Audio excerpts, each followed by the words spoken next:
Good morning, cricket fans, and greetings from the Caribbean. It's the final day of the West Indies Championship here, coming to you live from Queen's Park Oval in Trinidad and Tobago, and there's a title up for grabs. The Trinidad and Tobago Red Force are trying to stave off the defending champions, the Guyana Harpy Eagles, and this final day, well, anything can happen. Andrew Chan in your company. It's a beautiful day here, and I'm alongside Mr. Inderjeet Prasad, and I know that for a fact because he has given me his signature, his autograph, and it will be on sale on Amazon in a few hours. Good morning, Mr. Prasad. Hello, my dear friend Chan. I thought Jackie Chan was actually sitting next to me here. No, sir. But it's elegant looking Andrew Chan. Nice to be with you in the come box.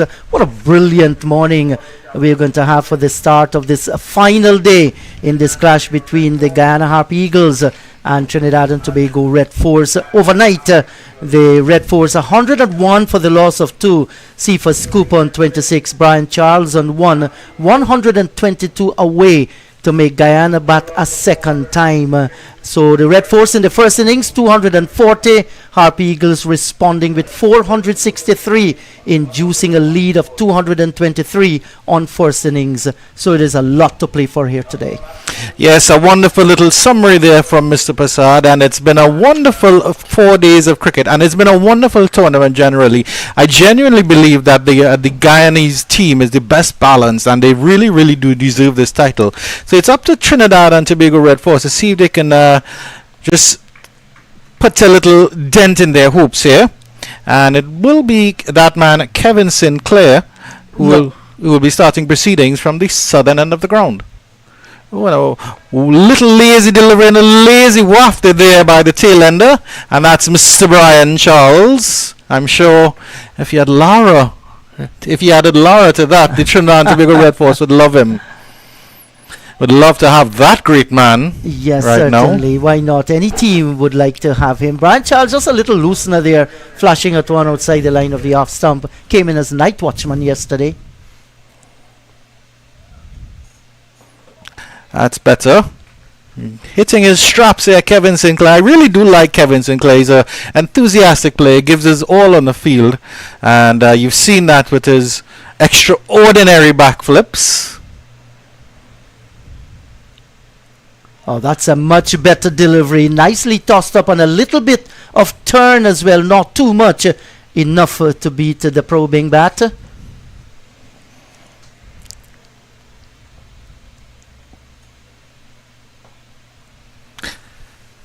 No run so far. Did you have a chance to have a look at the pitch this morning as Kevin Sinclair is running through this over so quickly? Just 2 deliveries left. Yes, it looks extremely good for batting. Dried out nicely. A typical Queen's Park Oval pitcher.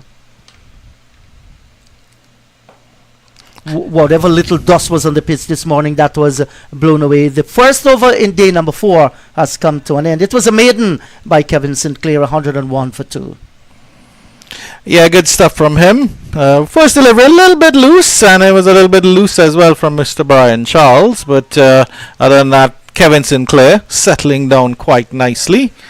And be interesting to see what happens from the other end. And it's going to be that man, Veerasamy Permaul. How many times, Mr. Prasad, has he pulled the Guyana Harpy Eagles out of a hole, pulled that magic rabbit out of a hat, pulled that magic delivery out of his left arm? Well, he has done that for the last 19 years. 19 for years. Guyana at the regional level. And certainly he has given yeoman services not only to Guyana's cricket, but also the entire West Indies at all the various grounds across this region. He's a champion. An absolute champion. And if he could pull something out today, because of course, if you have to look at it this way, the Harpy Eagles still hold all the cards. 122 run lead, which is the most important figure right now. Good delivery. A little back of a length, but a little extra bounce there. There are the footmarks there, Inderjeet, that can just create that little doubt in the batter's mind. Yes, and it always happens like that. There's not too much dust there on that pitch, I think, because of the grass. It has held its own over the last 3 days. There's something there though. Once you put your back in, you hit the right spots, things can happen. Well, I don't think with spinners they have to put their back in, they just have to put their fingers in. That's a nice shot, but he can't pick the gap. Cephas Cooper has done well throughout this tournament. He's been solid. He hasn't solid, but not spectacular. He hasn't gone on to maybe get that big score, but he really has put in his effort. And even with this innings, 26 off 94 deliveries. Good Yorker length delivery. Well, he put his back into that one. Yeah, exactly. And shoulder as well, Veerasamy Permaul. Cephas Cooper did make 100 in the early part of the tournament, and he batted well in the first innings in difficult circumstances. The ball was swinging around. Good single, the first of the morning here. Yes, on that first day, the ball was swinging around. Kemo Paul was on top of things. Ali Mohammed bowled well. So too Niall Smith. Batted through difficult circumstances, and he made a fine half-century. The only thing that really disappoints me, of course, Trinidad and Tobago Red Force, they haven't been as consistent throughout this tournament. This delivery from Permaul should end the over, and it does indeed. Brian Charles covers it nicely, 102 for 2. The Guyana Harpy Eagles, the hallmark of their performance in this tournament and last year, and which is why they are defending champions, is their consistency. The Trinidad and Tobago Red Force have been in patches, and that last game against Jamaica Scorpions was basically a highlight of that inconsistency. I don't think, even when Guyana has been in trouble, that man Kevlon Anderson, who's been absolutely and utterly brilliant this tournament, has pulled them out of a hole. But it's also been Tevin Imlach, it's also been Kemal Savory, and all the bowlers have stood up. It's not been the Veerasamy Permaul show or anything like that. Sinclair to continue, southern end of the ground. And I think our fast bowlers too, they continue to develop. If you look at this year's bowling performance by the Harpy Eagles, the fast bowlers are actually, some of the leading wicket takers in the tournament. Ali Mohammed, there's also Niall Smith in there picking up valuable wickets.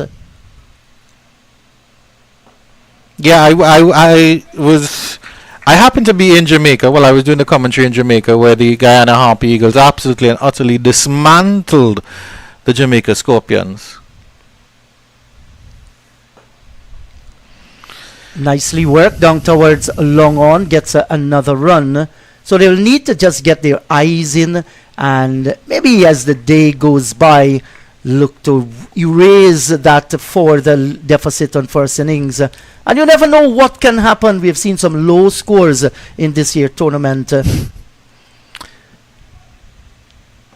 delivery there. There was a little hop and a skip from that man Kevlon Anderson as he moved into the leg slip position. Good attacking field here. And of course, during that game, I'll make my point after this delivery. Almost squared him up there, but well covered in the end by Charles. I had the chance, of course, to interview Tevin Imlach as part of the toss, and I am very, very impressed with him. He speaks well, and he has a very, very good knowledge of the game. Oh, big waft there. Might have been an inside edge onto pad, and it's a no ball as well. There, Mr. Sinclair, what are you doing? Well, he does this not often. Now and again you will see him breaching that crease there. Kevin Sinclair was an excellent delivery. That's a nice push through the extra cover region, a kind of half dive there, and that will actually run into the boundary for 4. I think it was a bit of a lame attempt there by Kemal Savory, but he was maybe put off by the bounce in front of him as well. Yes, I think it was the bounce that undone him there as he dived away towards his right. And there was no way he's going to recoup that one. Had to watch it run away to the boundary. You mentioned Tevin Imlach after this delivery. Squared up again, and he just gets a thick outside edge. It runs past that man, Tevin Imlach. Permaul will retrieve it. They'll come back for 2. Sinclair stands up with his arms akimbo at the non-striker's end because he's very, very annoyed. He got a little tickle there. Yes, he did, and once again looking for the expansive offside drive. The edge found, and the slip just couldn't pull that back in. So the over's been completed. 110 for the loss of 2. Tevin Imlach, he's one of those players who work diligently on the thing he wants as his career, and that's cricket. Just look at the replay here and see what transpired in that last delivery. Well bowled once again, but it was a thick edge. Maybe if it was thin, it would have gone to the first slip. You look at him, perhaps he's the fittest cricketer in the entire region. Yeah, I'll give you that as well. Yes, when everybody's struggling, you know, some of them struggle to go past the 40 or reach the 40 on that beep test. He's gone way above 60. So that will tell you the importance of fitness that he has placed on the game. He plays local cricket in Guyana. Once there is cricket, hardly miss a cricket match. Permal to continue. Oh, back, and he almost gets himself in a bit of a tangle there, Safer Cooper. Actually, I think he's bowled. It's clipped the leg stump. Yes, and Safer Cooper will have to go. Veerasamy Permal strikes. The fingers do the work. Yes, and look at this delivery there onto the back foot when he should not have been doing that, and he paid the penalty, cutting at one that's close, well on the stumps, and it ended up going onto the stumps. So the Guyana Harpy Eagles, they've gotten the breakthrough this morning, and they're going to be cock-a-hoop. It's 110 now for the loss of 3. And that's a good wicket to get. The wicket of Cephas Cooper. Spent a lot of time out in the middle, 98 deliveries. Yeah, let's just have a look at the replay on this one again. That ball, it looked like it turned almost square there. But it was drifting in, and yeah, the shot really wasn't there to be played. It really wasn't. Yeah, you're cutting a ball on the back foot that's on the stumps. That's on middle stump. Yeah. I mean, that's lesson 1 and page 1 of the cricket book. And maybe after you learn how to pick up the bat. I tell you. You remember those books where they say, put the bat between your legs and pick it up like an axe. That's right. Yeah, I think it was badly misjudged by Cephas Cooper, who wanted to occupy the crease out in the middle there. He misread that one totally and looked awkward as he lost his wicket. And it's going to be Elder Statesman versus Elder Statesman. Veerasamy Permal versus Jason Mohammed, that man who lit up the tournament early on, and still speaks about his aspirations to wear that treasured maroon cap. And do wish him all the best, but he has tapered off a little bit this in the latter part of the season, which I think is disappointing, and really one of the issues that Trinidad and Tobago Red Force have had, while Guyana Harpy Eagles have been very strong in that regard. Their Trinidad Red Force middle order utterly brittle. Guyana Red Force harder than all the trees in the Amazon. Yes, certainly it has served them well. The middle order very, very strong. The Guyana Harpy Eagles and Jason Mohammed. You know, sometimes the mind is telling you yes, and the body says no at age 38. Started well, like you said, in the tournament, but just could not continue a string of low scores. He'll be hoping here this morning, you know, to revive whatever he did in the opening rounds. That's another good delivery. He's touching down at a good line. Well, that's basically the delivery that got rid of Cephas Cooper, and you see how easily Jason Mohammed played it. And get yourself in a tangle with these spinners.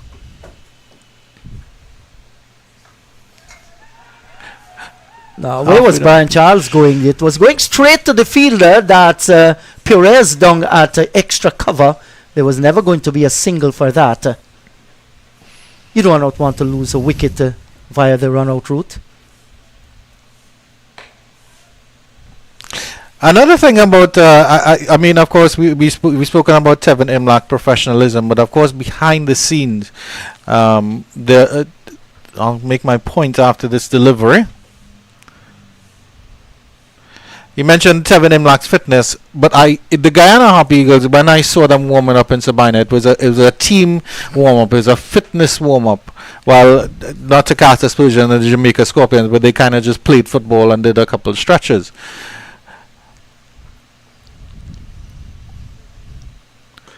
Well, in this competitive sports, as the over comes to an end, 110 for the loss of 3, things won't happen for you.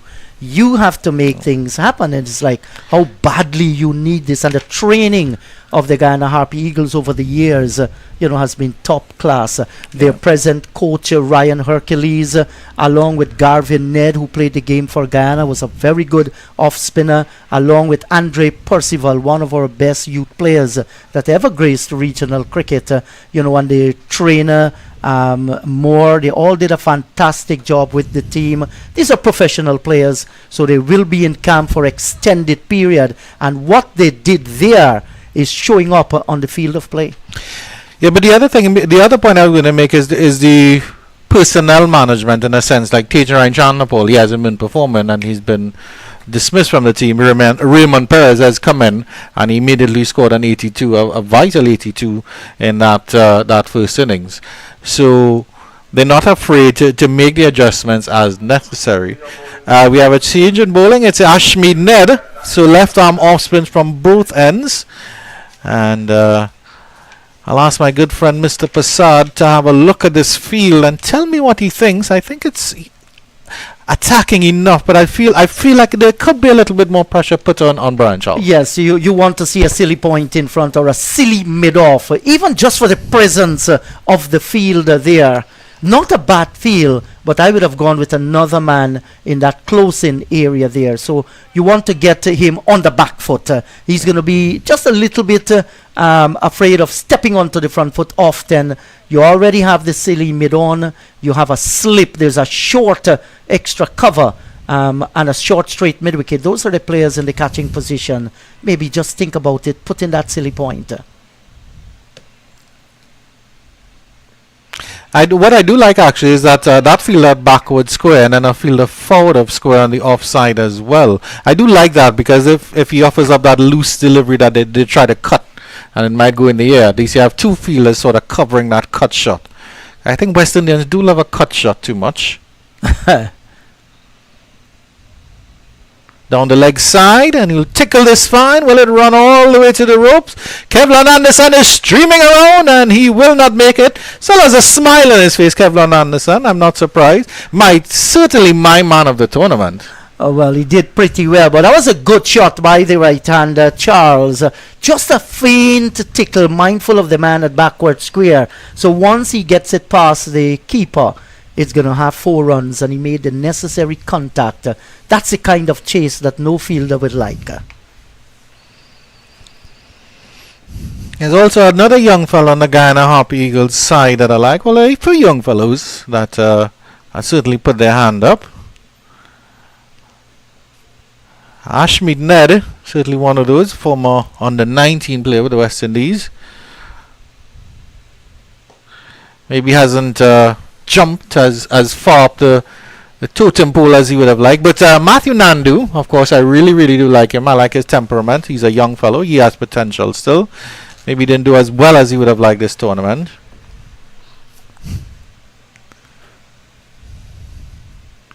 Nice flash into the offside, and the fielder just in front of the square comes around, picks it up. That's Kemal Savory. Kemal Savory is another good character, but this man, who is the number 13, Isaiah Thorne, I genuinely like him. He's a tall fellow, he's a strong fellow, big shoulders, but more importantly, he has that natural swing and that natural movement in Darjeet, which I think Jaden Seals has developed it to a certain extent. And of course his time in England has assisted him, but Isaiah Thorne has that natural swing and that little X factor, because of course we West Indians, we raised on a diet of fast bowlers.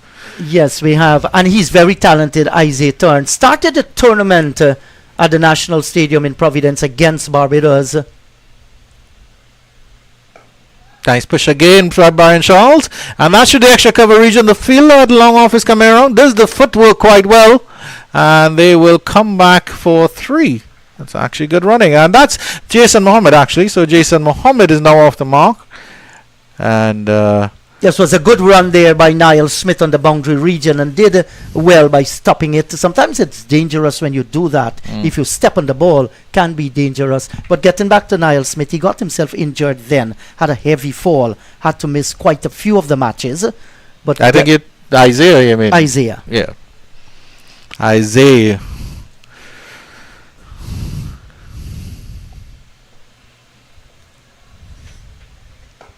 Nice Yorker length delivery. Well dug out by Charles. Skips up the pitch for a single. And he will pinch the strike. My, Mr. Charles. You'll end the over at 118 for 3 as well. 40 overs bowled. They still trail by a towering 105 runs. And that soothsayer, my good friend Leon Mamchan, has predicted that Trinidad will bat for 50 overs and try to bowl Guyana out in 40 overs. Well, this is I've never seen anybody roll their eyes harder than Inderjeet Prasad in this moment, as if his beloved Harpy Eagles could be bowled out for 40 overs. Well, it has happened in the past. I remember, I think it was in 1981, we were bowled out for 39 by Jamaica, but that was a different kettle of fish. Yeah.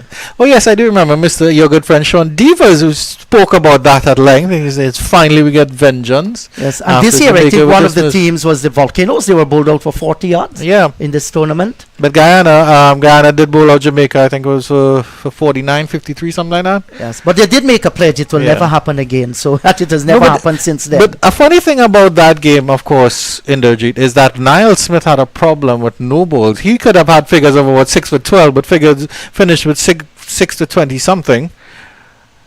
Yeah, and that's something that he worked on. He corrected it as the tournament blossomed. Had a lot of no balls in the earlier tournament. Had a few here, not too many though. So he's working in it. You don't want to have all those no balls. You're a fast bowler from that long run. Then you have to come again. And I think it's a work in progress for him, but Niall has developed into a good, experienced fast bowler. Swings the ball both ways too. I think that's their strength, both Niall and Ronaldo Ali Mohammed. They're good line and length bowlers. I don't think, and they get that little bit of movement. Niall Smith, as you talk about his run-up, it really is an extremely long run-up, but he doesn't run up hard at all. It's almost like a looping run-up, and then his shoulder comes into play. Yes, I think one of the things is that the rhythm is excellent, and he gets pace off that rhythm. It's not a bustling run-up. And once as a fast bowler you can get that rhythm going, you can develop pace. Well, maybe you're right, but I'm just thinking if his... Because with a fast bowler, you have pace. If you don't have pace naturally, I just think you don't have pace. You can develop, you can get yourself a little bit faster, but the good delivery there from Molan, one touchdown and turned away, end of the over, 119 for 3. If you don't have that natural pace, like Jason Holder, for example, is a classic example. Jason Holder will never have that pace, but he has his height. So that's the other element that a fast bowler can use. So if you don't have pace, you can use your height. And then if you don't have height, then you can develop your swing and your movement. So those are the three facets that really make up a pace bowler. So we see that, in a sense, maybe Jayden Seales has a little bit of each. He has a little bit of pace, he has a little bit of height, and he's developed a movement. Yes, and I'm particularly happy to see the development of Jayden Seales. Yeah. He's bowling at a good speed. He's doing things with the ball. He understands the game, and he is very disciplined, and he's reaping the rewards for that too. Alzari Joseph as well as that. But I mean, that man, that X factor, Shamar Jobert, he doesn't have height. I think he has a little bit of movement, but it's of course his pace, and he's one of those fast bowlers who seems to bowl a heavy ball, just I'll tell you something about Shamar Joseph. Why he has been so successful. Nice delivery from Ned to start. Yes, Shamar is very, very fit, and he's very, very strong. As a fast bowler, you want to be strong. Your ties here must be able to give you that balance, especially when you are about to touchdown before releasing the ball. Good delivery there from Ned. Sorry, my apologies, Mr. Prasad. That one just beat the outside edge. Let's have a look at the replay here. Yeah, that's a nice delivery. That's the speed you're looking at to send down those deliveries. And his personal coach and his team coach, Garvin Ned, is his father. So he's under good hands here, young Ashmead Ned. Yeah, I was telling you about Shamar. Shamar consistency, hitting the top of the off stump, that line, makes him very, very successful. Nice cut. But there's a fielder at backward square just in front. That's Mr. Kimal Savory. And get a little single to get off the mark. Well, to keep the scoreboard ticking along, I should say. That was Jason Mohammed. Yeah, Shamar Jules, I mean, he's built it's like wires. It's like coiled wire. That's what he reminds me of. Amazing body structure. But the other aspects, I mean, I think one of the things that we don't appreciate enough in the West Indies and in the Caribbean are our country areas that really develop cricketers and that develop those great sportsmen, whether it's because of the active lifestyle they live in the country and then things like that. And then the other thing with Shamar Joseph at the end of the over is where he came from. He came from absolute obscurity, and because of what he has done to Australia, Shamar Joseph will forever be revered in Australia. He will always go back to Australia and be welcome because of his personality as well. Exactly. You talk about his personality. We all recall while the Australian crowds were cheering for him, he just bowed to them. It tells about his humility as well. Yeah, I remember the videos where he came back after Australia and Guyana feted him like a proper hero, and it was good to see, and I was glad to see how he embraced it all. But I always remember Sir Viv Richards telling the story, the great Sir Viv Richards. I know you have a couple stories of him. But more to continue, that the reason he was such a good fielder was because he used to skim stones at the beach. So when he was at the beach and he was throwing, that's how he got so good with his arm. And it's things like that we in the Caribbean that we need to appreciate and we need to develop. Yeah, nice sweep, and he'll get that down to backward square. Didn't get good full contact on that. I think I was a delivery. I was asking to be swept, but it bubbled up a little bit in front of him maybe. Yes, I will tell you a story about your own Trinidad and Tobago colleague. He died. Sir Larry Constantine. From all report, he was an extraordinary fielder, good catcher, sends good returns. He attributed his good catching and fielding to a childhood story. He said that in their home, while they were washing up the utensils, they had to toss it at each other to catch it. And in those days, you couldn't afford to drop one. Yep. And because of that, he turned out to be an excellent fielder. And of course, you're talking about Lord Larry Nicholas Constantine, Yes. the Baron of Maraval, which is not too far from here. And there's a Nelson, stand, there's a stand at the ground in remembrance Larry of him. Constantine stand. And he was actually, if you think about it, I mean, Trinidad and Tobago is well known for its all-rounders, and he was the very first of them all. That one is fine, yeah. Could run close to the boundary here. Did Charles get enough of a tickle on it, and it's touch and go, and the ball wins. It's always so funny when the ball wins and the fielder is streaming in, but that's what happened there. Let's have a look at the replay, see if he got any bat on that. No, the umpire is signalling 4. Well, he did got a bat onto it there. Got enough, and that really scooted away down towards the boundary for 4. This ground is lightning fast, and anytime you could get it like that, it will surely race away down to the boundary. Yep, and there's our good man Gordo Graves pair getting a shot of the stand that bears that man's name, Larry Constantine. Very good morning to you, Mr. Pair. I was thinking you were saying very good morning to you, Mr. Larry Constantine. Yeah. Rest easy, a brilliant delivery to end the over there from Pumall. Touchdown and turn just enough. Oh, beautiful. Absolutely gorgeous. You could that's a portrait of a delivery. Yeah, too good to get a wicket there. Yeah, too good to get a wicket. Pumall. I remember a famous Australian fast bowler, Frederick Spofford. They said he was the best catcher around. Mm-hmm. He too attributed to a childhood story. Said they used to be by the hedgerows, and when the pigeons flew through as little boys, they had to catch them. Oh, you can imagine that? And he was serious. I mean, I mean, even if you think, I mean, in Trinidad, in primary school, we played this game called High Sky, which is, you stand up on either side and you sky a ball and the team tries to catch it. You were brilliant fielders because of that. And of course, you're in primary school, so you don't feel any pain, so you're diving on gravel and concrete and you don't care. Youthful exuberance. If I did that now, both my knees would be blown, Mr. Prasad. That's a good delivery here by Ashmi Ned. Right on target. Jason Mohammed killing the spin. Didn't look to overhit it. Technically, he looks sound out in the middle. He's gotten on to 5, I think, so far. Back and cuts that one. Is that straight to the fielder? No, he was into the ground there. But that was dangerous. Backing away, cutting at a delivery that's so low. Yeah. Good thing he cut it into the ground there, Jason Mohammed. Well done by Mr. Imlak. Thick inside edge.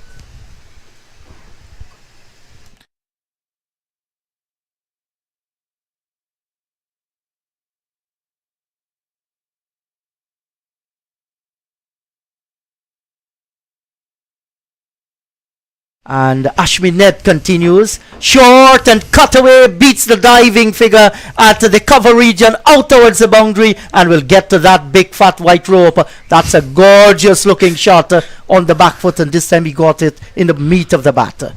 Short, wide and pummeled through extra cover for 4. He could have placed that anywhere, Jason Mohammed.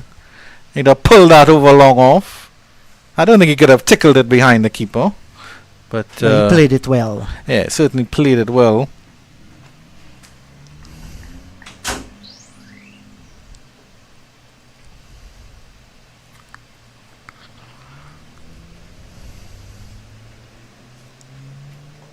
Have you had any experience behind the stumps, Inderjeet? Oh. Yes, I did on a few occasions. Okay. And we learned the old way, get up as late as possible. Our coaches used to say to us, Guy, you cannot get up early as a keeper. That's a basic ingredient if you're going to be successful. That's another good delivery, and well played too by Jason Mohammed. 129 for 3 is going to be more from our friend Andrew Chan, and he'll be joined by Astel. Thank you very much for chatting with me, Mr. Prasad. It's been a joy. And now you can go and sit down and watch the Guyana Harpy Eagles continue on their good and merry way, flying high with their talons dug deep into the back of the Trinidad and Tobago Red Force as that man Astil Wren joins me. A smile on his face because, of course, he loves his beloved Queen's Park Oval. Which stand is your favourite, Mr. Wren? Good morning. Well, the Sir Larry Constantine stand that you were just talking about. And well, good morning to each and every one of you who are watching us and listening to us, all parts of the Caribbean. Well, thanks so much that I can be in your company, Mr. Chan. Jackie Chan, as they fondly call you? No. I was just saying that because people, I don't know if it's sometimes how I say they confuse it with Chang. So it's always to make them laugh, and when they hear Jackie Chan, they laugh, and of course they remember my name. I see. Because I myself am not memorable enough, so I have to tack on to Jackie Chan. Virasamy Permol to continue. Brian Charles batting well. He's back and plays this one nicely up the pitch. Yeah, of course, Larry Constantine's on one of my favorites as well. I think it's a nice mixture of vibe and noise, you know. Exactly, and Larry Constantine himself was a very exciting man because he was an all-rounder. He pleased the crowd while in the field, and with the bat, well, the opposing team, they felt the pressure of this man. Yep, indeed. And if you look at this morning, it's a very cool day. When I came onto the ground this morning, it was bathed in sunshine, but I don't know. We got some lovely clouds at this time that have the place cool and calm, lovely for cricket. Well, of course, we're approaching that April timing where you get those little April showers and our lovely Pui as well. I really, of course, I've been spending a lot of time in Jamaica, so seeing the pictures of the Pui coming up on social media and stuff, it's been lovely to see. I know Mr. Godope would be trying his utmost to find a pui for me. I think I'm seeing one in the corner. No, it's just a yellow tree. Well, I will tell you something about the puri tree. Is that every time I see the puri tree, I realize that exams are coming closer. Once you spend time at UWI or maybe at secondary school level, the levels time, you realize that exams are very close by. So we tend to be a bit nervous. Astel Wren showing off his how unusual and how unique a person he is. Everybody loves Pooey, and Astel Wren get the shivers when he sees them. I'm sure you did well in school, sir. Well, I reasonably good. Not excelled as you all did, but I try my best. End of the over. 129 for 3. Good over from Pamal. Good exchanges. Your thoughts on the morning so far? Well, I mean, speaking about about the best we see there, I think it's a very cool morning. A cool calmness from the batsmen. The Red Force team, they lost that very important wicket of Cephas Cooper. He played a terrible shot indeed. Ball was a bit too close to him to play that cut shot, and he lost his stump to Pamal. But putting that aside, you find that it is Jason Mohammed came in and he looked very, very good. He's calm at this time. I believe it's a calm before the storm, you could say. Well, yeah, well, certainly. But I think Guyana Harpy Eagles have to really think positive here again. We've discussed the brittleness of the Red Force batting. So I think 1 or 2 wickets, maybe if they get Mohammed and De Silva out, the complexion of this game will change absolutely and utterly completely. So well, the sun is with us once again. Brilliant sunshine as Nate comes into bowl to Jason Mohammed. That's the kind of well, that's what we used to at the Queen's Park Oval, as having this brilliant sunshine coming down on the players, which some of them will enjoy and some will be utterly in awe. Good delivery, good flick though by Jason Mohammed, maybe a little straight into that forward and mid wicket region, and he'll get a single. A bit straight there from net. I'd like to have a look at the replay on that one again, just to see if there was any movement at all, or any spin, I should say, or drift. A good producer here, Mr. Aiden Mamchan. And I know he treated you well. He has a lot of respect for you, Mr. Wren. So 130 for 3. This intense battle continues as we look at it on centre field.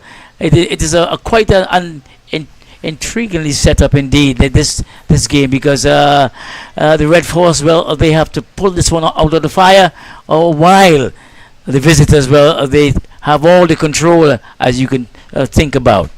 That's a full delivery, and he's pushed that nicely through that mid-wicket region. That was straight on leg stump for sure. Ashmead Ned with the full toss almost, and Jason Mohammed is not going to waste anything with that. But that's actually Mr. Brian Charles, who's batting so confidently. That actually takes him up to the 20s now, 21 or 48. It's been a really, really good positive innings from Charles. Yes, indeed, because he came in last night as the night watchman. And when you come in as a night watchman and you survive the opening session, or at least the morning overs, then you have done your job. I think you have done his job, and he's there over time there at this time. Yep. This should be the last delivery of the 46th over.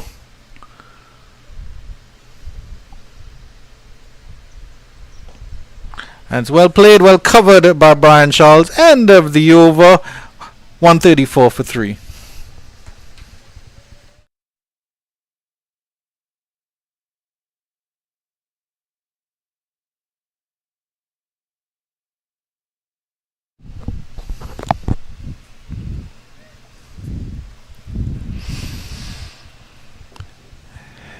It's yeah, so it's been a very, very long, and I like that it's been a very, very hotly contested championship. I mean, Red Force are in with a chance, Guyana Harpy Eagles win with a chance, Barbados Pride win with a chance, the CCC and the Academy strung together some decent performances. But more to continue, a diet of spin we'd expect. Cut out, and he gets that. That's a thick outside edge, and that will run close to the ropes before it does indeed. Third man, there is none, and that's just 4 for Jason Mohammed. Marches on. Well, this has to be his third boundary for the morning, and that will do him a load of good, lots of good, because I mean he started off with a bang throughout the season with 3 consecutive centuries, and then he somewhat lost his way. But this morning, I hope that he'll be hoping for a big one, as well as his fans, as well as the team.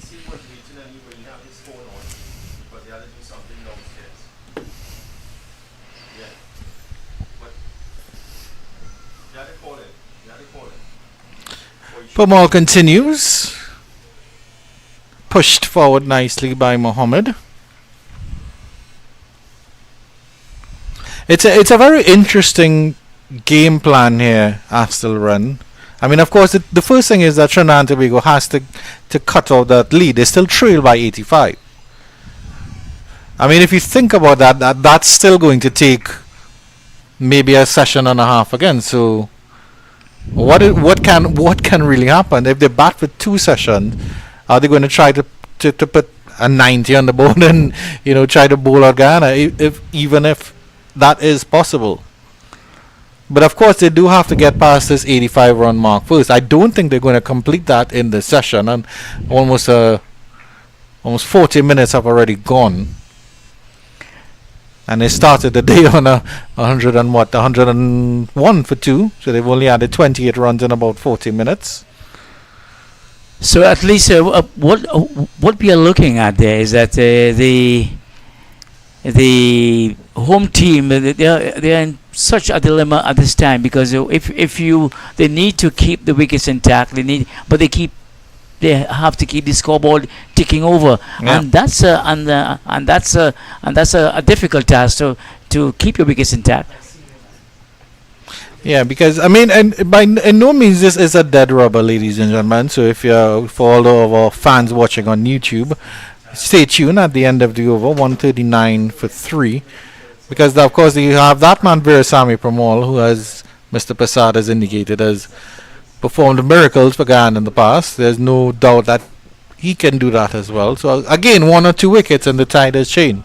Yes, 1 or 2 wickets, quick wickets going down, but like I said before, the Red Force, they need to keep the wickets intact, but make maximum use of every bad ball. They must score off them, and they also need to keep that scoring rate ticking over, because they themselves would not like it to be a stalemate. They would like to at least to go down fighting. Well, the other thing, of course, is, I mean, it will be a moral victory as well, because Guyana are unbeaten in this tournament. So to push them right till the end of the 4th day would be something that the Red Force would hope to build on. Ned continues, and he's bowling to Mohammed.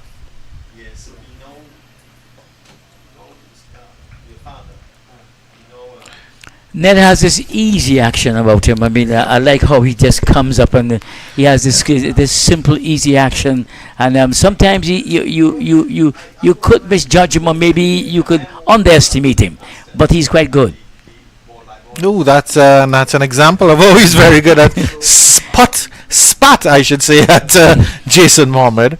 And he almost played like it was a spitting cobra. And just get away from me. Played it well, didn't push at it and kept it down. I feel like that delivery could have gotten rid of Brian Charles. That's a good delivery and well played, Yorker length delivery. I think one of the very, very interesting things about cricket is Astle Run. I mean, a slow bowler, a spin bowler, they're not sending it down very quickly. You think, I should be able to cover this, and then the spinner gets you in all sorts of tangles. But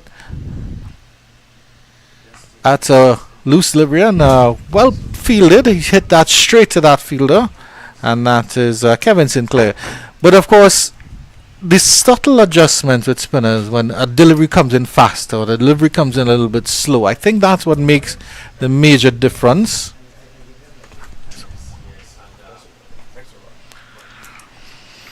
Yes, and when you can look at the wicket. I mean, it hasn't done anything unusual so far. It's a fourth-day wicket. I mean, and we expected maybe some little turn and a little more turn and a little more bounce, but it's playing pretty good at this time. So I think the Red Force batsmen will be really comfortable with it at this time. End of the over, 139 for 3, and that was a good little maiden from Ashmead Ned. He's not been bad. He's asked a couple questions, but you're quite right in that respect. The Trinidad and Tobago Red Force haven't, they're no demons as you would see in the pitch. Exactly. It's been exorcised. Yes, there's no demons, and I think the batsmen they will welcome that. They will enjoy. I mean, batting on this Queen's Park pitch, because if you speak to the bowlers, the faster ones and the spin bowlers, they may tell you, well, they would like it to have a little more than what there is at this time. But as Pomol continues, he is very comfortable with it. He picked up the wicket this morning. But I mean, if you consider the fact that a title is up for grabs, you would think that, okay, maybe Jason Mohammed, he's faced 32 deliveries now. You could say that with his pedigree and his caliber, that he's settled. Mm-hmm. He should try to maybe not go after Pomol. I'm not saying that you should go after Veerasammy Pomol ever, but at least try to unsettle Ashmead Ned, because you still have to try to win the game as much as the odds are against you. I mean, if you're looking at a meter, well played by Brian Charles. He touches that down nicely. Third man, the fielder from backward point, I should say, comes around and does the fielding down at the third man area. So yeah, I mean, if you look at it now, it's maybe 75% Guyana going to win this, Trinidad 25%. But even that might be even less, because the odds of Trinidad winning this at this stage are very, very slim, but not impossible, because all they need is 10 magic deliveries. If you look at it like that, I mean, that's a nice way of looking at it. Yeah. I've always said one of the interesting things about red ball cricket is, despite the fact that it go on for 5 days and 90 by 5, 450 overs, a game can be done in 39 deliveries. Yes, it's true. Yeah. And sometimes 40 deliveries, because you know, that's a mathematical way of looking at it. And he's just away from that fielder, diving away to his right there. That was really a thick edge. You almost got squared up, but I think the batter had the presence of mind there, Brian Charles, to just open the face. Let's have a look at the replay on that one. As Asselrun will take us through this one. Yes, he opened the face and he dropped the wrist also. And this delivery is pushing past the off stump. He did really, really well, Brian Charles, there, because of course he had that fielder close in at silly point, and of course that fielder had slipped. So he did it well to get him between that gap. That's cut nicely, and that will run close to the ropes before it does indeed, just behind square on the offside, and Brian Charles continues to march on. 27 he goes up to. And I think that is actually the end of the over. At the end of the over, 145 for 3. I take my leave, Mr. Asselrun, for a little while. Because your good friend Liam Mamchan has insisted that I leave because he wants to chat with you. And you alone. So yes. I welcome Liam, because he's an all-rounder. Welcome, Liam, and you're getting rid of me, Asselrun. Aren't you a happy man? The producer is the man who is pointing to Liam. Thank you so much. And as we welcome Liam to the microphones, the game is nicely set up indeed. Liam, if I can bring you in at this time. Hey, good morning to you, Astel. Good morning to all of our viewers around the world, around the Caribbean. And it's set up nicely at the moment. Trinidad and Tobago leading a fight back here. As Andrew Chan mentioned in the last over, it's very difficult for them to come from behind and win this game. But they're going to give it their best shot, because there's no point in playing for the draw. They've got to try to throw everything at it, throw the kitchen sink at it, and try to get a result. There's a lot of overs left in the day, as we know. A lovely shot there from, sorry about that, a lovely shot there from Jason Mohammed. He just put that one down to deep point, and they went through for a comfortable single. And that is the man who has taken up the attack at this time, who has continued along the as he started this morning. So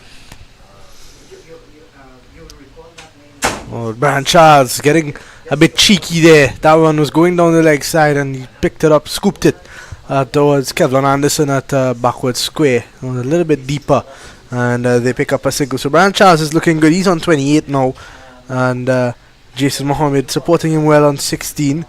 And this is not what Guyana would have expected. They would have expected that they get out this morning early and get rid of the night watchman, but he's been the one that steadied the ship for Trinidad. That's true. Brian Charles has done his job, and he's doing his job well. This time, just taking the outside edge again, but Mohammed soft hands, so the ball is not carrying to Kimo Pollard for his slip.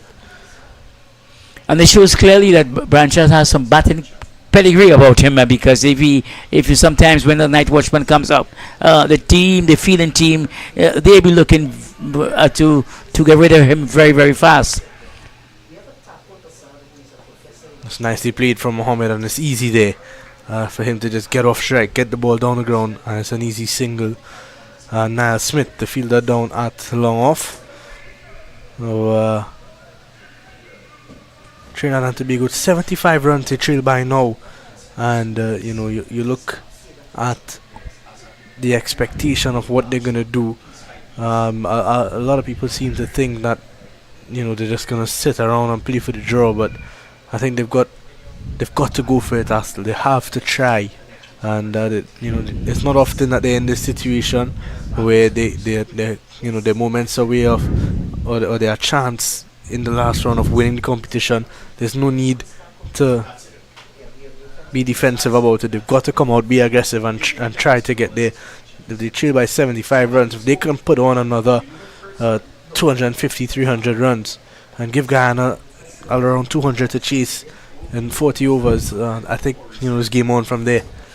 Yes, it seemed to me that it's the water break at this time, but as you rightfully mentioned, Liam, it's not often that the Red Force team have been placed in such a situation, and they are going to fight tooth and nail to really look good or come out of this game looking good. They may not win the game, but at least as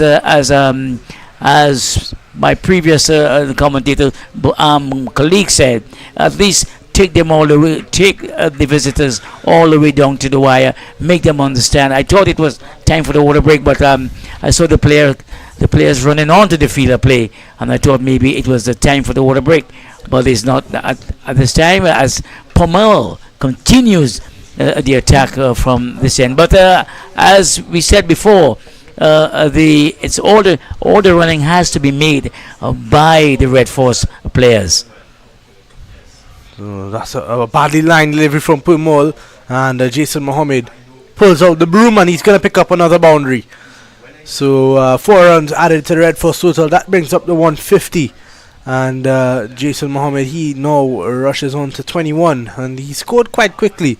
We know that he has a tendency to be on the slower side and spend a lot of time out there, but I think he knows that they're going to try to win this game, so he's got to score, and he's scoring at a decent rate here. 21 of 35 deliveries, it looks good, and something is telling me that Jason Mohammed is going to come good. He will recapture that form. It's a nice looking shot again, but Kevlon Anderson gets around, and again it's still a good wicket, so take nothing away from Guyana. They've done well to pick up 3 wickets so far, but it's a tough wicket to get wickets on.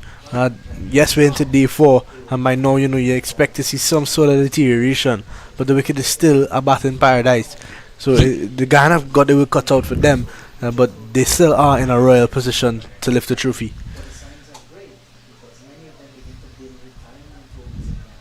Easy single there for Charles. He's on to 29 now, and the wicketkeeper Imlak doing the work. Yeah, as you rightfully mentioned and rightfully pointed out that the wicket hasn't really given much assistance to the bowlers, but they have been plugging away, especially Pamal and Ned. They have been plugging away and trying to prize out. They have to prize out these batsmen, but they are finding it a bit difficult because the night watchman in Brian Charles, he's still there and he's still fighting all the way for the Red Force. So it's 154 for 3, and but as we said before, as I pointed out before, the running has to be made by the Red Force players. This time cut away from Mohammed, but his namesake Ronaldo Ali Mohammed does the fielding at point. This partnership becoming a good one for Trinidad and Tobago, just under 40 at the moment. And Jason Mohammed equal to the task again. This is a matchup that we would have seen for over 15 years. For Sammy Pumol versus Jason Mohammed in white clothes, red ball in hand. It's something that we've grown accustomed to seeing. Both of these real, stalwarts of regional cricket. Sammy Pumol well over 600 first-class wickets. Jason Mohammed has played well over 100 games, scored a lot of runs, a lot of centuries, 3 of them this season. He just seems to be getting finer with age. That's the end of another over. 154 for 3. Yes, and it's a lovely matchup indeed. 2 veterans of the game, Versabri Pamal, who has served Guyanese cricket well, and Jason Mohammed, who is coming to the end of his career, if I can say that, who is ready. But it doesn't seem so, because his bat seemed to be still talking for him, and it's a very, very good matchup indeed. And I'm sure these two giants of the game, they must be looking forward to that clash between themselves and see who will come out on top. It's a very interesting contest between the two, and at the end of the day, we'll know exactly who comes out on top from their personal battles. But the way things stands at this time, it seems like if the Guyana Harpy Eagles, they are calling all the shots at this time. Let me see the short leg getting ready to come in for Ashmi Ned. That is Raymond Perez, who was brilliant in the first innings, scored 82 and really put Guyana in the driver's seat. He is not going to go in for Brian Charles. He goes into I guess he's probably going to come in for Pumol's over. So Ned to continue round the wicket to Brian Charles, and he's bowling from the Brian R Pavilion end. Trinidad and Tobago Red Force trail by 69. So Ned looking to apply some pressure now. He's going to bring up the long off Niall Smith into the circle and force Brian Charles to go against him or go over him. So let's see how this over lines up. And the Charles plays this nicely to backward point and a quick single. And the ball slips out of the hand there of Kimo Savory at backward point. Still no less Reefer Jr. He's still off the field with potential concussion, and the umpire Kashif Sandi has stepped in since yesterday, and he's had his work cut out. Yes, yes, he had his work cut out indeed, because there were so many close calls and some incidents during the course of play. Mohammed drives, but straight to the man at cover. That is Kevin Sinclair. We might see Kevin Sinclair. Look at Ned there. Look at Ned. And this is what I love about Ashmead. Ned as a cricketer. He's always thinking. He's always trying to improve. And you saw him walking back to his mark and playing shots as a right-handed batsman. To just see that maybe he can pull back his length there. Maybe it's a bit too full. But he's in the game. He's mentally always locked in. So I'm worked into the onside. A quick single. And even at this late stage in his career, Jason Mohammed is still a very fit athlete. Yes, and when you see a player going for a sharp single like this, it means that they are the Red Force team. They are in tune with what's happening on what is required. So they're not going to just be blocking around, but they're going to be really trying to get every single run available, because it is so precious if they have to put any pressure on the visitors. short and cut away, but straight to Sinclair, and ooh, that one has bounced off of his hand and hit him in the jaw. He seems to be okay, but that could have been nasty. Yes, it could have been.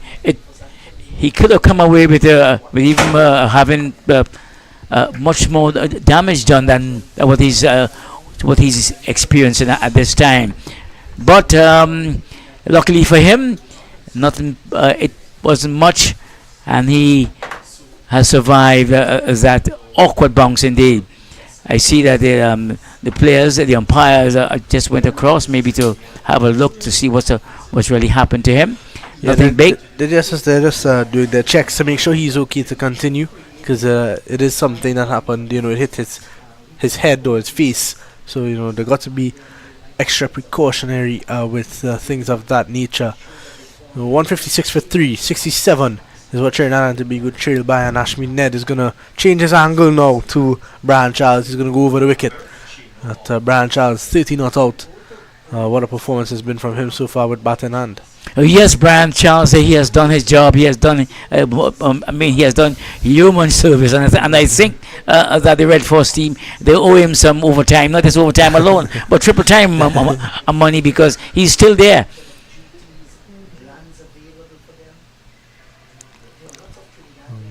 Very solid there again, and you talk about good innings from a night watchman, unexpected.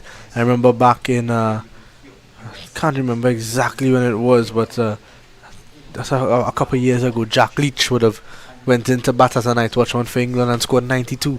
So this guy capable of batting. They send Brian Charles out there because he's capable of batting. They're not going to send Shannon Gabriel and risk the loss of another wicket. Well, I mean, that is one of the. That's one. Once the lower order, the fellas in the lower order, get a chance to come out to be a night watchman, they want to prove to the middle order and to the top order that they can bat. Some of them, and some of them do exceedingly well. Because I remember Michael Holden and Colin Crofty coming down in the lower order. I remember Crofty came out as a night watchman, and he really put together a good score for the West Indies against England. So they are always there to prove that they can bat. So here comes Pumol into bowl to Mohammed again.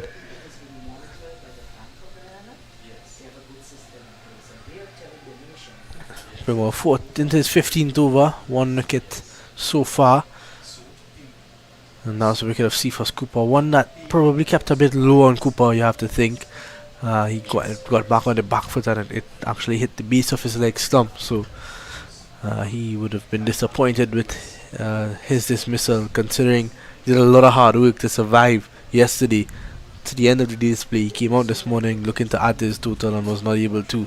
And this time, just beating the top of off stump. Good delivery from Pumol again, some extra bounce. Excellent delivery indeed. That one it bounced a little, and Jason backed away trying to play the cut shot, and it just went over the stumps, and it eluded the wicketkeeper Imbalak, who had a chase after it. So I think it is not one that caused so much alarm, but it is quite interesting. I think the batsman will be a little more alert when it comes to backing away to Pumol at this time. Yeah, so a couple of changes in the field now, and the leg slip, it seems. It's actually going to be another short leg, so there's a silly mid-off and a short leg, a short cover, mid-off, backward point, regulation point, a first slip, and a mid-on, as well as a deep backward square for Pumol. So he's got guys on either side of Charles. You've got a quote-unquote tail ender at the crease. You want to put him under pressure. You want to have those guys in front of him just to play on his mind a bit. So good thinking from Imlak. Good thinking indeed, because he needs to put some pressure. He needs to put the pressure on the night watchman, Brian Charles, and at least he would like to see the back of Brian Charles very, very, very, very soon. Here's Pumol again. On Charles on the front foot. And defense well, one delivery to go, and after that we'll have a short break where the players will have some refreshments. That would bring us to the end of the first hour of play. It's Pumol And Charles defense. So at the end of 53, it's 157 for 3. We'll be right back after a short break. Trinidad and Tobago trail by 66 runs.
So we are back here at the Queen's Park Oval at the end of the first hour's play. Trinidad and Tobago Red Force 157 for 3. Resuming play this morning at 101 for 2. Cephas Cooper the wicket to fall. And with me is Riza Abbas Ali, a real historian of West Indian cricket. And he is going to take me through the next half an hour where we're in a situation where the Red Force, speaking of a bit of history, the Red Force have not won this competition in 19 years. 2006. Yeah, they'll be looking to go ahead here and try. A pretty daunting task to try to come from behind and win this game, but they've got to try. Well, definitely, Liam, and thank you so much for inviting me here this morning on a beautiful, beautiful sunshine lit day here at the famous Queen's Park Oval, established since back in the 1890s. This is, so, yes, you're right. It's been a daunting task for the Trinidad and Tobago side. 223 in deficit and fighting back here at 157 for 3 days. No question somebody here has to score heavily. Yeah, somebody needs to go big. And yesterday evening, the way that Django batted, I thought it was going to be him. I thought he was going to be the guy to put his hand up and go with a big score to finish off the season. But unfortunately, he got probably the only ball that turned all day yesterday. He got out of that. So I mean, he did the hard work. 1596 balls with 10 fours. And he chipped down the wicket. I didn't see the dismissal, but I know he would have probably been disappointed about that and got stumped. And he laid the foundation. And this is what, Mr. Brian Charles, who came in as night watchman, off-spinner batsman also. But, the Trinidad and Tobago lower order has done fairly well this season, Leah. But they've gotten contributions from everyone. Jaden Seals when he was here, Anderson, Phillip, Charles and Pear. They've all had some sort of contribution. So Ned was bowling from the Brian Lara Pavilion end for the majority of the first session, but now he's going to be replaced by Ronaldo Ali Mohammed. Some pace on the ball early here, and that one starting off a bit too wide. He's going to take a while to get himself ready, get himself going. But Ali Mohammed has been impressive throughout this tournament. Definitely so. And Trinidad and Tobago going into the home matches here had a big chance of securing their second title in 19 years, as you stated. But we've had some floundering at the back end of this season. And I can't question what sort of mindset it has been.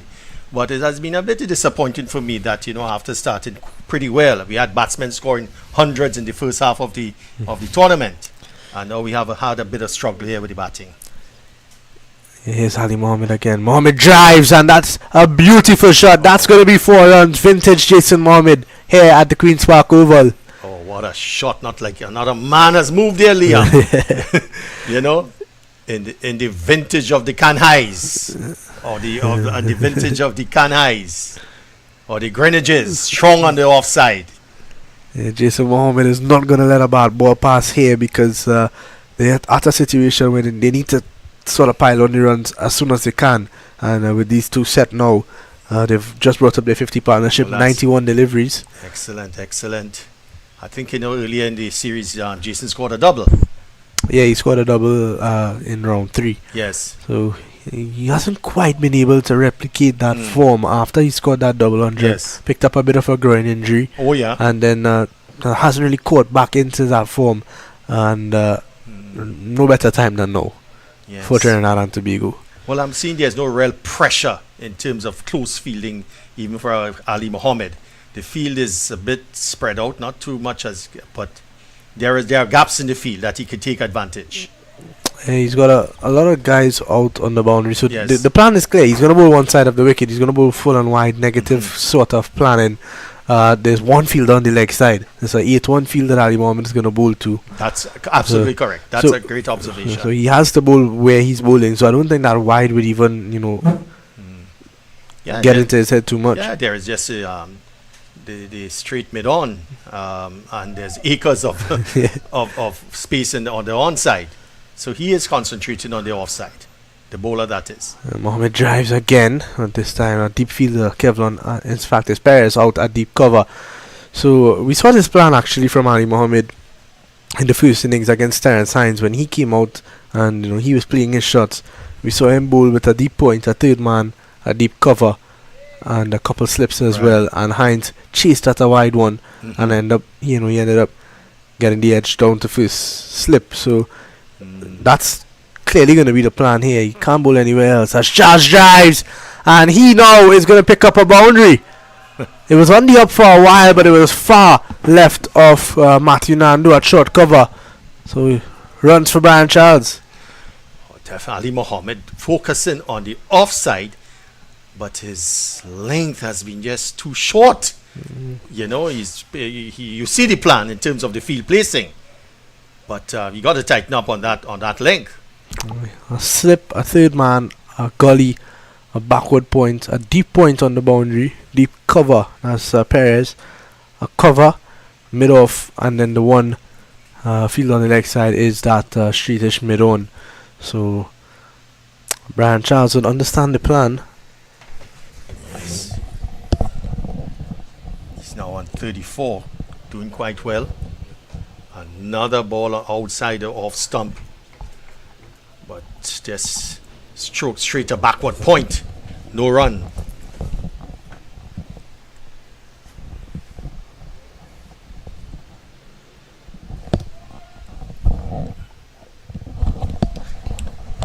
Tell us. I mean, I know you know these youngsters better than I do. Kamil Puran, what was your impressions this season for him?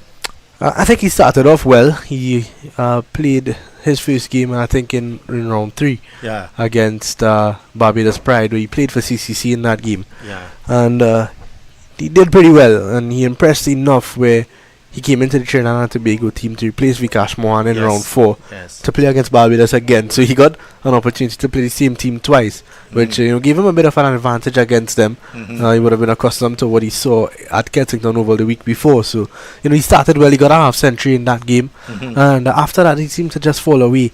I think not just him alone. A lot of the batting from that Barbados game, they really faltered. They came back home to Trinidad and they really struggled. He got 2 beautiful deliveries, to be fair to him, against Jamaica, but I thought he was a bit loose in this game. Well, after that wipeout of Barbados inside 2 days, I mean, Trinidad came home with a serious momentum, eh? Yeah, and I think that break didn't do them all that great for them. But Guyana Harpy Eagles, they have been able to continue their form as this one is swept away from Mohammed. It's swept fine, and no one's going to mop that up. That's going to be 4 runs, and there's 4 runs off the bat as well. So Mohammed, he now moves on to bad line. I think it's 33 or 32 in fact. Purmal strained down the leg side, not characteristic of Purmal, really. He's really bowled a bad ball in his career. He usually is very tight, very nagging, and forces mistakes from the batsman. And now we see Nandu is going to come out of short leg, and he's going to go to a short fine leg just to mop up that bad ball. But the field is still spread long off on a deep point, and Mohammed places it into the gap nicely for a single. He's starting to catch up to Brian Charles now. He's on to 33, Charles on 34. Well, the big question mark, Liam, as you know, is that the Australians are coming down here in a few weeks, and we're looking for a test captain. Are you in the mix? Not just yet. But, that's been a conversation that we've been having for the past 2 weeks, and I think a lot of it has been narrowed down to 3 names. All right, or maybe 4. We'll have a look at that.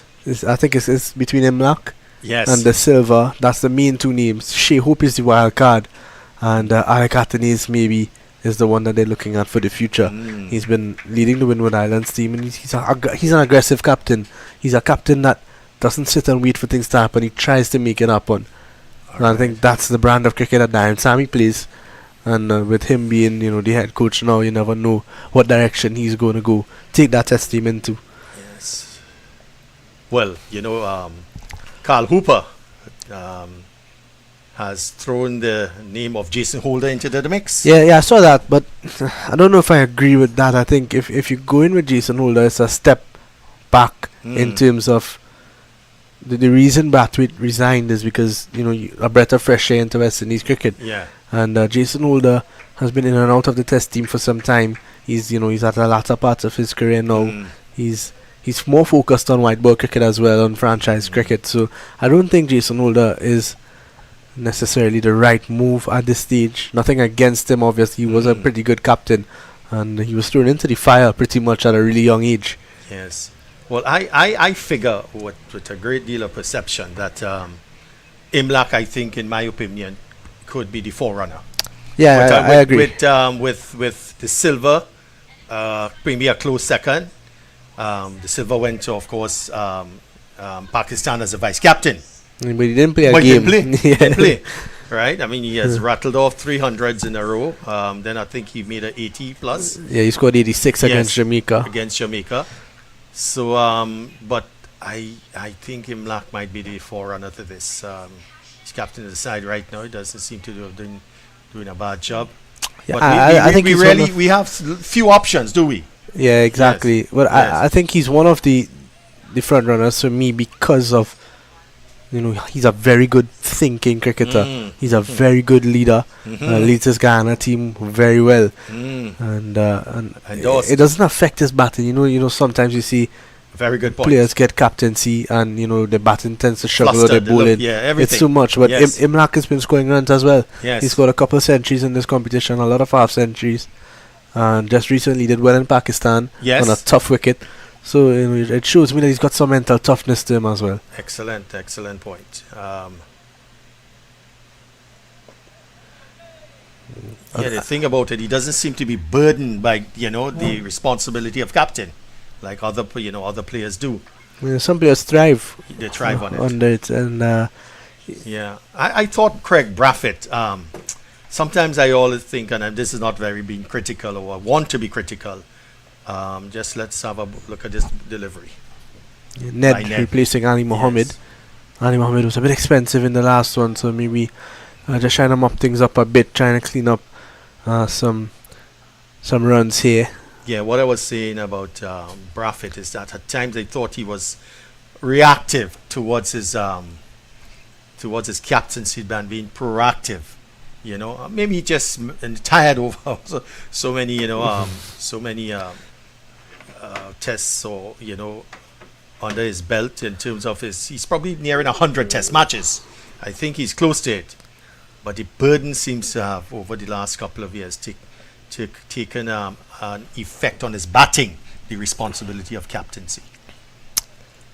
Yeah, definitely. I think it's a lot of pressure. It's been a lot of pressure on Craig Brathwaite.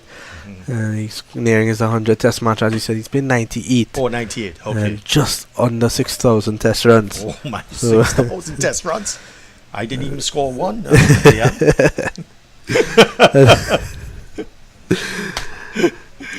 Yes. So we're looking at this continued fight back by Charles and Mohammed. And Charles has really been impressive. He's shown good presence of mind. He's found ways to score. And he's done a really good job for Trinidad and Tobago. They would be pretty happy with his contribution. So just 2 deliveries left in this Ashmead net over. The score 173 for 3. And the scorers seem to be having a bit of an issue. Yeah. So It's a- they would it's- update it soon. It's But essentially a batting wicket. It's not, the ball is not, there's no real variable bounce. The ball is coming through well to the bat. Just a matter of application.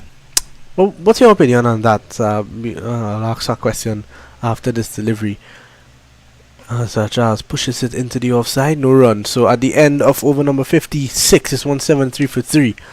And I was going to ask, Trinidad and Tobago are in a golden position. Well, were in a golden position at the start of this game, where they were just 6 points behind. An outright win would have given them the title. Oh, really? Okay. They're in a situation where you're home. You've got the home advantage, and this is the wicket that you prepare. It's flat. It's almost impossible to get an outright victory on a wicket like this. a bat in paradise, as Yeah, you say. exactly. So I thought they missed the trick a bit there, if it was in their control or not. But it's not a wicket where Trinidad and Tobago could beat a team outright like they've done. It's hard to pick up wicket. Yes, endorsed. In contrast, the Barbados curators laid a pacey pitch in Barbados, which backfired on Barbados. But yes, it's a flattish pitch. But I think also the TNT bowling has been weakened by the departure of Seals and Phillip. Yeah, 100%. Yes, yes. But that being said, it's a game of cricket, and batting and the contest between bat and ball. I think Guyana has really been outpacing us in that respect.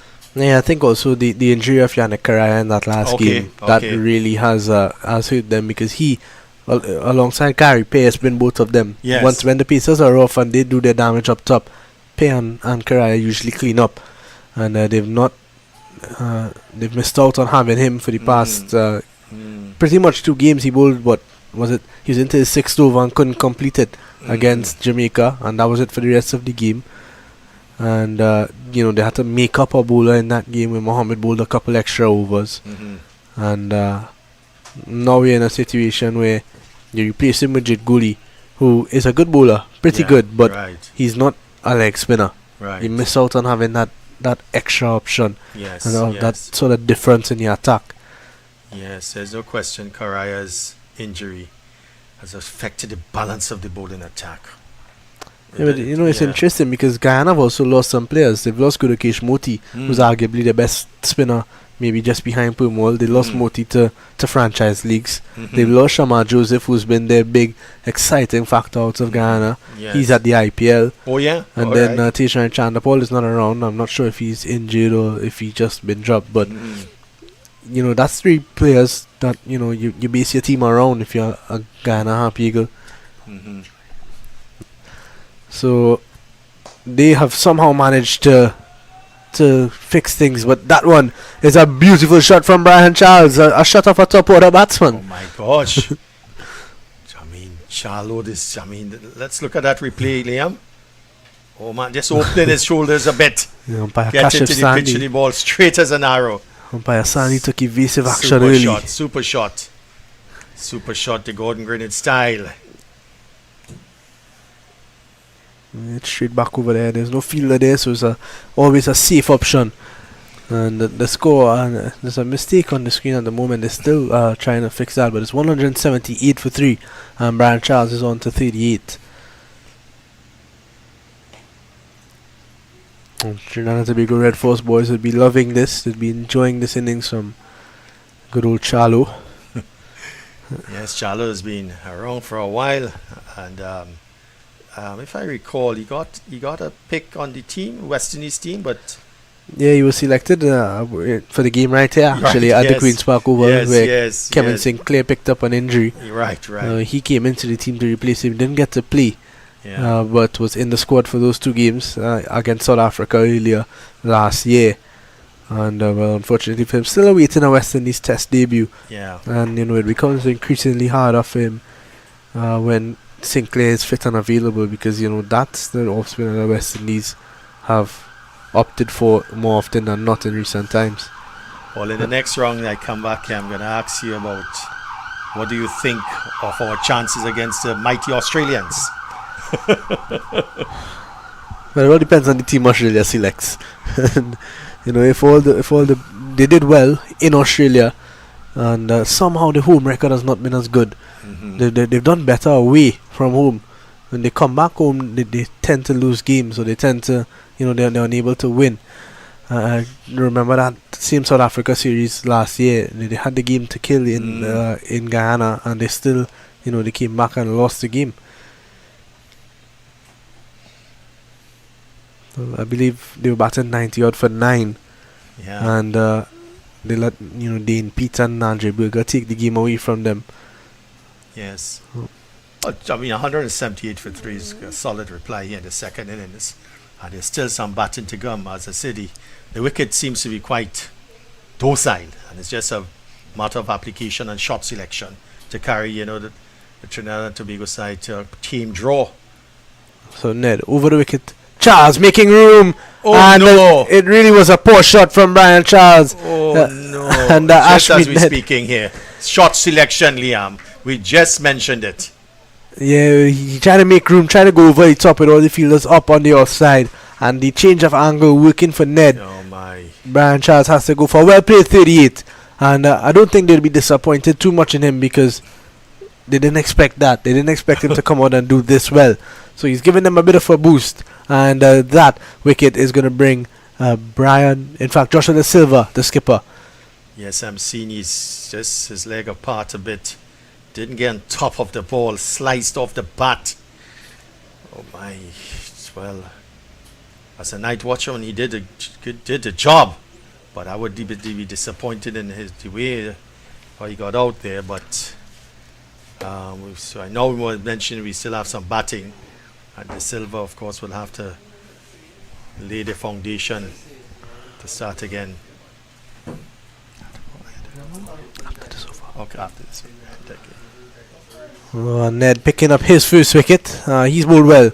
He's worked hard for it. He's been in some good areas, trying different things, trying to make things happen. And that's the type of player Ashmead Ned is. Yes. So he picks up his first wicket. Charles goes for 38. And Trinidad and Tobago Red Force 179 for 4. Joshua Da Silva has a job to do here. I almost could hit myself for being a commentator curse. Now speaking about shot selection. But say what? I mean, game of cricket changes in 1 minute, 1 second, 1 over. Guyana now has hit back with this wicket of Charles, caught by Savri at backward point for well played 38. Well, what's the plan from here for the Red Force? Because there's just under 53 overs left in the day's play. They still trail by 44. It's going to be very tough for them now. It is. You know, whenever there's a wicket in any form of cricket, it kind of injects that kind of extra life into the fielding team. And so here is Da Silva. He's getting ready to face his first delivery. And probably more nervous than Josh himself. he needs to get a score here. He needs to finish off the season well. Yes. We mentioned, he's been in and out of that West Indies Test team. Yes. Didn't play a game against Pakistan. He would want to, get his spot back. Yes. And his opposite number 10 Imlak would be having something to say about that. But it's good to have competition for places again. Always.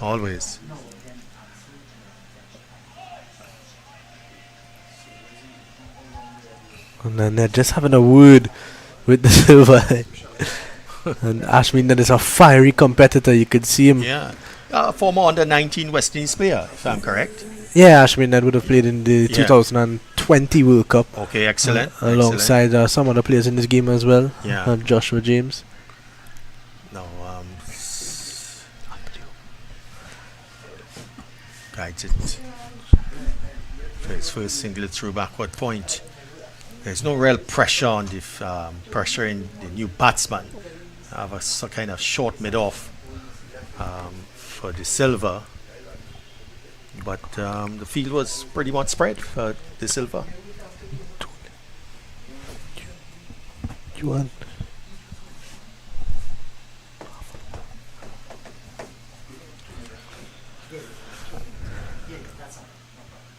A good shot there from Mohammed. He gets a single. Oh, that ends over number 58. In fact, there's one delivery to go. And after this over, we'll have a double change. Colin Murray, the king of Port of Spain, he's going to come in. The king of Port of Spain is in the pavilion? Yeah. In the box. And also joining him is going to be Inderjeet Prasad. So that's the end of another good over from Ned. A wicket in the over. It's 181 for 4.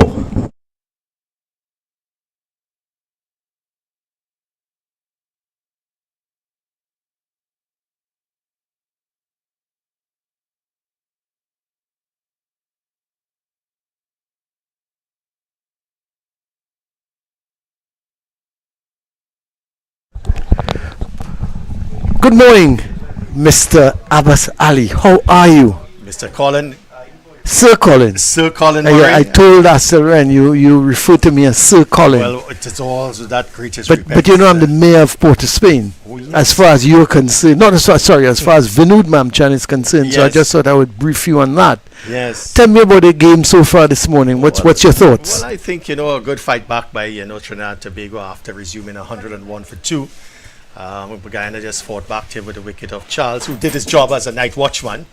But we have to cement batting a big score here by one of the batsmen. And I think Jason Mohammed right now is looking at that. And we should be on the safe side. Hey, But, somebody's got to get 100. Yes, definitely. I just, want to say before I leave you here temporarily, Sir Colin Murray, if you don't mind, I was a bit disappointed at the back end of the Trinidad and Tobago performance.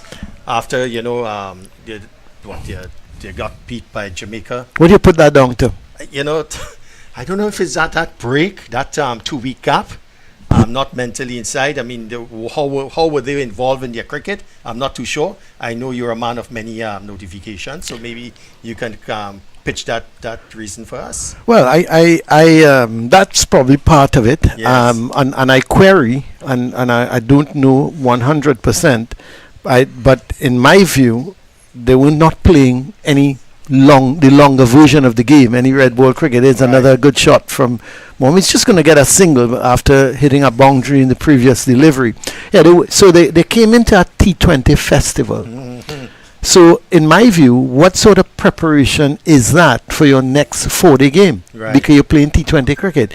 I would have thought and they could have practiced 1,000 times. Yes. Okay, in the nets. Yes. They could have gone in Yes. the nets, they could have gone in the outfield, and they could have practiced 1,000 times. Yes. My point is, the preparation, there's nothing like match preparation. Right. And they should have been playing league cricket. Mhm. I know it's only 2 days. That's another problem I have, where you play 2 days of cricket rather than 3 days, because you're preparing for a 4-day tournament and you're playing 2-day cricket.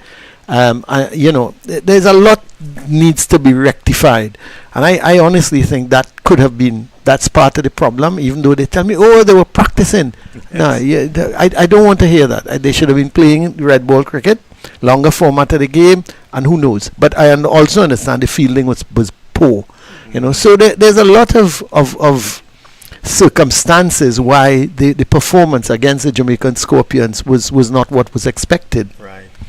All right. So Okay, I think I'll you're see taking your leave. I'll see you at the end of the next turnaround. Okay, well, it's great to have you, man. You're looking well as ever. Oh, really? Yeah. I mean to say, I'm not as young as you were again, eh? Well, I'm not as young as people think. I always remember your brilliant days in 1974. Oh yeah, As captain of the West Indies team. quite a long time, quite a long time ago. Anyway, the story is Abbas Ali is making his way off, and Indrajit Prasad is going to come into the commentary position with me as Trinidad and Tobago Red Force 186 for 4, and this is a very, very important partnership here now between Jason Mohammed, who is on 42, and Joshua Da Silva, who has just come into bat at the fall of the wicket of Brian Charles, who certainly did his job as the night watchman, getting to 38. And Da Silva is on 1. He's at the non-striker's end. Yes, you were there before, but that's right. And they go through for a very quick single. That's good running. Good intelligent cricket by these two seasoned players. Joshua Da Silva, a young man still, but has done his job for West Indies and has really kept wicket over the past couple of years. Was replaced in the Pakistan tour by the man who's keeping there for the Guyana Harpy Eagles, Imlak. And but the Silva's got the experience now over the last couple of years, as Ashmead Ned is the bowler. Hello to you, Indrajit. How are you this morning? Hello, my dear friend. Hello to all our listeners and viewers. I am good so far. The cricket out in the middle, being Absorbing, you think? It is. I think Trinidad and Tobago Red Force, they don't want to go down without a fight in this game. Yeah. Da Silva plays, gets an easy single. He's been batting really well. Somebody said to me, maybe it's how he didn't play in the Pakistan tour that he's come out with a vengeance. He also played. I was making the point to Riza Abbas Ali about when the players had the break the 2-week break, there was a T20 festival played right here at the Oval, and Joshua De Silva opened the batting for Queen's Park, and he made a ton load of runs. Unfortunately, he had a little bit of an issue with a groin or a hamstring strain and didn't play in the final, but he batted also very, very well. And you look at his scores during the course of the 4-day regional tournament, it's been exceptional, and he's hard to ignore. Even the low total that they made against the Scorpions, he got 86, I think, in the first innings. So even when the team failed, he stood up and said, he held his hand up and said, "Hey, I'm here." Well, that is what you have to do when you're a West Indian player and you come back in the regional tournament. You're expecting them to be a shade, a level over whatever it has to offer, and he has done that. Yeah, I've always maintained that when you come back from West Indian and duty and you come into the regional game, you gotta show that, hey, I'm an international player, I'm a West Indies player, and you got to show that class above the other regional players. Absolutely. So during the break in Guyana as well, many of the Harpy Eagles players, they were involved in red ball cricket, 50 overs cricket. That's too short from Ned. He got away with that one because it was too short, and even though Mohammed was getting on the back foot, you could see him trying to find the gap between backward point and cover, and the ball came off the bottom part of the bat. I thought he played a little too early at that, and it went out to cover. At the end of the over, 60 overs have been bowled, 190 for 4, and they have a look there at the bowling analysis. I thought Niall Smith bowled well yesterday, was very unlucky not to pick up a wicket, but everybody else picking up 1 wicket. Yes, and I was talking about the red ball cricket during the break in Guyana. Tevin Imlach was one of them who scored heavily during that break period. It wasn't a 3-day cricket or 2 days cricket. It was a 1-day match in the Georgetown Cricket Association. That was what, 50 overs? 50 overs, yeah. Not 20 at all. Right. And many of these boys were involved in that tournament as well. They were in camp and they did play cricket. So it's like, what do you do during the break? I heard you talk about, the longer format of the game. And I agree with you. It's important that we start 3-day cricket in every territory of the West Indies. Oh, for sure. I mean, in Trinidad, what the tournament run by TTCB, there are 10 teams. And I think that's just too many.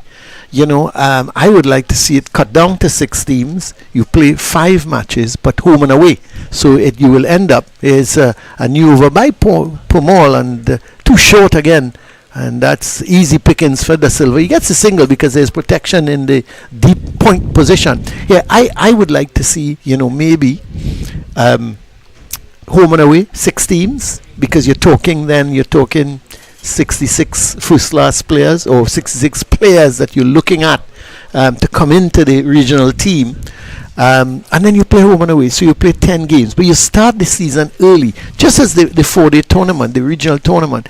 I think I mentioned it yesterday. I have a problem with the break. These breaks, play the tournament, start the tournament in early January, and you play through. Players should be fit enough physically and mentally to handle that. Yes, and I agree with you with the physical fitness, mental fitness as well. It's very, very important. You got so many people, players around the world, like in Australia, the Sheffield Shield competitions that they have, county cricket in England. They play cricket there, for such a lengthy period of time. Well, runs here, no. Mohammed just can't beat the man at backward point. Yeah, I mean, county cricket, you play basically every day. You play, it's 3-day games, and you play, let's say, Monday, Tuesday, Wednesday. The teams tend to travel on Thursday. If you're playing for Warwickshire, based in Birmingham, and you have to go to Surrey in London, sometimes you travel overnight. You finish the game in Birmingham, and you jump in a vehicle, and you travel down to London to play the next day against a Surrey. So it's demanding, but you know what? These players are paid well, and that's what we need to do. We need to get our players in the region a little bit more tougher in terms of the cricket, playing basically, not every day, but at least every weekend. Yes, so the body is fine-tuned to Exactly. the rigors of, international cricket as well. I hear you. And I think that's something that we need to look at. It's not a long tournament that we're talking about. No. 7 rounds of cricket. And sometimes you get into a rhythm as a player. You don't want to lose that as well. But you made a good point there when you talked about the territorial boards. All the territorial boards have to sort of be on the same page. It's the end of the over from Pamal. He's completed 19 overs now, 1 for 55, and it's 192 for 4. Jason Mohammed on 45 and going pretty well. Yes, Yeah. and gone are the days of 3-day cricket. Yeah. I remember back home in Guyana, 3-day cricket matches. It was a look forward to tournament. Yeah. They used to play on Friday, Saturday, end it on Sunday.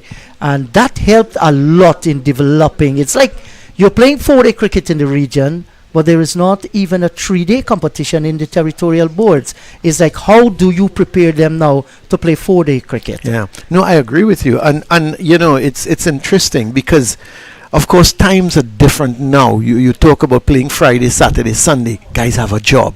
So they may say, well, it's difficult for us to play club cricket on a Friday. As Ned starts a new over, it's difficult to play club cricket on a Friday because guys, they have to get time off from work. But in the old days, you played a Saturday, Sunday, Saturday. That was your 3-day game, and then your next game would start on the Sunday. So you go Sunday, Saturday, Sunday.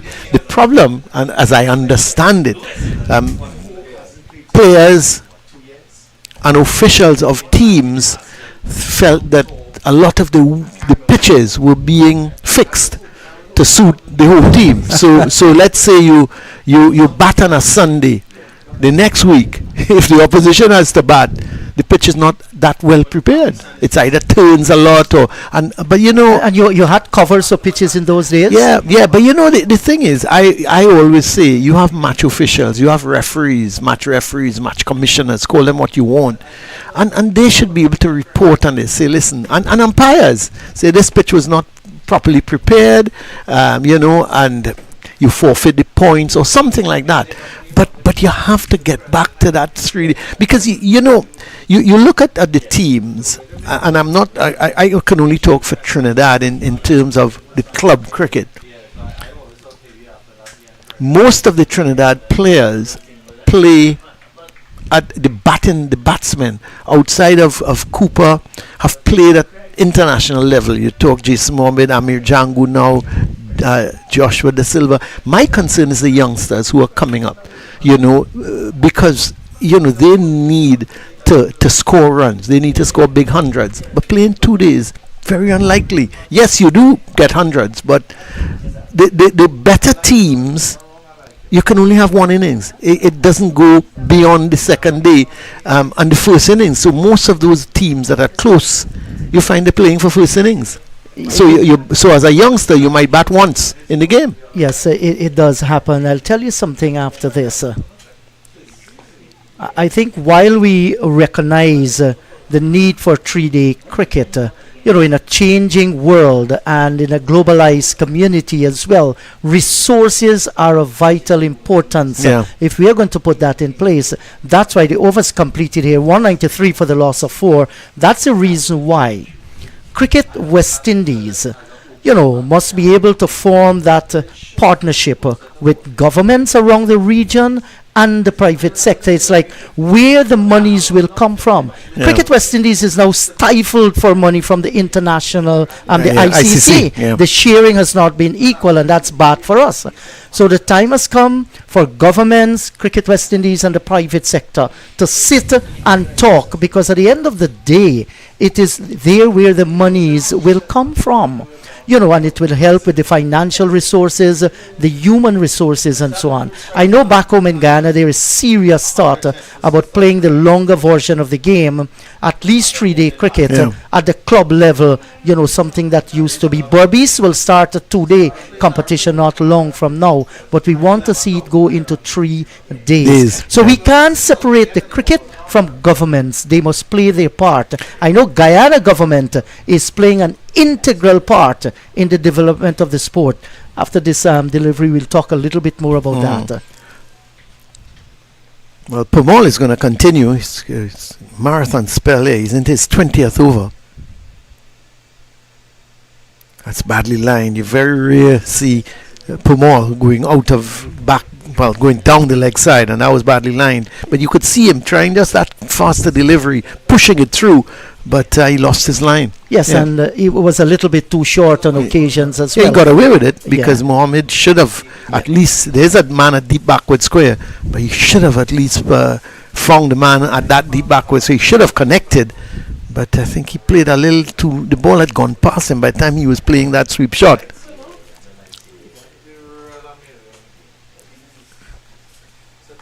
Off the back foot this time, down towards a short cover, diving effort here by Kevin Sinclair. Well done. That would have whistled past him. For sure. Yes.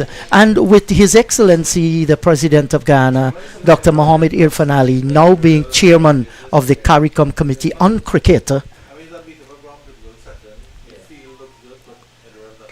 and knowing his love for cricket, he's doing a spectacular job in Guyana with that. Right. Now at CARICOM level, I think good things will come as far as resources, financial resources are concerned, because West Indies cricket is at the core of his heart, and I think he's very, very honest about that.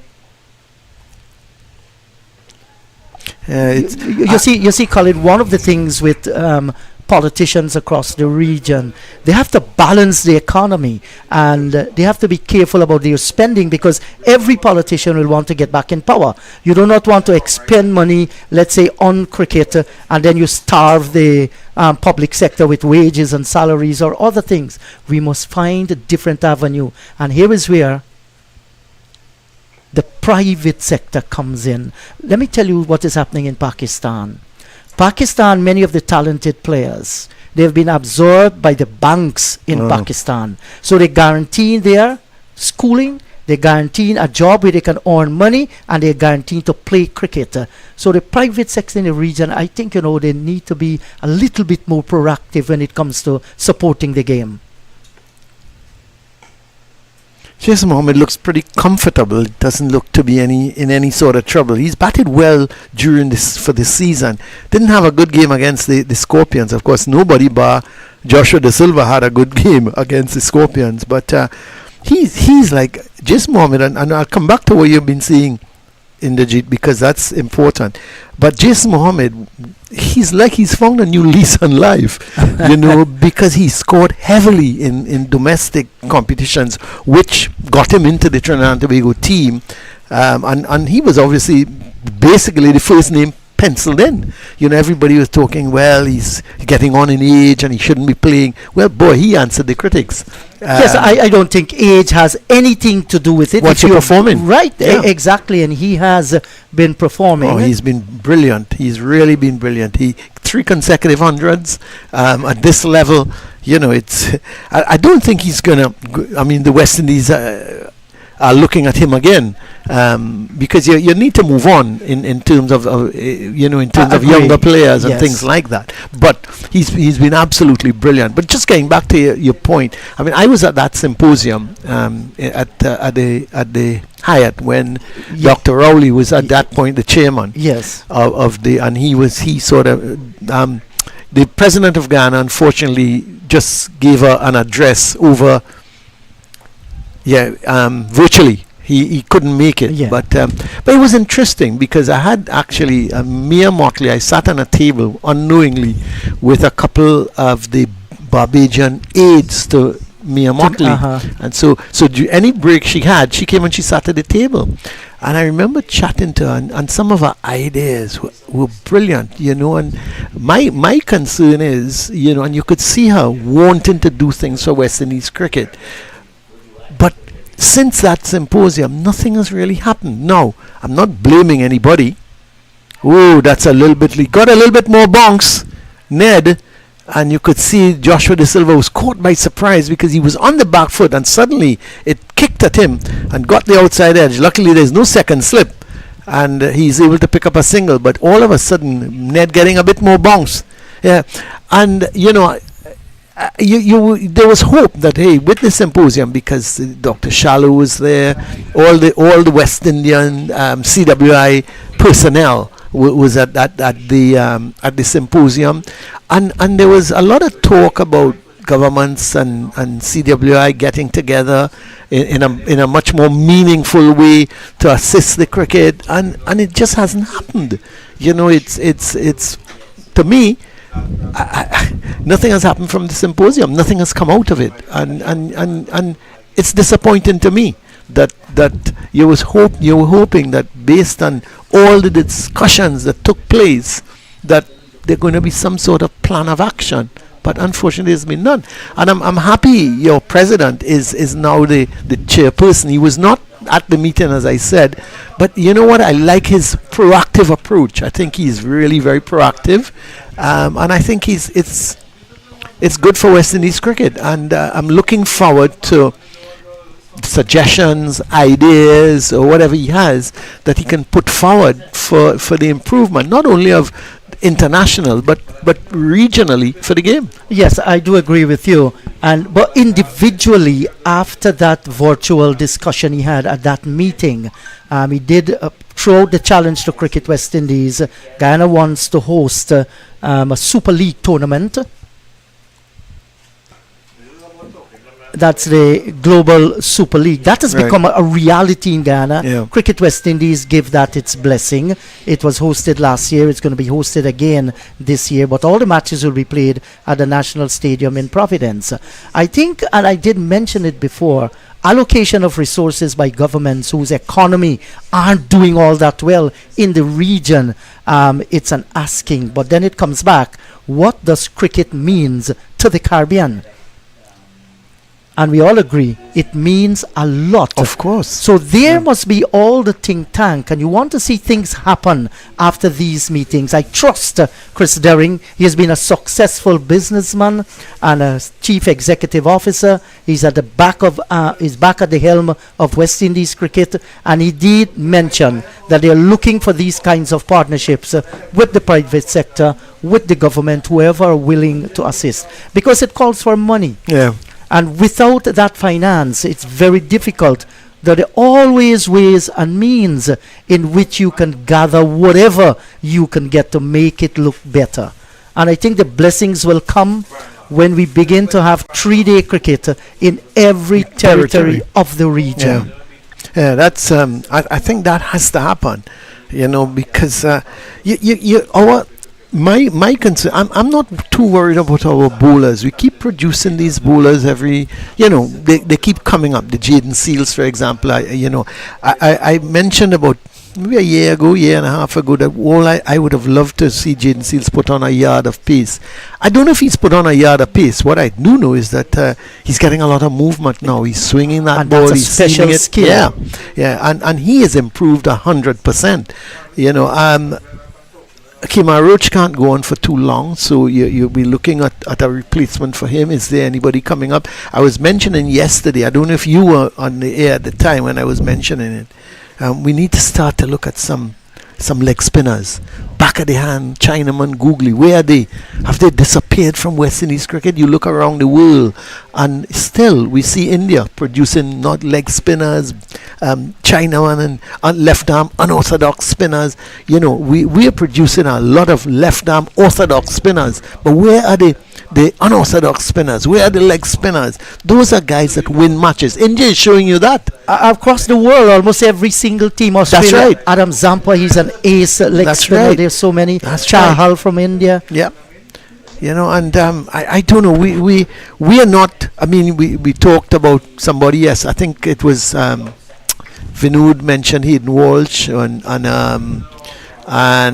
some, I can't remember the other name he mentioned. Yes, but Akshay Carrier, Mansingh. yeah, Yannick Carrier. Yeah, but you know they haven't hit the heights right. at international cricket that we're looking for. Yes, Hayden right. Walsh got his chance a few years ago, and really and truly, has he improved?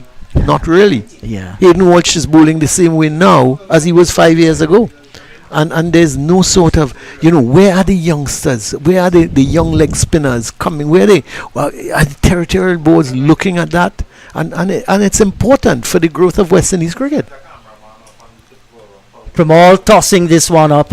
He gave that a lot more air, didn't he? Yes, he did. I read something, I think, on Facebook. I saw a video as well. Samuel Badre might have very well started a clinic in Trinidad and Tobago for wrist spinners. His academy. He saw. I think it's an academy he has. Oh. Yeah, or a school or whatever. But he is, and that's great. Because you got to. It's an art. No, not everybody can just run up and bowl leg spin or. But that's my concern, that we're not producing those type of players that we did, say, 10 years ago, 12 years ago. Yes, so true. At the international, I don't know what's the situation in Guyana. There aren't too many. Since Bishu. There aren't too many as well. Yeah, since Bishu, I haven't seen much coming out of Guyana. Yeah, and you rightly called it, lots of left arm spinners coming through. Quite a few off spinners as well in Guyana. End of the over? Yes, at the end of it, it's 195 for the loss of 4. Mind you, while we are saying all of this, at the international level, West Indies' success primarily depended on fast bowlers. Yeah. But we aren't producing those ferocious fast bowler in a plethora, that we used to do in the past. This is why we are talking about the variety that is needed. I was looking back at the fearsome, the fearsome foursome, Roberts, Holding, Croft, Ghana, and and then there was another 3 or 4 couldn't get into the team. Would have probably made any team in the world except West Indies. That's Clark, right. You're calling names. Franklin Stevenson. Yes. And somebody said to me, but how come? That's a good shot. Too short from Ned there. That deserved the treatment. Da Silva was in position very early. He's also looking very comfortable. As I said, this is an important partnership between these two. But right now, I think they're looking very comfortable and they're batting well. Yeah. You look back and think, well, how come we produce these 4 great fast bowlers? What did we do different to say what we're doing now? And I can't answer the question, because it just seemed that these guys, and I played youth cricket with Michael Holden. Tell you what, wasn't a pleasant experience at youth level, neither Wayne Daniel.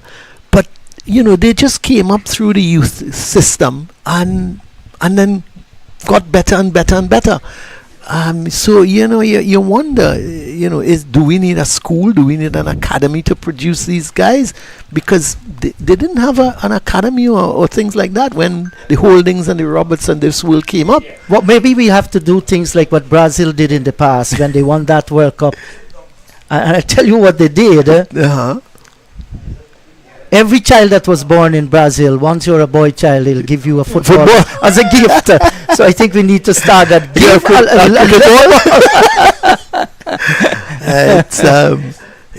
But it's I don't know. It's a tough thing. But I would just like to see a little bit more being done. For regional cricket. There's the 12 o'clock, so that means it's about lunchtime. So this should be the last over. Well driven, that's a good shot. Given a little bit of air by Ned, and Da Silva getting to the pitch and driving sweetly. And they're really looking very much the part. And he picks up 2 more runs, so just 1 away from the 200. So it's, of course, Trinidad and Tobago, the Red Force, just playing for pride now. I don't think they would want to end the last game in the Jeet with a defeat, especially to Guyana Harpy Eagles, because you don't want to say you were beaten by the champions outright. Yeah, we give them a real fight. Come from behind fight. Yeah. Well, that's it. It's lunchtime now, because the umpire has walked forward and is taking the bails off, and the players turn and they're heading towards the Brian Lara Pavilion, and the Red Force, they have closed at 201 for 4 at the luncheon interval. Joshua De Silva is on 12 not out. Jason Mohammed, he is on 46. Jason Mohammed is on 46 at the moment. And just trying to wait on that scorecard for you, because the night watchman, he was really batted very well in terms of Brian Charles getting to 38 before he was dismissed. And it's just he was so 201 for 4. And Brian Charles, 38, was out caught Savory off of Ned. But before him, Cooper, who batted so well yesterday, he went bowled by Pumal for 28. And then Charles followed for 38. Those wickets fell at 110 and at 179. So a 69-run partnership between Charles and Mohammed. Charles certainly doing the job as the night watchman. And Mohammed is there on 46 not out. He's already hit 6 boundaries. Joshua De Silva is not out on 12. And the bowling for the Guyana Harpy Eagles, well, the bulk of it being done by Versami Pomal, 21 overs, 1 for 56. Ashmi Ned, he's also had 14 overs, 1 for 41. Sinclair, 7 overs, 1 for 15. And Ali Mohammed, 9 overs, 1 for 34. Those are the wicket takers. Kimo Paul yet to get a wicket in the second innings, none for 29 off of 8. And Niall Smith, who bowled pretty well yesterday, none for 18 off of 7. So that is the situation here at the luncheon interval. The Red Force, they are 201 for 4 and going along quite nicely. They're not going to win this game outright unless something really strange happens, but at least they're putting up a good fight in the second innings, and they're going to try and batter out the day, and hopefully try and not allow Guyana Harpy Eagles to win this game outright. So that's the situation from us here at the Queen's Park Oval. Remember, 201 for 4, the Red Force at the luncheon interval, and we're going to be back just a few minutes before the start of play after lunch. So we'll see you then.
Action resumes here in session 2 of this Cricket West Indies Championship match between the Trinidad and Tobago Red Force and the reigning champions Guyana Harpy Eagles. Andrew Chan in your company. The Trinidad and Tobago Red Force still trail by 22 runs. The story of the morning, they started on 101 for 2. Guyana were able to get rid of the overnight batters, Cephas Cooper and Brian Charles, but since then it's the linchpins of the Trinidad and Tobago Red Force batting. Jason Mohammed, 46 off 87. Joshua De Silva, 12 off 22. As I welcome back my good friend, Mr. Astle Wren, we are here again, sir. Well, thank you so much, and having refreshed and looked at and had the time to walk around, we are resuming play after the lunch interval, and we have the Jays, Jason Mohammed and Joshua De Silva. Those two will attempt to take the Warriors, the local team, to safety. As they mentioned before, this pair may attempted to take the game away from the Guyana Happy Eagles. But let's wait and see as it unfolds after the lunch interval. Lots of cricket, lots of overs to come, and plenty of play still remaining, my friend. Yes, certainly. And I think this session is pivotal more than any of the others because, of course, Red Force still have... they're still trailed by 22. The last two arguably inform and recognized batters at the crease. So if they separate this pair and they can set Virasamy Pramal among the pigeons of the lower order, then that cat is going to run away with it. Oh yes, because we saw some balls were misbehaving a little. The ball was jumping and they were getting a little bit of turn. And if he can exploit all of that, then he can be the cat among the pigeons. And he will be starting proceedings to Jason Mohammed. Astle Wren will run you through the fielding placings after this first delivery. Virasamy wasn't quite ready. Good delivery to start. A good delivery indeed from Virasamy Pramal. You have standing at the first slip. There's a slip, there's a backward point, there's a cover, and there is a long man on the long off boundary. There's one on the long. I'm trying to look around the field. There's a short mid wicket, and there's a widest mid on. Yes, certainly a little bit of a defensive field, but not surprising considering the two informed batters who are at the crease. Still would like to see a fielder inside. Maybe it will come back into play for Josh De Silva.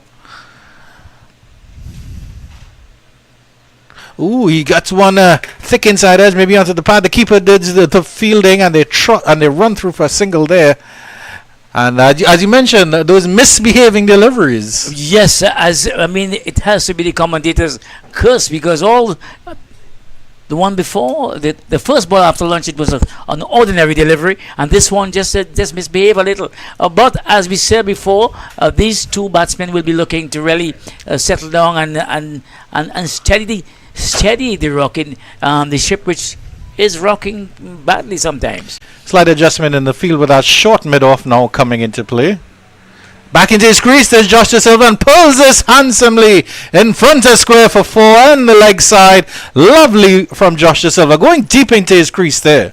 This is the type of play that you need for the Red Force. I mean, you need to exploit every delivery, every bad ball. You can see that one was short and Josh De Silva went back and pulled it through mid wicket for 4. I think he will be looking to capitalize on everything that he can score off to really get past this arrays of 22 runs.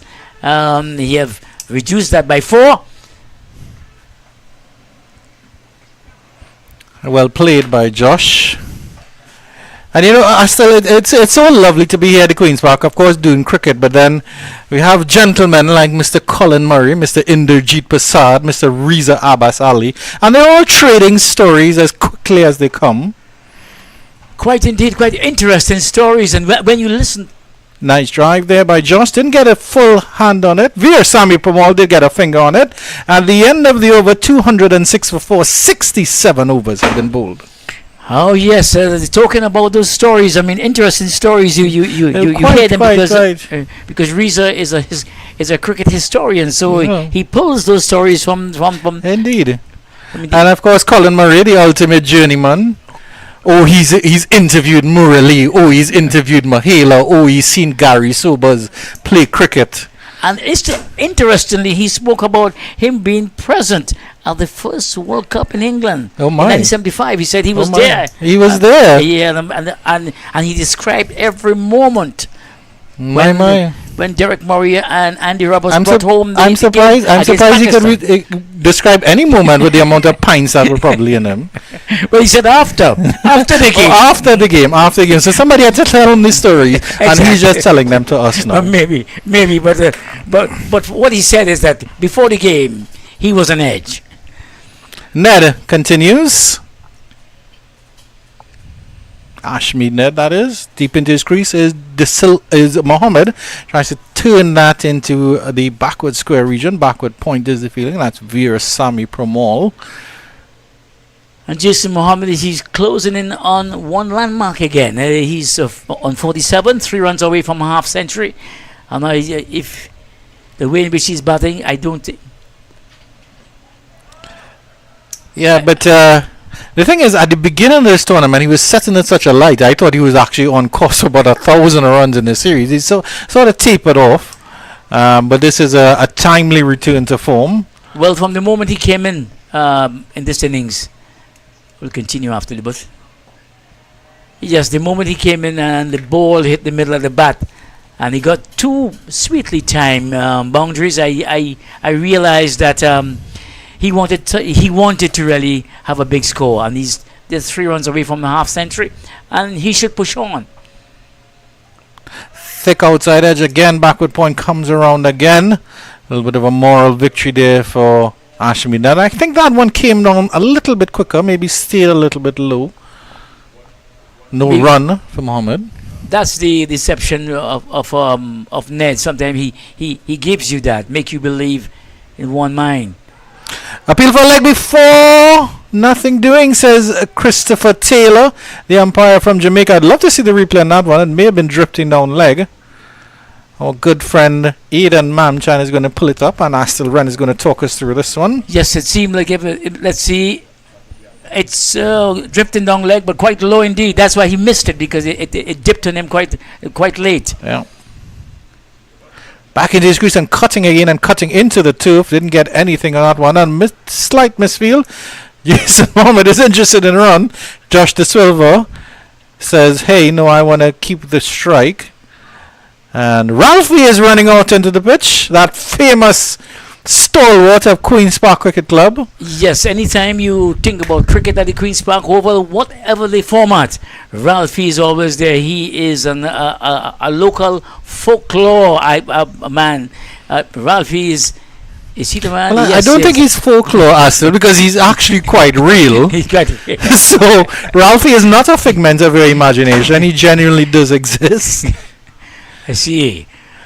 Ralphie. What do you think he is, Elijah Blaze or Sukiya? Because Ralphie is everywhere and at every single game at the Queen's Park Yes, Oval. indeed.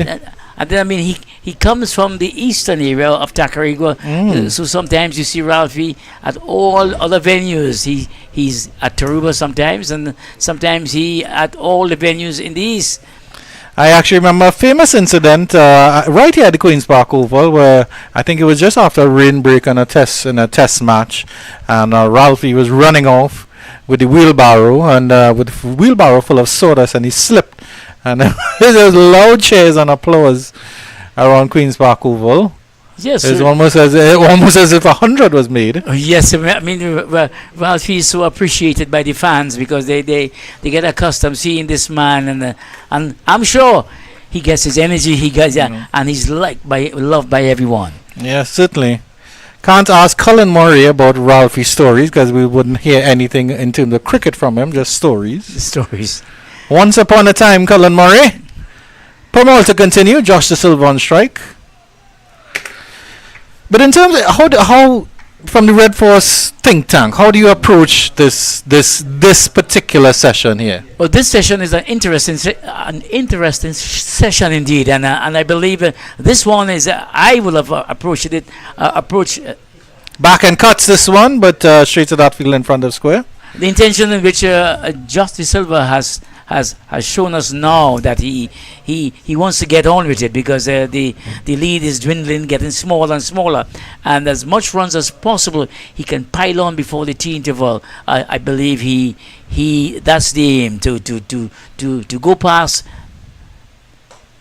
Pulls this one into the leg side, a full toss, and he misses out there. I think Josh, he slams his bat into his pad angrily. It was a full toss, and the gap was there to be picked, and he picked out the fielder. Exactly, and the man at short mid wicket, you can say, he should have cleared him quite easily. That's Matthew Nandu. Forward to this one, plays it calmly. 2 deliveries left in the over. So I am sure that Justice Silva is looking for some quick runs and have wickets in hand, so they can at least step on it after they go past their res.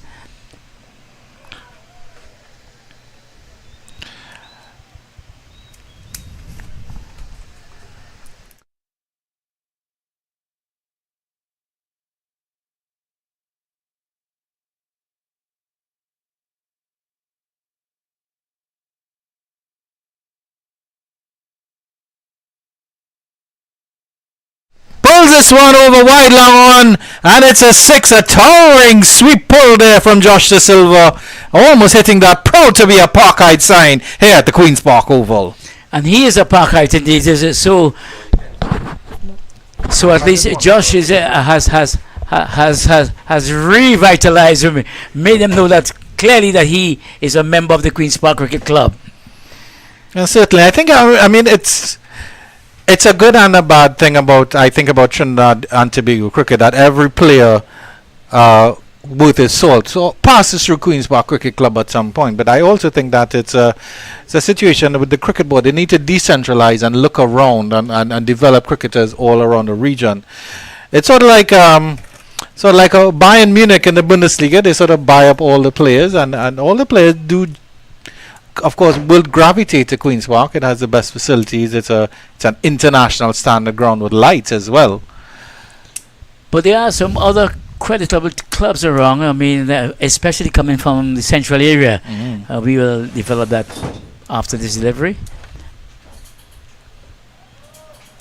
Yeah, I've always had a soft spot for Presal. I love that community, and I love how that ground in Shanali Park is right in the heart of Presal, and the community really supports their cricket.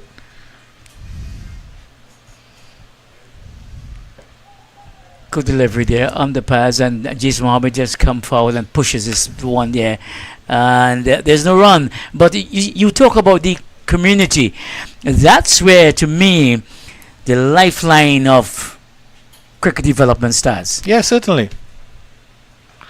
Flash this one through the extra cover region. Half stop there. Well done by the fielder. That is number 84. That's Kimo Paul. He does well. And then he pull it back just in front of the rope. So Kimo Paul just got out enough of a finger on that. And they run away for 3. Hit forcefully by Mohammed. Kimo Paul still has to pull up his pants fully. And that brought up Jason Mohammed's half century, did it? Yes, indeed. Yeah, you're quite right. 50 off 99 deliveries. 99 deliveries. So almost a centurion again. In terms of deliveries face. That could be translated into another 100 sometime today. Yes, indeed. Checking the replay on this one. Got very, very close to the ropes. That could have been touch and go. But thank you very much for that. Liam Mamchan, who's a producer and lead commentator. 22 half centuries for Jason Mohammed in first class cricket. Quite a prolific young man. I mean, he isn't all that young, but quite. he has gone past he's in the late 30s now, but he's still scoring runs. Owen Man River. Yeah, compared to you, he's still a baby. Deep into his crease is Josh De Silva, pushes out to extra cover. There's no run. Josh De Silva has looked extremely comfortable at the crease throughout the season, and it's good to see. I mean, he's graduated to the vice captaincy of the West Indies team, and then was unfortunately didn't play in Pakistan. I mean, there were thoughts about that he was being groomed for the West Indies captaincy. So when the new West Indies captain is named, I think his name will be in the mix. But I really admire at least his approach and mentality. He's leading the Trinidad and Tobago team at the end of the over 215 for 4, and he certainly has led by example in front of the stumps. And behind the stumps, his keeping has been adequate. I mean, Tevin Imlach, I think, is a much more natural and better keeper. Even Amir Django as well, but Josh De Silva does work hard at his game. You can see the maturity in Josh De Silva in his batting. He has an aura of confidence because and you could see that he has worked on his game. He has developed the areas in which he needed to be developed, and now he's the fruits of all of that. We are seeing it here, and I mean, there's a bright future for this young man because once he goes on to, if he gets the West Indies captaincy, it will be another feather in his cap. Yeah, certainly. Veer Sami Pramal to continue. Jason Mohammed to do battle, just getting up to 50. I wonder if he's going to change gears here, Jason. It will be interesting to see. Still trailed by just 8 now. So, cuts, and there's a fielder out of the sweeper position, so they're getting a little bit more defensive with the field here, Guyana. There's also a fielder deep back at square leg, backward point. Extra cover, short mid off, long off, and that long on is now in position, as well as good old mid wicket, Mr. Nandu. I thought at this time they would have at least attacked for the first hour. I mean, of play to at least picked up one of these two batsmen and push the Red Force back a little. But Imlach decided that he will continue with a defensive theme and a feel of containment. Yeah. So of course the challenge is, of course, if Red Force are going to try to make a game out of it and even try to bowl the Harpy Eagles out in the final session of the day, what sort of total do you think they would be comfortable with here after this delivery? I was thinking anywhere above 100 might be difficult to chase in a final session on a fourth day. Well, I mean, I don't think that they are going to. They'll be looking for even more than that. Maybe 130, 140 to be on the safe side, because I don't think they want to chance it. I don't think Imlach will want to really be looking for to go over 140 in the final session, the final hours play. So the Red Force will be looking to set them something in that vicinity, but it will be a tough call. But they have the firing power. One of the lovely things about this game, you play it 3.5 days and you still have to debate and decide how you're going to use the last couple hours. That's how this game is constructed, where it is so much uncertainty about it. Yeah. Nice drive there by Mohammed, but there's the long on field in place. That's Mr. Kemal Savory, who's also done really well. And Mohammed, I think, pinches the strike there. 218 for 4, 71 overs bowled. Good going so far by Trinidad and Tobago Red Force, considering in the first innings they were bowled out for 240, and now they've progressed quite nicely to 218 for 4. That's that's a big improvement. I mean, but it means that the mental approach, the way in which the batsmen started in the second innings, it tells you that they knew that they had to bat much better than they did in the first innings, because they were facing a huge deficit, and that deficit, I mean, they have brought it down. They have gone past it now. Did they? Yeah, they still trail by 5. Still trail by 5, but 5 is just one boundary away. And of course, the other thing is, still hindsight is It's a very strange thing. But do you think Guyana would have regretted batting as long as they did? I'll get your comments on that after this delivery. Yeah, I mean, they scored 463. They batted 432 overs. If they had declared maybe at 430, something like that. Well, yesterday I mentioned it to someone, not my fellow commentator, but I will continue my talk just now. Nice drive by Mohammed, a little bit uppishly into that square region. Because I thought maybe they will have at least put a little more pressure on the red force by declaring or maybe not spending that time at the crease. Give them more time to bowl out the opposition. I mean, give them more time to be attacking, to do what they wanted to do. But all that is behind us now, and we are looking at what is before us. Quite true, sir. Don't know. I mean, we can sit down and discuss it as they run a quick single here. The pickup wasn't good from the fielder, and they were able to get through for the single. That's number 51, Ronaldo Ali Mohammed. I don't know. Do you consider it maybe to be a little overconfidence from Guyana? They batted, and they probably didn't expect Trinidad to do as well in the second innings, because I mean, you dismissed them for 240. You thought, I mean, 463. When I saw that they posted 463 as compared to 240, I was wondering if I'd get to commentate on cricket today, to be honest with you. Well, I mean, that thought would have been going through the mind of Imlak. Pushed by De Silva down to long on. Derek Murray Players Gallery is in front where Ronaldo Ali Mohammed does that feeling. That great man, Derek Murray, the first great West Indian keeper, maybe. Derek Murray, yes. No, there was Jackie Alexander before. And then you had Clyde Walcott behind the stump, and then coming up lower they had Jeffrey DeJean. Oh well, he was the king. That one dipped a little on Jason Mohammed, but he managed to dig it out, and there was no much disturbance and no run. The end of the over. This is what over is it? The 72nd? 219 for 472 overs. 72 overs have been bowled. So I see Ned is, or is that what's this? This is not Ned. That is one of the Guyanese players is signaling to the pavilion. I don't know what he wants. But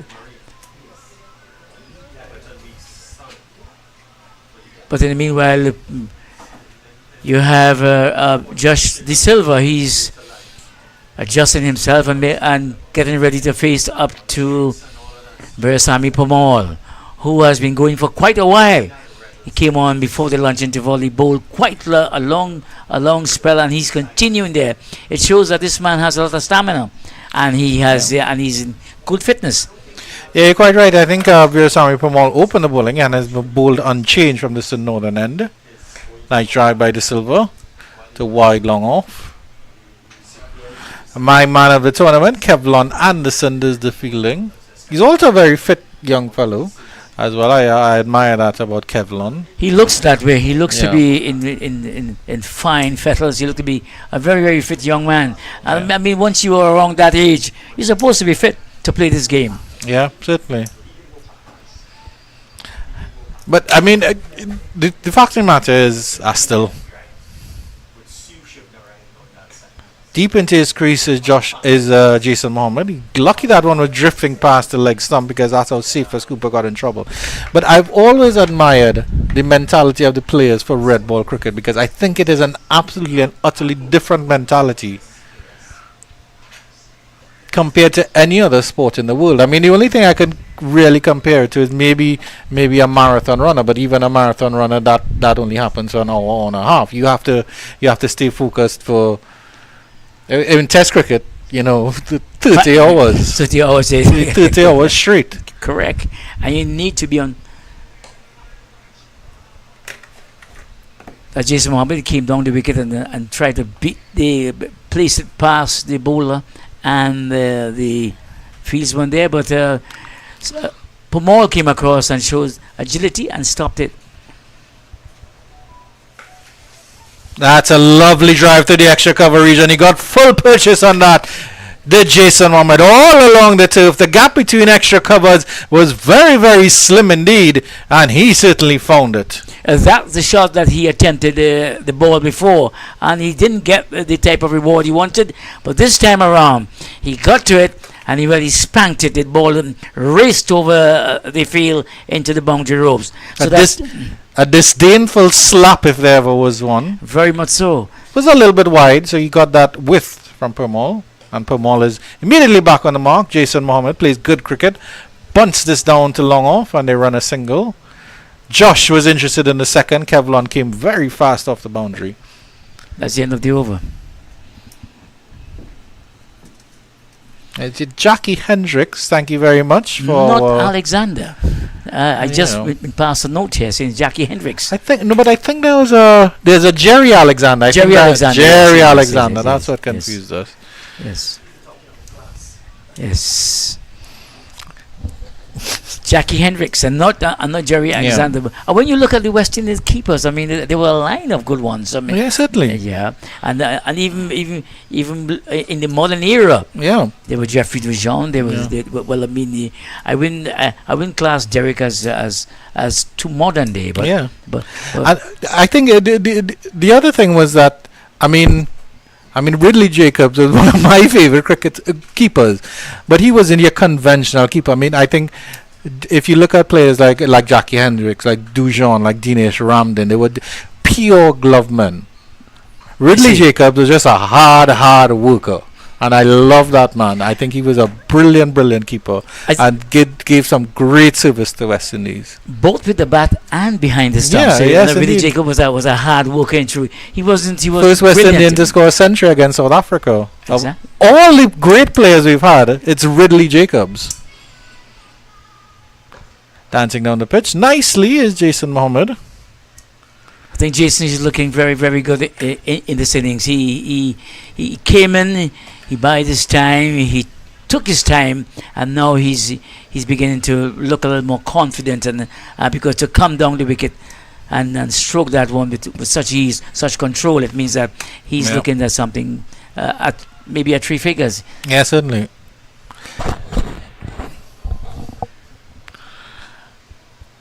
But I mean, if you look at how this session is going here,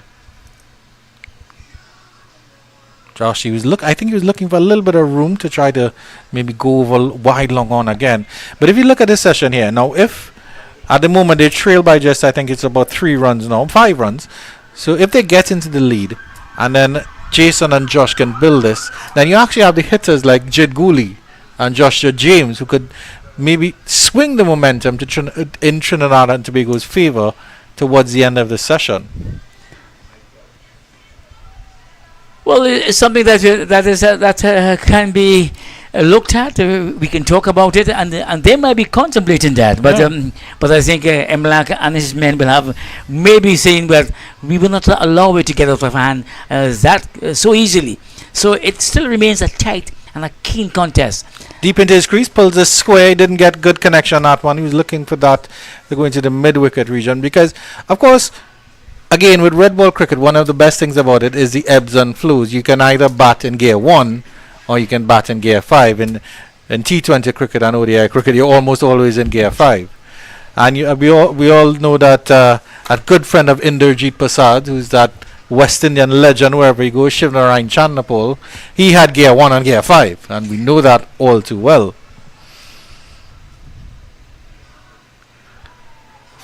Just Shiv Chandapol, because some people thought that he was just always batting on gear 1, but he's a man can can step it up, because I think he is one of the fastest century makers. I saw I heard about that 100 in Guyana when he took on Australia, and it was a breezy one.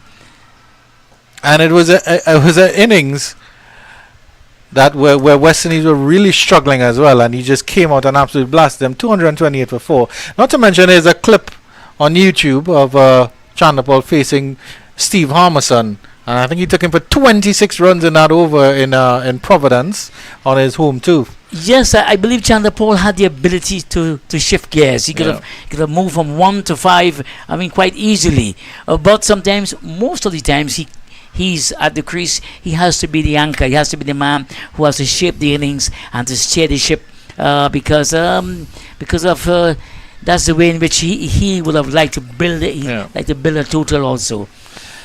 Yeah, and the reason we're talking about this, ladies and gentlemen, if you're now tuning in, yes, we are still talking about cricket, but the concept of shifting gears is switching the momentum. Because, of course, Lara was very good at that. He used to take about 100 deliveries to make his first 50, but the second 50 was coming up in about 40 deliveries. Kevlin Anderson, my man of the tournament, has been really good at that as well throughout this tournament. And I'm sort of hoping to see that Josh and Jason do that hopefully towards the end of the session and try to make things a little more interesting instead of just letting the game meander. Just cuts and he gets this one just in front of square and it's just a single. And the players you are talking about who have the ability to really shift gears, those are the ones that people come through the turnstiles to see. Yeah, those are the ones that really bring the crowd into the stadium, and those are the exciting players.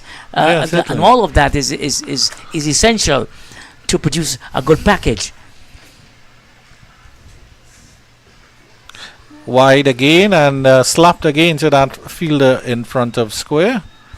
That's a sweeper position, and that's another single for Jason Mohammed. And then, of course, the players like Mr. Christopher Henry Gale, who bats in gear 5 with nitrous oxide. I mean, Gale is always that because, and he has been awarded or rewarded with 3 triple hundreds. Yeah. Yes, it's not. Yeah, it's not to say that you can scoff at that at all. Because at one time it was touted, I heard that Brian Lara said that he thought Gale would have been the one to go past his record. Yeah, totally. Nice push again into that gap there. And Joshua looks so easy at the crease. I mean, he looks very, very, very, very. He's playing his shots with so much ease and so much time to play his shots. So it shows that the wicket is getting a bit slower. But they've spread the field far and wide now. They actually have that gap open just in front of square and a little bit behind square as well, just to push to that sweeper position. Jason Mohammed goes again. This one hits straight to that extra cover fielder. And he's lucky that I don't think that bounced very, very far in front of that field at extra cover at all. But no harm done. Deep into his crease again, cuts, and that's the backward point. There's no run. Every time I see Jason Mohammed backs away and gives himself room, I kind of wink a little because I know if one keeps low, it can be the end of it. But he's seen it as big as the proverbial football at this time. No. So Pamal come in and he stopped, turned around a little, and he sent the man at mid wicket or straight as my. Cow Corner is going back about 3/4 of the way to the boundary. I don't know if they're expecting Jason to go across the line, and he pushes it past the bowler.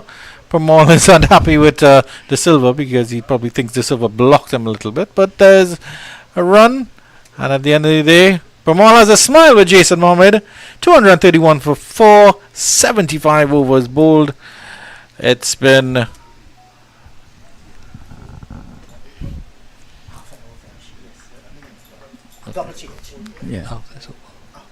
after so. So myself and Astel Run have been allowed one more over by Inderjeet Prasad before he and Mr. Reza Abbas Ali assume control. A powerful team, aren't they? Definitely, yeah. Because of they are coming in the middle order, Yes. and they were. They're coming in the middle order. Yes, we are the opening batters. Yes. So we have to set the foundation. Yes, we have set a very good foundation, I believe. We haven't lost any wickets for sure. Astel Run. Oh, yes, we haven't been able to see any one of the Red Force batsmen, the backs of them. We have seen their backs so often, but that's when they hit the boundary ropes or quick singles. Dancing up the pitch, almost getting himself in a tangle there, Jason Mohammed. My. Bit impetuous there from the old hand.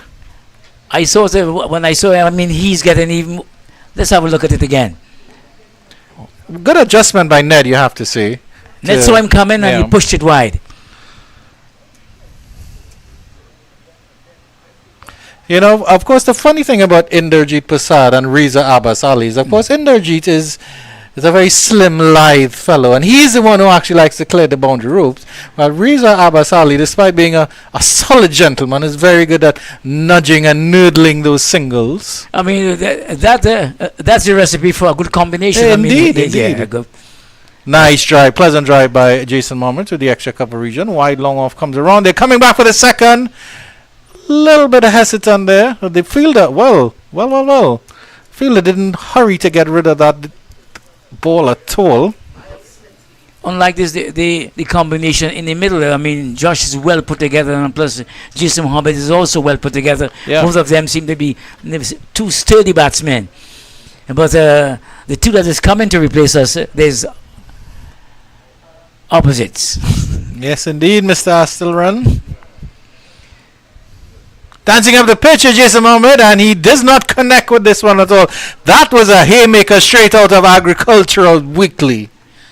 I thought that was a bit out of character there, because I mean there he was batting well, but I saw when this one was uncalled for, because we haven't really established a big leaders yet. But yeah, Jason went to make to go for the boundary rope. Yeah, and that's his second rush of blood in the over as well. This time he's almost squared up by that one.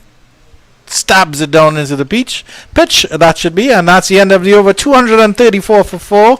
76 overs have been bowled.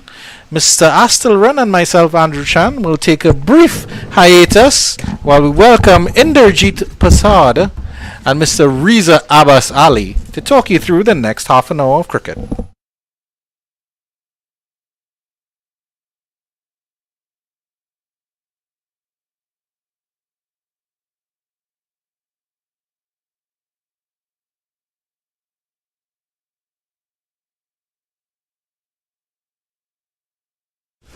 Yes, and the sunshine continues to stream down here at Queen's Park Oval. The Red Force, having 6 wickets standing, and they now have 11 runs off, having wiped off that 223 deficit on first innings. So it is left to be seen now what's the strategy of the Trinidad and Tobago Red Force. Whether or not they're going to go after the bowling, look to get some quick runs, and then balance the equation off. Maybe an hour and a half bowl or an hour bowl at the Guyana Harpy Eagles to just see what can happen. With me in the com box, my dear buddy, I should say, Reza Abbas Ali. Hello, my friend. Yes, great being back here in Inderjeet. Good fight back here by the Trinidad and Tobago side. Started at 101 for 2, and now they're at 234 for 4 in 75 overs. And we have the not-out batsman Jason Mohammed doing quite well at 63, and his captain Joshua De Silva 28 or 43. So the lead is just minor, and I would think, we don't know. I mean, are they going to go for quick runs? Are they going to stabilize and solidify the match for the rest of the day? Or are we going to just see a team draw? Well, we shall see. Once we're in the com box, we're having a good view of the match and sees what happened. Important too, the Red Force might very well be thinking, is our position, let's say if this match is drawn or the Harpy Eagles go on to win, they might be thinking about that game between the Leeward Islands and Barbados Pride, because mathematically the Barbados Pride team might very well end up in the second position. You never know if they get full points from the Leewards. They had the Leewards stuttering in their second innings at 78 for the loss of 8 with just about 115 lead on first innings there. Yes. So that's very interesting. Inderjeet, you and I have a panoramic view of this lovely oval, but you and I can count on our fingers the number of spectators. Yes, and that has been the trend across the region my God. for the longest while in regional 4-day. What do you think might be the cause? It's $1.5 million question. It's just the West Indies are not as a test side are not winning, and and we don't have how many ex-players we have that are going to attract the crowd, Yet when we see Australia England Test Series, Australia India Test Series, thousands of people lining the turnstiles every day. But this is another phase of West Indian cricket. It's again the signs of the times. Yes, I do agree with you. How I wish and I long for those days to return when you can hear the Congo drums and the tassa and the bugle and you hear the loudness of the spectators. That used to be attractive. It tells about how much cricket means to the people of the Caribbean. Well, I want to tell you this after this delivery. Brian Davis tells me a great story. Yes, I'm waiting to hear All right. that story. Yes. So Ronaldo Ali Muhammad, this is going to be the first time today we are going to see the Pacers in operation. Since ball number 1, it would have been spin from both ends. Well, Ronaldo at 34. 9 overs and 34 runs, not bad. Yes, off the back foot, trashed away, out to the offside field, beats the diving figure out there on the boundary, and that's gone away for 4. That was a fantastic shot off the bat of the Silver. Yes, the Silver, for the shot 28 in 43 balls, he's doing quite well. I was just going to tell you about Brian Davis, what he told me. We're going back to March of 1965. Yes. His test debut here at the Queen's Park Oval. Brian Davis, well known, of course, in the cricketing circles. And he was saying to me just recently in a conversation we had on the phone that it was his debut day, and his brother Charlie Davis, who we know. Yes. I'm sure you know Charlie Davis. Yes. An average of over 15 test cricket. Oh, that's a wide delivery, almost going on to the next pitch that is at the side there by Ali Muhammad. Yes, you continue. Yes, and he gets a call from Charlie Davis, and said, "Charlie, what's wrong? What's wrong, man?" I said, "Brian, I'm just summarizing for you. There's some noise outside there. I don't know what's going on." And this was a day. Oh, that's a big shot. I picked that from way outside the line of the off stumper. Joshua De Silva swung it through the wide mid-wicket region and go back and complete 2. Yes, and he's saying, "What's wrong, man?" He said, "I'm hearing noise, a lot of noise outside." I think Charlie Davis just was living nearby at the Queen's Park Oval. And this was Brian Davis's test debut. March 1965. 1965. I was just about 4 years old, I wasn't born. I was 1 year before I was born. Yes. And he said, "What's going on, man?" He said, "There's noise." Do you know what was going on? This was 2 o'clock in the morning in Inderjeet. The crowd was waiting outside 2 o'clock in the morning to see the West Indies versus Australia, and more so Brian Davis' debut. I know I've heard about crowd. Lining up 6 o'clock in the morning, not 2 o'clock in the morning. Short and viciously pulled off the back foot, through mid-wicket and out towards the boundary for 4. Great shot. When he saw that ball halfway up, and he pummeled it through the mid-onside. And this is my point again. The halcyon days, the 60s, 70s, 80s. You lined up 3, 4, 5, 6 o'clock in the morning. Not only in Trinidad and Tobago, all over the region. Yes, It's you're right painful. about that. It's painful. Happened right across the region in Guyana. There are stories as well. Our friends from Berbice will reach there around 2, 3 in the morning. I'll tell you about that. He's changing angle here. Coming round the wicket, Ali Muhammad. Almost on the full toss. Why Joshua De Silva wanted to do that? That ball could have easily cannoned into the stumps. He exposed himself there. He really exposed himself there. Yes. I think he lost the ball in the air. Yeah, and yes. There used to be thousands of people coming from Berbice to board, yes. And they will line up there. And many of the olden guys will say to you, with all those hours in the line, they couldn't see one ball bowl. And I'll tell you why. Well, this is good improvisation this time. Down through the deep backward square region, out towards the boundary. It will get ahead of the fielder. And that's 4 runs to Joshua De Silva. So ill-treating Ronaldo Ali Mohammed in this over. The reason why? They spent all those hours sipping on things that were very strong. So when they went there, the eyes got dizzy and Yes. just couldn't see a ball bowl. Yes. Well, you know, all right, here in Trinidad, I hear about back when India used to come here in the 50s, the first time India came here is 1953. And the stoves came from all South Trinidad. And the pots and pans Yes. lined up 4 o'clock in the morning. He's gone for that same shot. Yes, and he made a great connection this time, and that's another boundary out towards the long leg region. So medium fast, if you're not touching down in those good areas, you can pay the penalty. So it seems as though a little bit of water is going to come out in middle, and will they be taking a little break? No, I think the batters, they're calling for something, and they're going to have that now. Let me draw from your reservoir of knowledge. For those who are listening to Riza Abbas Ali for the first time, let me say to you that he is a retired secondary school head teacher in Trinidad and Tobago, and a historian as well. Did a lot of studies in his younger days in the United States of America. Yes. Tell us about those early days of cricket, what it meant to the Caribbean man, Oh not my only gosh. the entertainment, but what it meant to them. It's a regional phenomenon.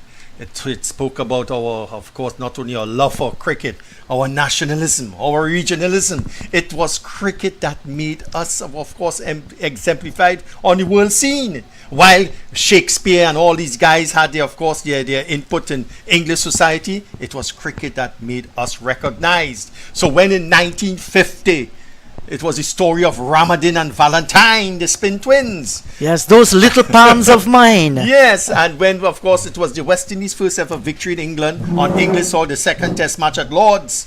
And those two pals of mine, Ramadan and Valentine, wrecked the England side at Lord's, 18 wickets in that particular game.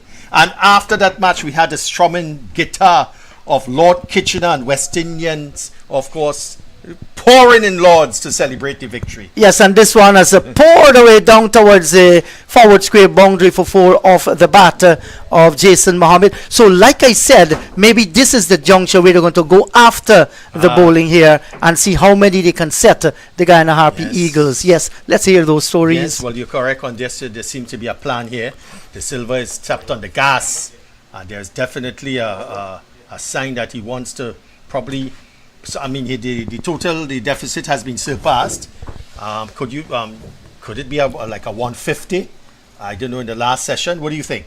Maybe that's very, very possible. Yes.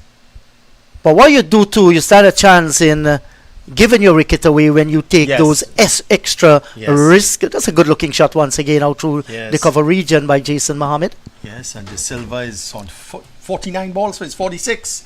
Yes, sir. So he's really stepping on the gas, and you could see his intention. So Inderjeet, just let's have a look at his delivery.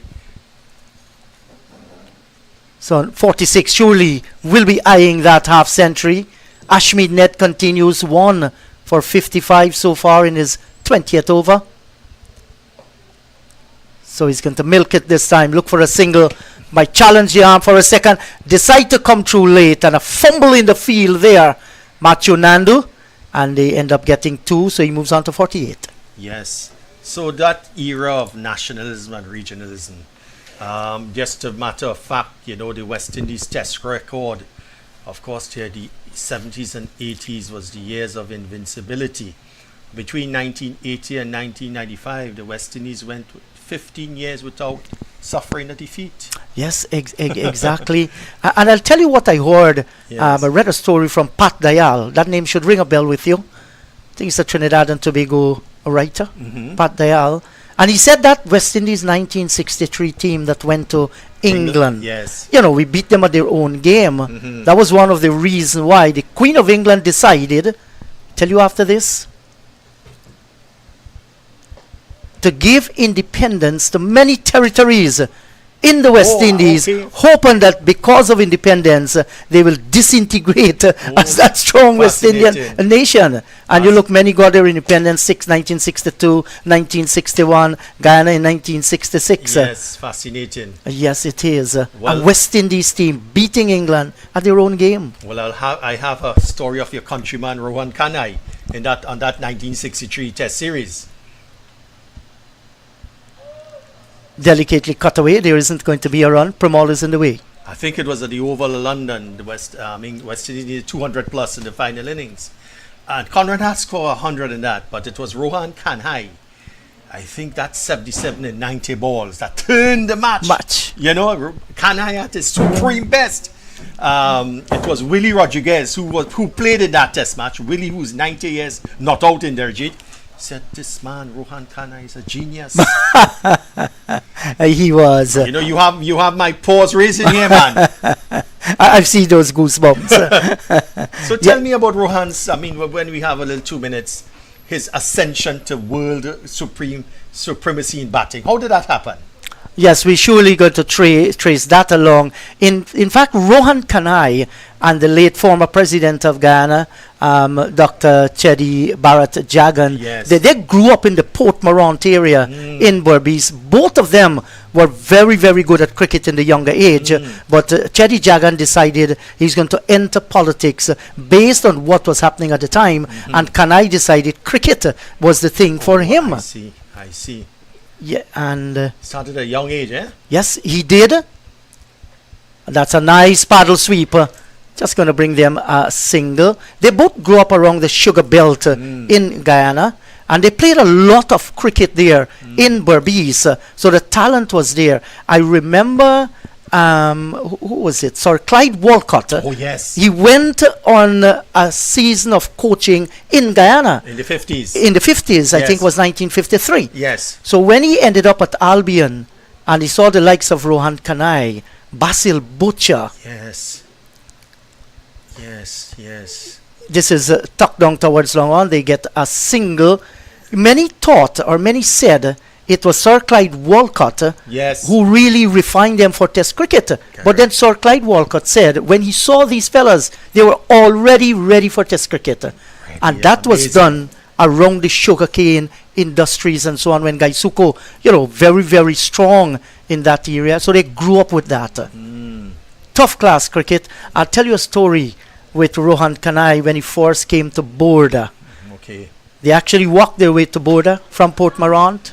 He went out in the middle, tapped the pitch and asked a question. I'll tell you about that question after this ball. Delicately guided away. Can't get the single. Yes, he tapped the pitch with his finger and he asked a question. How is it people get out here? Yeah, he has now made England his home, Rohan Kanai. Had a wonderful stint with Jamaica while Jimmy Adams was their skipper there. Transformed Jamaican cricketer. He had a wonderful county record with Warwickshire, if I remember.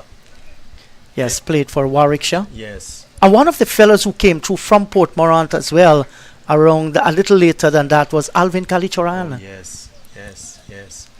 Well, Clyde Walcott was an amazing gentleman. I think he was the first coloured man to be president of the ICC. That's right. Yes. International Cricket Council. Off the back foot, spent some time in the air, out through wide, long off, and it goes through Kevlon Anderson. That's unforgiven. You can't take your eyes off the ball. De Silva is motoring around. It was actually Jason Mohammed. Oh, Jason, sorry. Yes. Well, he's now on 69, 129 balls. But I thought that was a little not a particularly good piece of fielding there. He should have held that. Yes, and the lead is now 38 runs with still 6 wickets standing for the Red Force. Yes. Well, that's a loose shot. Oh, my. Way outside the line of the off stump, looking for the big swing over mid-wicket. But I truly believe they're looking to go after the bowlers now to gather quick runs. He's sniffing a century here, Jason Mohammed. Definitely. He's on 69. Definitely. Where did you the Guyanese cricket from back in the you had a spinner called Ivan Madri. Yes, he's also from Berbice, around the Port Morant area. Yes, yes. He played about 2 or 3 test matches, I think, but probably different reasons for his short career. But in your time, in those time in Guyana, I mean, were there a preponderance of spinners or batsmen or both of them? I think it was all round. We produced some excellent spinners, Yes. some fantastic batters. I mean, you can go back to Rohan Kanai, Alvin Kalichuran, Clive Lloyd, the Yes. left-handed Roy Fredericks. Oh my gosh, These master. these were all class batters, and there were many locals as well. You mentioned forward backers during one of our Yes. talks about him. Yes. And they were, how can we ever forget Basil Butcher? Oh, yes. Yes. Basil was terrific. He was on that 1963 team to England. Yes. Yes. And Basil had the distinction of scoring a double hundred, and I think it was at Lords where he made that double century.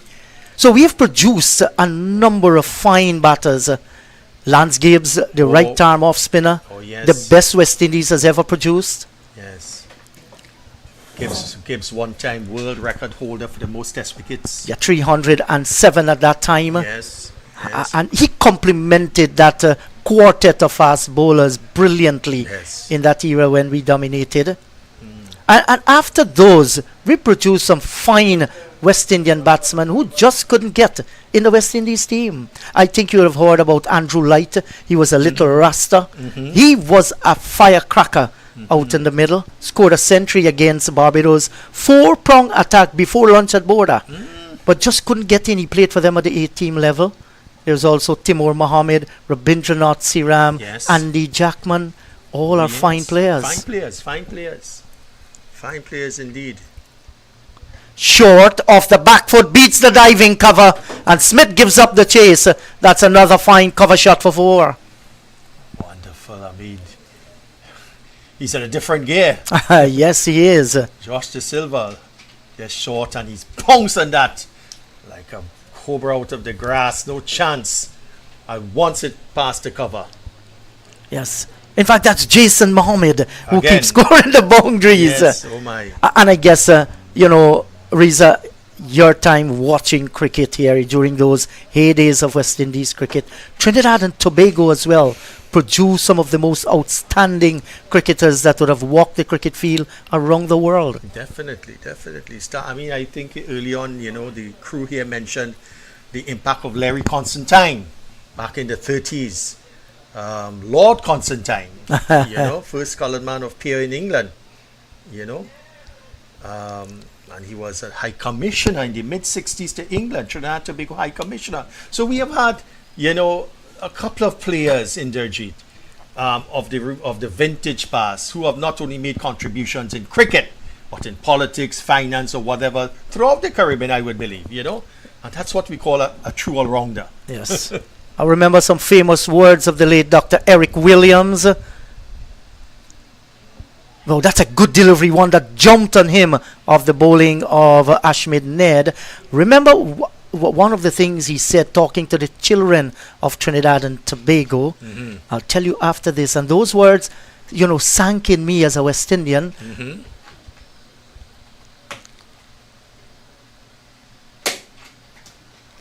Yes, he encouraged the children of Trinidad and Tobago. He said to them, in your book bags, you carry the future of Trinidad and Yes. Tobago. It's one of the most famous statements in the history of politics in this country. Yes, it tells that the emphasis he placed on education. 266 for the loss of 4. The Silvers on 49, and Jason Mohammed has 73. Oh yes, the great Harley Siondes. Would we ever see that again? I think we may not. Well, the hope is there. Yes. Yes, and we all hope that one day it can happen. It's going to be painful like it is now for a long while. But, we all feel that the best we can do is to ensure that we compete at the highest level. To rule the world again, I'm not doubtful, but the probability for now is not there. I mean, we have to face reality. Yeah, the big countries, even the smaller countries. You look at the advancements of Bangladesh, Sri Lanka, and Ireland, for instance, in the last couple of decades. They have gone through. I mean, Yes. when I mean literally negatively, but they have at another level.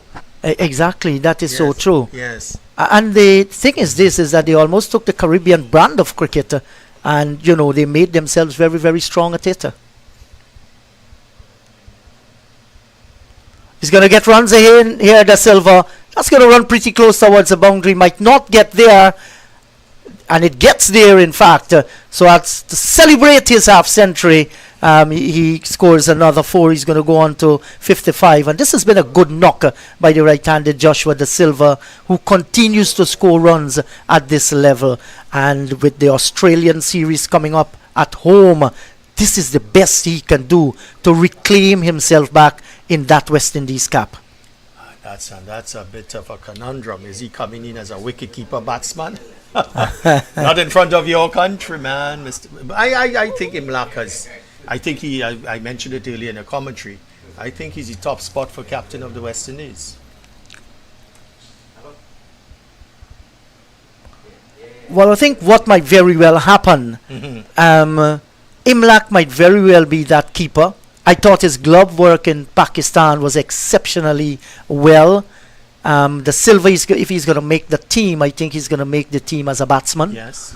That will happen. And then you have Amir Django as well. A Yes. very good batsman who can keep wicket, has a good standard with the gloves. So I think that Imlach will maintain his place there as the wicket keeper. Whether he's going to be captain or not, that's a different story. Darren Sammy will have to think this through with his advisors as to exactly where they should go.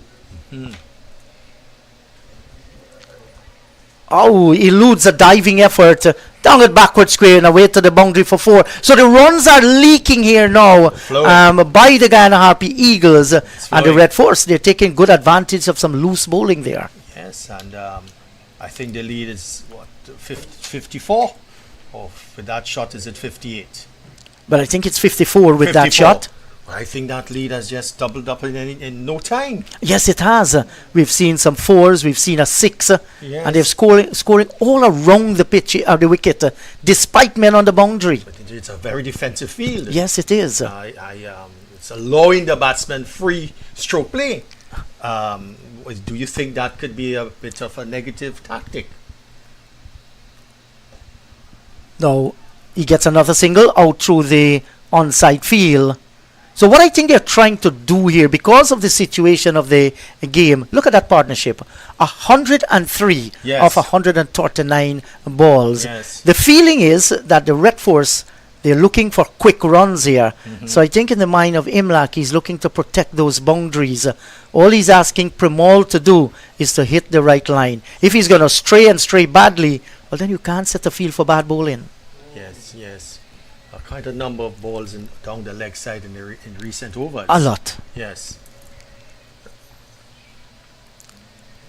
So, I feel West Indies cricket will one day find its footing, but the right partnerships will have to be developed. I want to make a point again, Chris, after this delivery. Yes, you go ahead. Gets a single here once again. There have been calls, and I have made a call also, but I'm certainly not the first. And we talked about it off air. Let's see a more involvement of the legends of West Indies cricket onto the what you call like a mentors to the young West Indians. Now we have had in the past legends of cricket being I think Clive Lloyd was a chairman. Others who have had managers and coaches. We have had West Indian coaches, but let's get a one-to-one and talk cricket with these youngsters. What do you think? Look, I will surely support that as Joshua Da Silva get a single into the onside. The thing is, at what level do we start that? At the youth level. That's right, Yes. exactly. Yes. And, we want to see that in every territory. Even if you go to town hall discussions, that kind of thing. Going to the villages, talk to players, gather them. It augurs well for West Indies cricket. So while they're going to take a little break and refresh themselves with some water, juice or energy drinks, at 286 for 4, we'll take a 2-minute break as well.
Well, welcome back. We are here for the final hour before tea, and Joshua De Silva and Jason Mohammed have been turning it up a bit.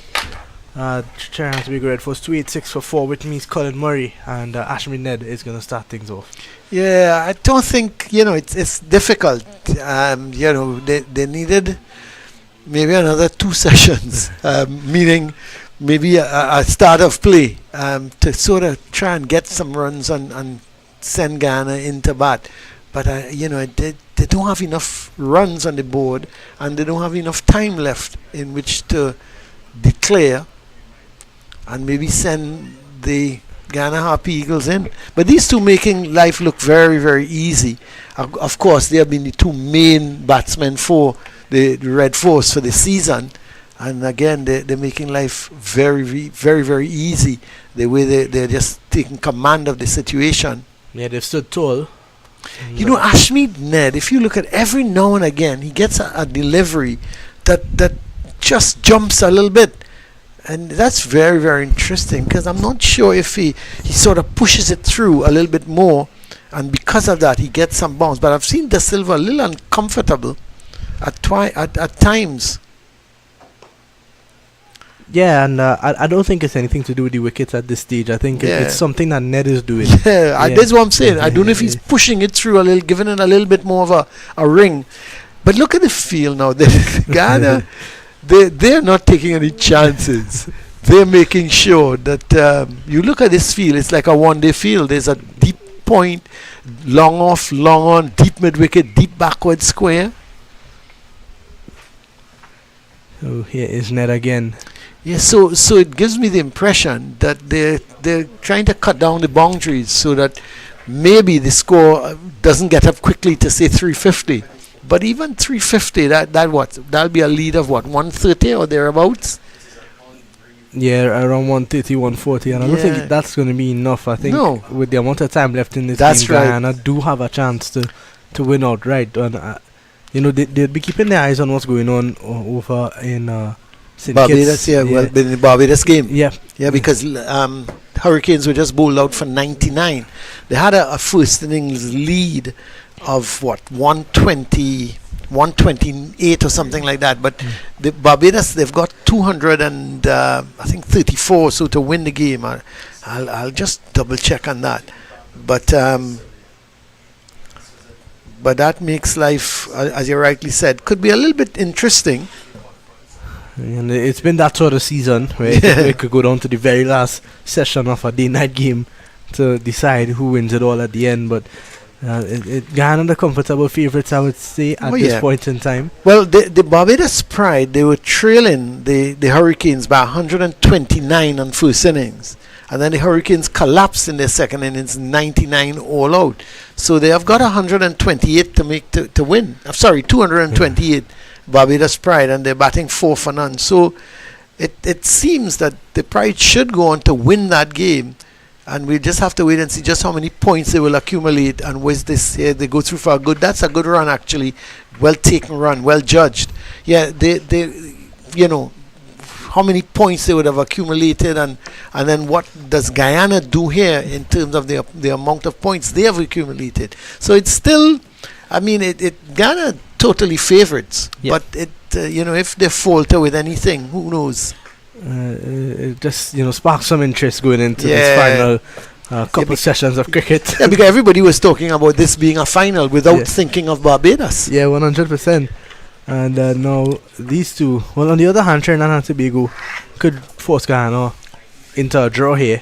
Yeah, and they would be looking to finish second, but with Mohammed on 87 here, he's also looking for some personal milestones. It's going to be his 4th century if he can get there in this competition. You've seen Mohammed bat this season most of the time. What has changed? I mean, this guy is 38, and this, if he gets his 100, it'll be his 4th regional 100. Plus he got that big double century in the North-South game. Yeah, and he got a double century in the 3rd round as well against Windward Islands. What has changed? What is this guy doing that he wasn't doing, say, 5 years ago? I think experience is one. I think that's Yeah. definitely, he's played this level of cricket and dominated for so many years that, it just comes as second nature to him now. As the silver goes straight back down the ground and That's all the big. way for 6. That's a lovely shot. What was good about that, he hit it straight. There is a long off and a long on because Guyana, no slip. They I don't know what they're trying. They obviously don't want these boundaries to be happening. And it's interesting because we have to keep looking at this scoreboard, because if Trinidad and Tobago gets in a position where, say, they lead by 200, and Guyana has no chance of getting the 200, then the silver goes again. That's another big hit. 6 more, is it? Yeah. This T20 time, and just a few weeks ago, right here at the Queen's Park Oval, the silver scored 100 for Yep. Queen's Park in a Tell you. T20 game. I tell you what, he is another one that's batting very, very well. I saw a few of those games where he opened the innings for Queen's Park. And what was good about it, I thought a lot of his cricket was proper cricketing shots. He was going through the covers on the back foot and the front foot. If they were short, he was pulling. I thought, you looked at him bat and you said, well, he was batting properly and scoring runs. Yeah, and he's a complete cricketer as well, Yeah. because in this innings, I'm not sure if you would have seen a couple overs ago when Ali Mohammed came in and they were bowling to a one-sided field, Yeah. 8-1 field. Yep. He was getting outside the off stump and scooping the Yep. ball down to fine Fine leg. or sweeping the pacer. So he's showing a bit of innovation as well, and it just completed his return to form. Well, look at it. Look at him. 71 over 68 deliveries. It's almost like a T20 game. He obviously has some sort of idea. I think the Trinidad and Tobago team, they have some sort of idea of a certain score they want to get by a certain time, and maybe put Guyana in and see what happens. Yeah, I think if they get to 150 or 175, I think it's going to be very interesting, because Yeah. Guyana would feel like, they can Under win this. pressure, or Nah, go after it. And well, if I'm them, I'm keeping my eyes on the Barbados game, and an outright win would seal it for them. Yeah, So that's true. that's going to be in their head, and then with them going to chase 175 in 30 overs, it gives Red Force a chance to pick up some wickets as Yeah, well. but Ghana got to be careful, because they'll keep an eye on the Barbados game, but they don't want to throw it away. They don't want to go after these runs and give their wickets away. Yeah, it's their competition to lose at this stage. So the Silver backing away this time and not getting the connection you would have liked. And what I like about the Silver now, he seems to be going after the bowling almost every ball. He's looking to play an attacking shot, and as I said, that tells me that these guys are looking. They've got a score in mind. There again he goes. Yeah, they've got a score in mind at a certain time. They feel they've got to be so much at a certain time where they then can give the bowlers something to think about.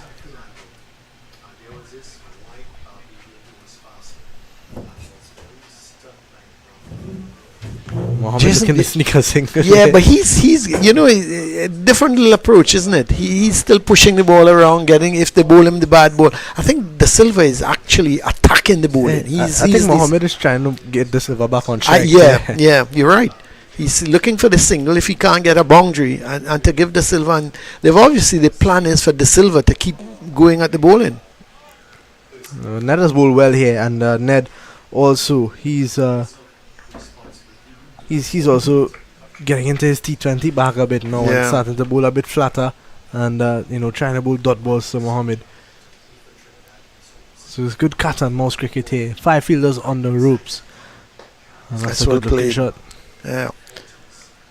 The Silver wants too, but The Silver wants to strike, because he realized it was the last ball of the over. So Mohammed, but 305 now for 4. Mohammed 89, the Silver 72. What Mohammed has to do is try and rotate the strike, get like the first ball of the next over. If it's not a bad ball for him to put away, get the single, get the Silver, because the Silver has a momentum going now. yeah, definitely. And in retrospect, Trinidad and Tobago would look at this game and wish that they played this way in the first innings. And they could have really given them a better chance, but I think the they've wicket got got better. I think they've got to go back. That the Scorpion game is what really killed them. Yeah, 100%. And it's a pity, because I always felt with the loss of Seals and Phillip, they're going to struggle a little bit. But I mean, they just said the batting struggled. You know, they Yeah, just it was- batted poorly in it both was innings. surprising. And I think, you know, the games could have been a lot closer if they were able to bowl more wicket-taking deliveries as Yeah. well. I think they were a bit negative in the way that they bowled. As Mohammed gets another single. That's good because he wants to get the Silva back on strike. It's interesting if the Silva is going to try and continue attacking Pumal. Played 2-1. The first 6 where he hit it straight back over the bowler's head was an excellent shot. And he may want to do something like that. Backing away. He's going to get an easy single.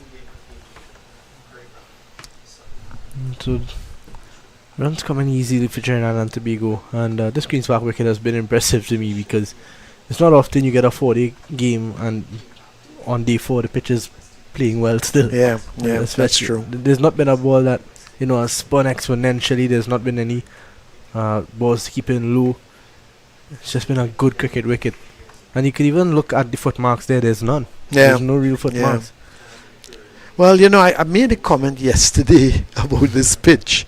You know, if I was the Trinidad and Tobago captain, You don't want this at all. I don't want this. I would have gone to the ground staff the couple days before and said to them, listen, prepare a bowler's pitch. I don't care what kind of bowler's pitch, but just it can't be a flat pitch. And it's a pity because Trinidad and Tobago Red Force needed to win the game outright. And you know, even a first innings may not have helped.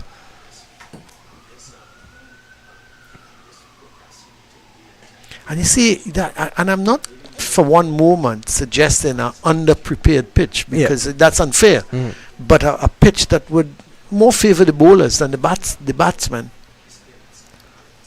I think you look back to that last game against the Scorpions as well. They got a batting track at home, won the toss and bowled first. And that pretty much put them out of the game early on. Mohammed almost chopping on there, but no run. And dot ball to finish you over the end of 85, 310 for 4. The lead is creeping up now, and I think it's just what now? under 100 now. Yeah, I think it's what they let me just use some calculations here. 223. 87. Yeah. So about 87, right? Yeah, 87, yep. 87. Yeah. Well, that's a long way to go. It's what? Just after 2 o'clock. T is 20 to 3. That's 240, right? Yep. T. So you're talking 40 minutes. Let's say they had another 50 runs. They're up to 130. They will have to bat. You think they're probably about 5 overs. Look for about 40. Yeah. Give them close to 185. Yeah. They're about. The Silva looking to go again. Yep. That's straight a wide long on, and they get a single. Mohammed closing in on a century. The Silva's not far off as well. No, he's. I tell you, he's batted well. 74 and 72 deliveries. He's given the West Indian selectors a lot to think about. You know, or should I say the West Indian selector? Yeah, Darren Because Sammy. it's Darren Sammy. But he's given them some food for thought. Now, I heard Inderjit talking about Imlak as the keeper because he did a good job in Pakistan, etc. And I don't doubt that. So how do you know? How do you treat with the Silva? Some of them. Is he going to be a batsman? Are you going to play him as a batsman? We've got both him and Django as well, who. Well, I both would of them take. as players batsmen. Yeah, well, I would take Django out of the equation. You know, you're looking at the number 1 and the number 2 keepers in Da Silva and Imlak. And how do you treat with Imlak? You know, did he do good enough in Pakistan that you retain him as the keeper? Or now that Da Silva is scoring all these runs, is he able to replace Imlak behind the stumps together with his batting? Or do you just play him as a batsman? There's really a lot to think about. Oh, it's interesting. Well, both of them are good enough to play as batsmen. I would think so. And they're also good enough keepers, so it doesn't matter who keeps. I don't think any keeper is better than the other in terms of these two. They're both pretty good. It's maybe more who you want as your captain. But Liam, what I think is worrying is that you look at the actual batsmen in the region and they haven't really set the tournament on fire. You know, yes, one or two got a century. People are talking about Glenn. You know, he got 140. I think he got 85 in the second innings. A misfield there, and that's four. Mohammed edging closer to 100 now. He's on to 97. That's a good shot, though. It deserved 4, but should have been stopped. Lovely shot, but it should have been stopped. Who's that out there at that? Niall Smith, I think it was Niall Smith. cover. Yeah, it's Niall Smith. But yeah, you're right. You know, the regional players. Look at Athanaze, for example. He's not scored enough. Kavim Hodge has been okay. He's been scoring some runs, but you would expect more of the guys playing international cricket. You're talking about the batsmen who are going to represent the West Indies. Yeah, I thought Craig Brathwaite as well. He was disappointed. Yeah. You know, it's end of the over again. That's what 317 now for 4. Yeah. So yeah, it's you have to give maybe Da Silva the opportunity ahead of Hodge or Athanaze, just simply based on his score. But you know, you can't always just look at a scorecard and say, okay, I'm going to pick him because he's made 400s and 150, and I'm not going to pick this other player because he's only scored 1 century. You also have to do a lot of soul searching in terms of, look, you know, I mean, I have a lot of time for Athanaze, for example, but he's been disappointing to me. He needs to score much more runs at regional and at international level. We keep talking about, oh, he's a good player, he's got a lot of promise, and that's so very true. But you know, you have to stop at a time and say, well, enough is enough. You know, and I mean, openers. I mean, Mikel Louis had a fabulous season and got into the West Indies team because of what he's done. But playing for the West Indies outside of the runs he got against Bangladesh hasn't really lit the international scene on fire. Yeah, he struggled against England. He didn't get runs against as much as he would have liked, at least against South Africa. And yeah, you're right. Casey Carty has been showing glimpses as well. Yeah, he's another one. Gets a 50 here and then fields the next 2 innings and gets another 50. And then his problem has been conversion as well. Yeah. When he does even get to 50, he can't carry on. Did you see that agricultural shot from Joshua De Silva? He was taking it wide of the off stump. But you can see the intention is clear. He wants to get on with it, and I think with Jason Mohammed close to his 100, he must have said, "Listen, you get your 100, and we'll deal with it after." But a couple dot balls in this over, which he would not be happy with. It's a valuable time going away for Trinidad and Tobago Red Force. And this is what you want to see. You want to see a bit of excitement going into that final session, you know, that bit of. You never quite know what's going to happen. This one is going to run into Anderson. There's a long off in position. And that takes the score up now to 318 for 4.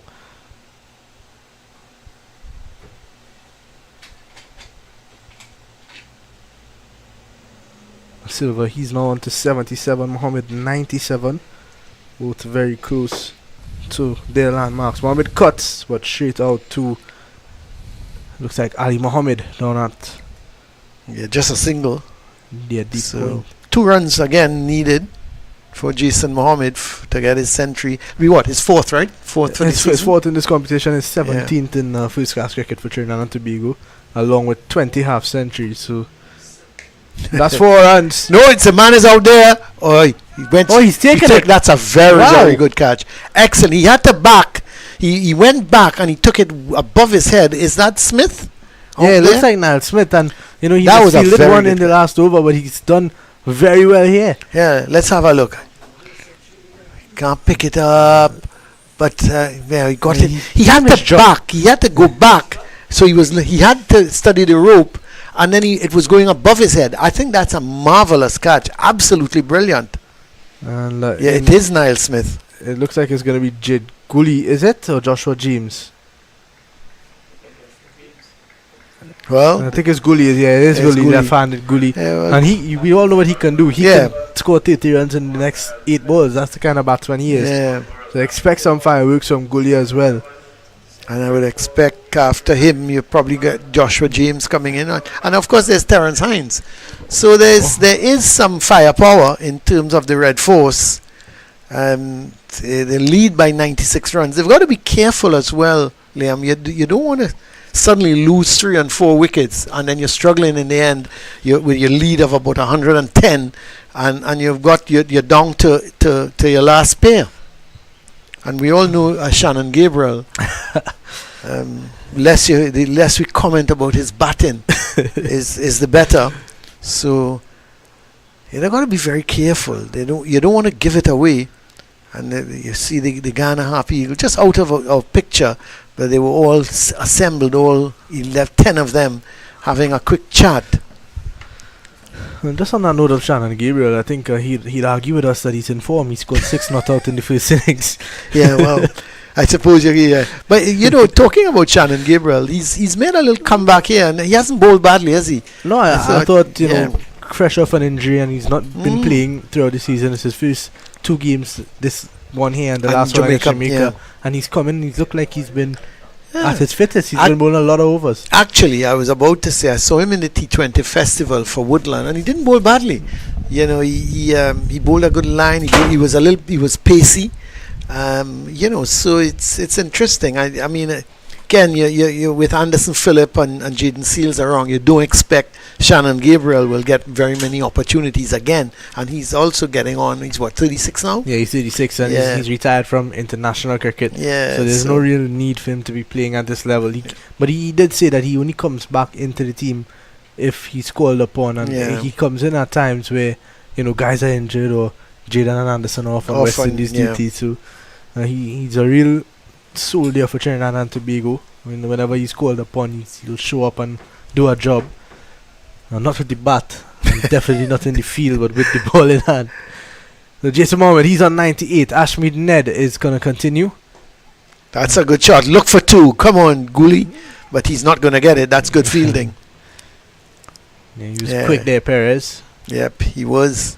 Because I thought Gooley was looking for 2. That's good cricket on his part, because he knows that Jason Mohammed was on 98.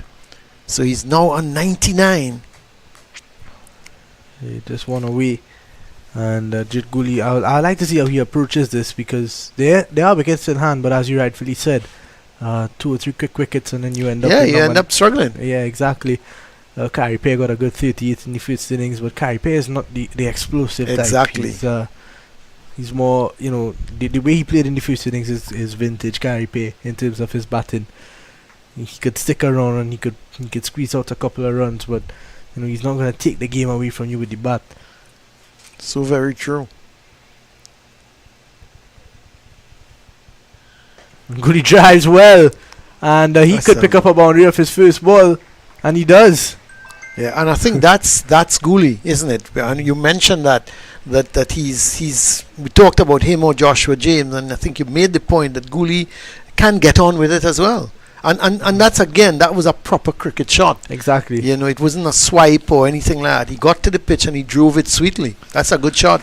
Now, I think what is the Guyana Harpy? They're going to try and just a change in. I thought they were going to put a man out at deep cover. They switch around Nando and Sinclair. Now Sinclair is a very good fielder, so I guess they put him there to stop one as well as get something behind the ball so it doesn't go for 4. The ball is following here. That's not very nice in terms of when the captain moves you. That's ever happened to you? A captain move you if you misfeel or you drop a catch? If you drop a catch, the ball follows you all day, no matter where. Deep fine leg, short fine leg, anyway. I remember many years ago, I was a captain in Queen's Park, and we were forcing an outright victory. And a guy came into bat, and no, I wouldn't call names, and he was pushing and prodding and said we got to put him under some pressure. Mohammed drives, but straight to Niall Smith again. So remains on 99. Not a number you want to stay on for too long. No, you don't. And we eventually got him to get the edge to 1. Went straight to second slip. and a Trinidad and Tobago national player was fielding at second slip. And he dropped it. So I moved him out to the slip because I just didn't think he was concentrating. Yeah. After the match in the team meeting, he said to me, "Oh, I embarrassed him. He's a Trinidad and Tobago player." I said, "Well, you weren't getting on like one." That's it. Looking for the quick single. This could be it for Mohammed, and it is. That's good cricket. Jason Mohammed has brought up his 17th first-class half-century here at the Queen's Park Oval. And what a way for him to finish off this season. He's worked hard for this one. Oh, he has. You got to credit this man. I mean, 38 years old, and he continues to defy age, defy everything. And he must be very motivated as well, because when you come at the, and I think, I think this is an answer to his critics who have written him off on many occasions, want to know why is he still playing. And he says, "Hey, I am going to show you why I'm still playing," and credit to him. Yeah, I mean, you look around at the region, nobody else has been able to do what he's done this season. The closest has been his teammate Joshua Da Silva, who's got 3. Kevlin Anderson has gotten himself 3 as well. And with the amount of time left in the game, you don't think Kevlin Anderson will be able to get a century. So Jason Mohammed has done what nobody else could have done. And, a lot of respect has to go to him. And, he'll be excited, he'll be motivated, as you mentioned. But I think the first thing he'll be is tired, because it's been a long season. Yeah, he's gonna have a good rest. But it's going to be interesting now with his approach.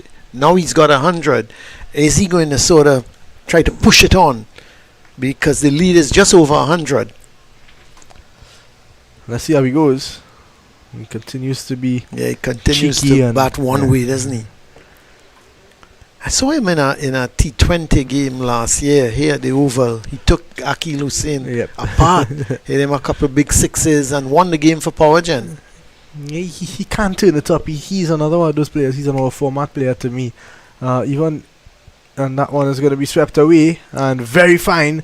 A lot of work for Perez, but he gets around in the end, so they pick up 2.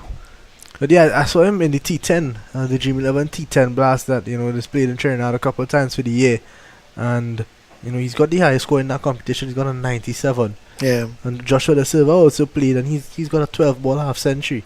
So these guys who are classified as Test cricketers and red ball cricketers, they have the ability to turn it up as well. Sweeping again, and this time some work for Ned. There's 2 more, so Mohammed will want to find the boundary at some point, because there's a lot of running for him. Yeah, I don't think he's playing the sweep shot, but I don't think he's timing it as well as he would like. The previous delivery, he missed it actually, and it went down the leg side, and he was able to, they got 2 byes. But I think he's somehow, Pumal has lost his line a little bit, and he's looking to drift the ball into the right-hander. There again. He's got a lot of protection on the leg side, as we saw in the previous over when Da Silva was caught out in the deep. He's got a deep mid-wicket, he's got that deep backward screen, he's got a long on. But if you look at him, he's drifting the ball into the right-hander and really not pitching it off stump, turning it away. He's not getting much, he's not getting no turn at all. Yes, it's a wicket that hasn't turned. I think I've seen 1 ball turn, and that's the one that got Django out. So he'd be kicking himself for that as well. But it's going to be interesting to see how good he goes against Purmore. It's a positive matchup for him in terms of, left-hand orthodox, left-hand batsman. But he's got 3 guys out on the leg side boundary. But look at this field on the offside. There's absolutely nobody. He can just push the ball. They're covering all the boundaries. I mean, Guyana, I'm getting the impression that they don't want Trinidad and Tobago Red Force to score too many runs. Because you look at the field, there's for Gooley, there's that deep point, deep cover, and he can just easily push the ball into the offside and pick up an easy single. But they're giving me the impression they don't mind giving away the singles.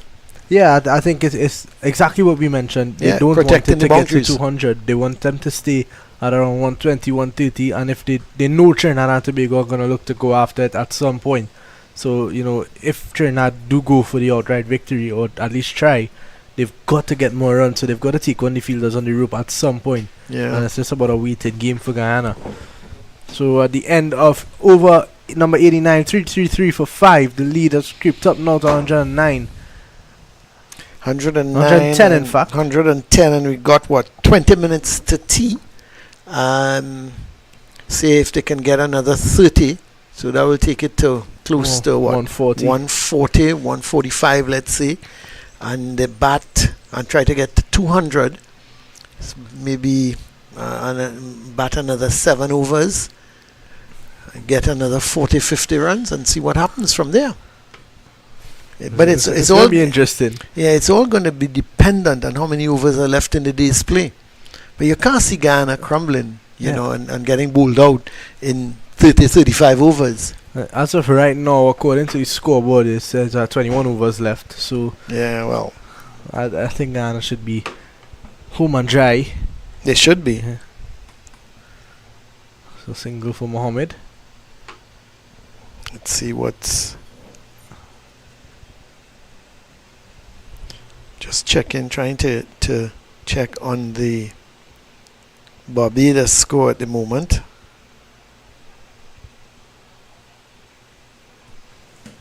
Because the last, they were 15 for none, and chasing 228. I don't think there's a change in score there just yet. 15 after 3 overs. Oh, they're gone to 24. 24 for none. 6 overs have been bowled. So they're going on around 4 and over. They're definitely going to try to go for it. Oh, for sure. And did Gully not getting off strike there. Yeah, so you gotta think it's just a matter of time before Gully starts to take on the boundary fielders. He's a strong guy, he hits the ball a long way. So he'd back himself to clear these ropes with relative ease. But it's all about the way that net bowls to him as well. Goes straight and hard.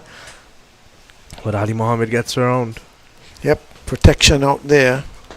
It's almost anybody walking into the ground. You think this is a limited overs game and playing with a red ball.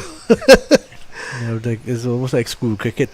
Yeah. With, they play in white clothes, red ball, and they play 50 over games. Oh, here comes Ned again to Mohammed. Down the track, pulling. And a great bit of work there from Nando at short mid wicket. He stopped it, which was important. So they're not gonna move him from there. One thing about Nando is he puts the short in short mid wicket. He doesn't tower over anyone. Nandu, there was so much made of him 2 seasons ago. Here's and Mohammed again using his feet. Yeah, so much, and I think I don't want to say that he's been disappointing this year, but I think he would have thought that he should have got more runs in the season. Yeah, I think he's been another one who's had a problem converting. He's got a couple of 40s and 30s, some 80s as well, but getting to that big score. And one thing Amir Jangu spoke about last year when he was selected for the West Indies team was that the biggest change in his career was when he stopped being comfortable with getting those 40s, 50s, and he wanted hundreds. And when he got 100, he wanted a big 100. So that was what changed his career for him. And I think a lot of the guys in the West Indies have got to start to think like that. Like these, you take it back to Shamar Brooks and Nkrumah Bonner and those days of them playing for the West Indies. They would give you a really pretty 30 or 40 and then that's it. Yeah. And that has been the problem, hasn't it? That guys get to 30, get to 40. But even Jangu getting to half century and then getting out. These guys, I don't know. And not only just getting out, but the manner. I mean, Jangu on 50, and yes, it was a good delivery, it spun, but you look at it and you say, listen, you got to 50, you have no right to get out like that. Yeah, he didn't need to come down the track either. With just a few of us left in the display as well. He could have, settled in, stuck in to the evening, and then, I mean, you look at Jason Mohammed here, he's cashed in, he's got an opportunity to bat on a really good batting wicket, and he's gotten himself 100. De Silva as well came out and he played his shots and he got to 70 odd in no time. So, Jangu would know he missed out here. Oh, for sure. That's well bowled because he started now. Cooley seems to be home.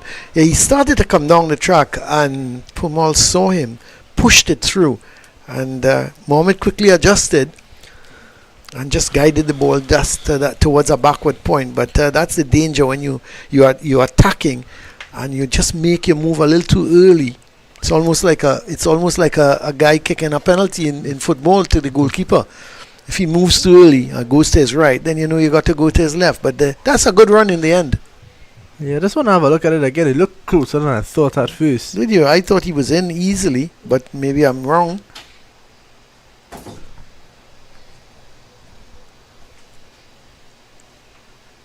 Well, if a better throw might have been or a direct hit could have presented problems. But well, in the end, Gully now, he and as well going a bit too early.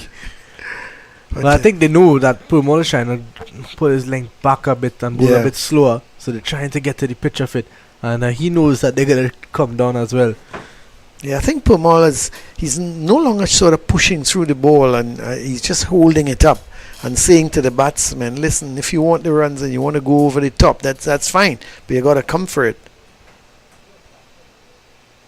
That was a quicker delivery, and again, Mohammed coming down the track, picked it up early. Well, the lead now is up to 115, is it? Yep, 115. Yeah, 115. Or 116, in fact. Wait for the scoreboard to update. What? 15 minutes to tea? They could get to 150 before tea. They'll be very happy with that. That's about, you could get 4 overs in before that with spinners on. Yeah. So a couple of changes in the field now. The deep backward point, Ashby Ned comes in. That's surprising, because if obviously he's not going to bowl short. As soon as I say that, obviously, and he's played it. Gully's played it straight to the man at backward point. You would have thought if he was able to find the gap, you know, it would have run away for 4.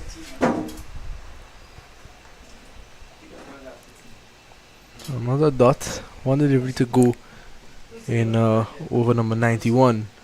Gully trying to go over, up and over. Didn't really get the timing, and he picks up 2 runs. Good running. That's very good running.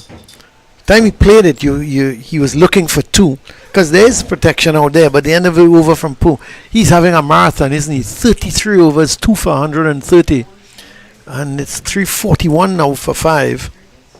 And Ned to continue. Ned has bowled a lot as well, 26 overs. What has happened to Sinclair? What has happened to Smith? It's very interesting to me, especially now with Gully there, a left-handed batsman that we've not seen Sinclair. Is he in the field? Yeah, he is. He was that Strange. cover, I think. That's no, and I'm not seeing it anymore. It's strange. Number 77. Yeah, I haven't seen him. Oh, Mohammed is going. That's a good hit. That's a very good hit. Came down the track, got to the pitch, and he was looking for it going beyond the boundary. But it's 4 runs. But he's using his feet nicely there.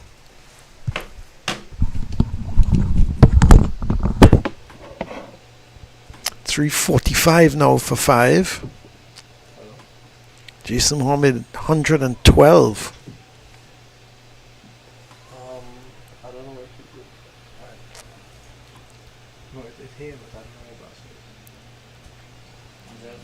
So Ned is in his 27th over, another marathon from him. Easy single. That's good cricket. You want to limit the number of dot balls if possible. And brings Gully back into strike. So he's on 10 from 9 deliveries. So it's certainly no nonsense from all these players.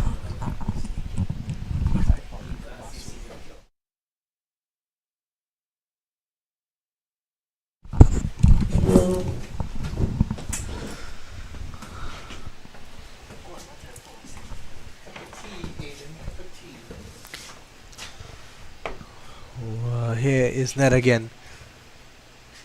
Gully has a hit. Well, Niall Smith is out there and he takes another very good catch. That is a really good catch. Now, see, the thing is, Gully made up his mind early. He was going after him. I thought he should have tried it a little straighter, because he swept it from maybe just outside the line of the off stump. And I was thinking maybe he should have gone a little straighter. I'd like to. Well, I missed the actual way he took it from, but I'd like to see that again. It was on about fourth or fifth stump. You were right about that. Yeah, I thought so. That he. Let's have a look at it again. He should have gone. I would have gone straight back over the top. And that is going to bring Joshua James in, and he's another one who's going to. He knows his job, and he knows what he's good at, and that's hitting sixes. So we'll have to see how he. The lead, Liam is 123, and you have to be, as I said, you've got to be, because now 6 wickets are down, and the Red Force, they've got to be very, very careful, because they don't want to. You know, we keep saying you don't want to reach a stage where your lead is only about 140 or thereabouts, and the last pair is in the wicket. You got to be very careful about that. So it's getting to that sort of interesting place, that sort of 50-50 positioning for Trinidad and Tobago. And Ned picks up his second wicket. He's worked hard for it, 26 overs. He would have bowled about 20 of those today. Finished off the session yesterday afternoon with a couple.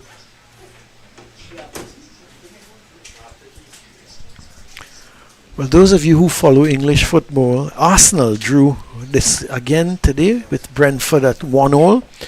So I just think Liverpool are galloping, starting to gallop now, because the home stretch is getting there. It's been a relatively easy season. I don't think they've really gotten any sort of competition. Maybe just from Arsenal for a little bit, but they were still, always comfortable.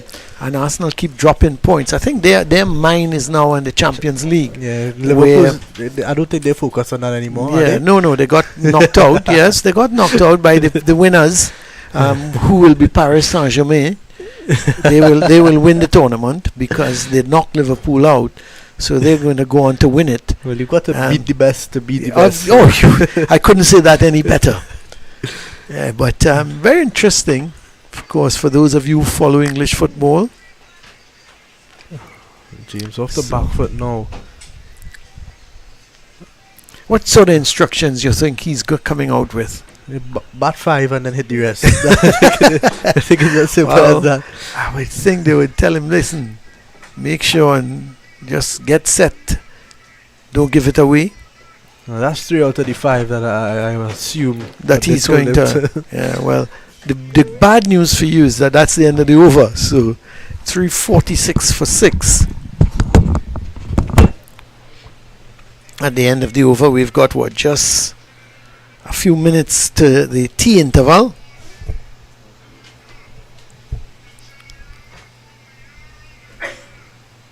And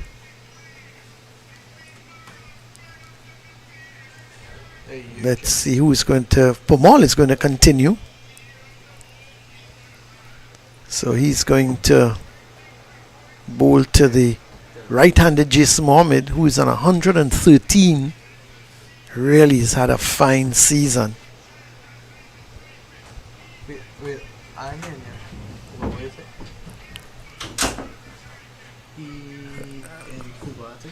And they feel well spread, especially on the leg side. There's no one in the vicinity of trying to save a single.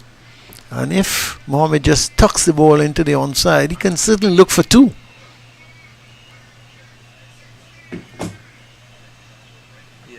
Well, he plays it into the offside and gets a single. So it brings Joshua James into strike, and it's going to be interesting. Is he going to look to go after Pomal? But there's protection out on that leg side. There's that long on, there's a deep mid wicket, there's that deep backward square.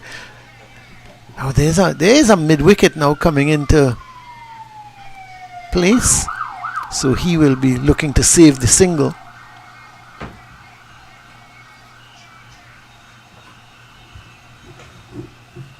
James, a big guy. He looks like, I think, can't remember who I was on with at the time.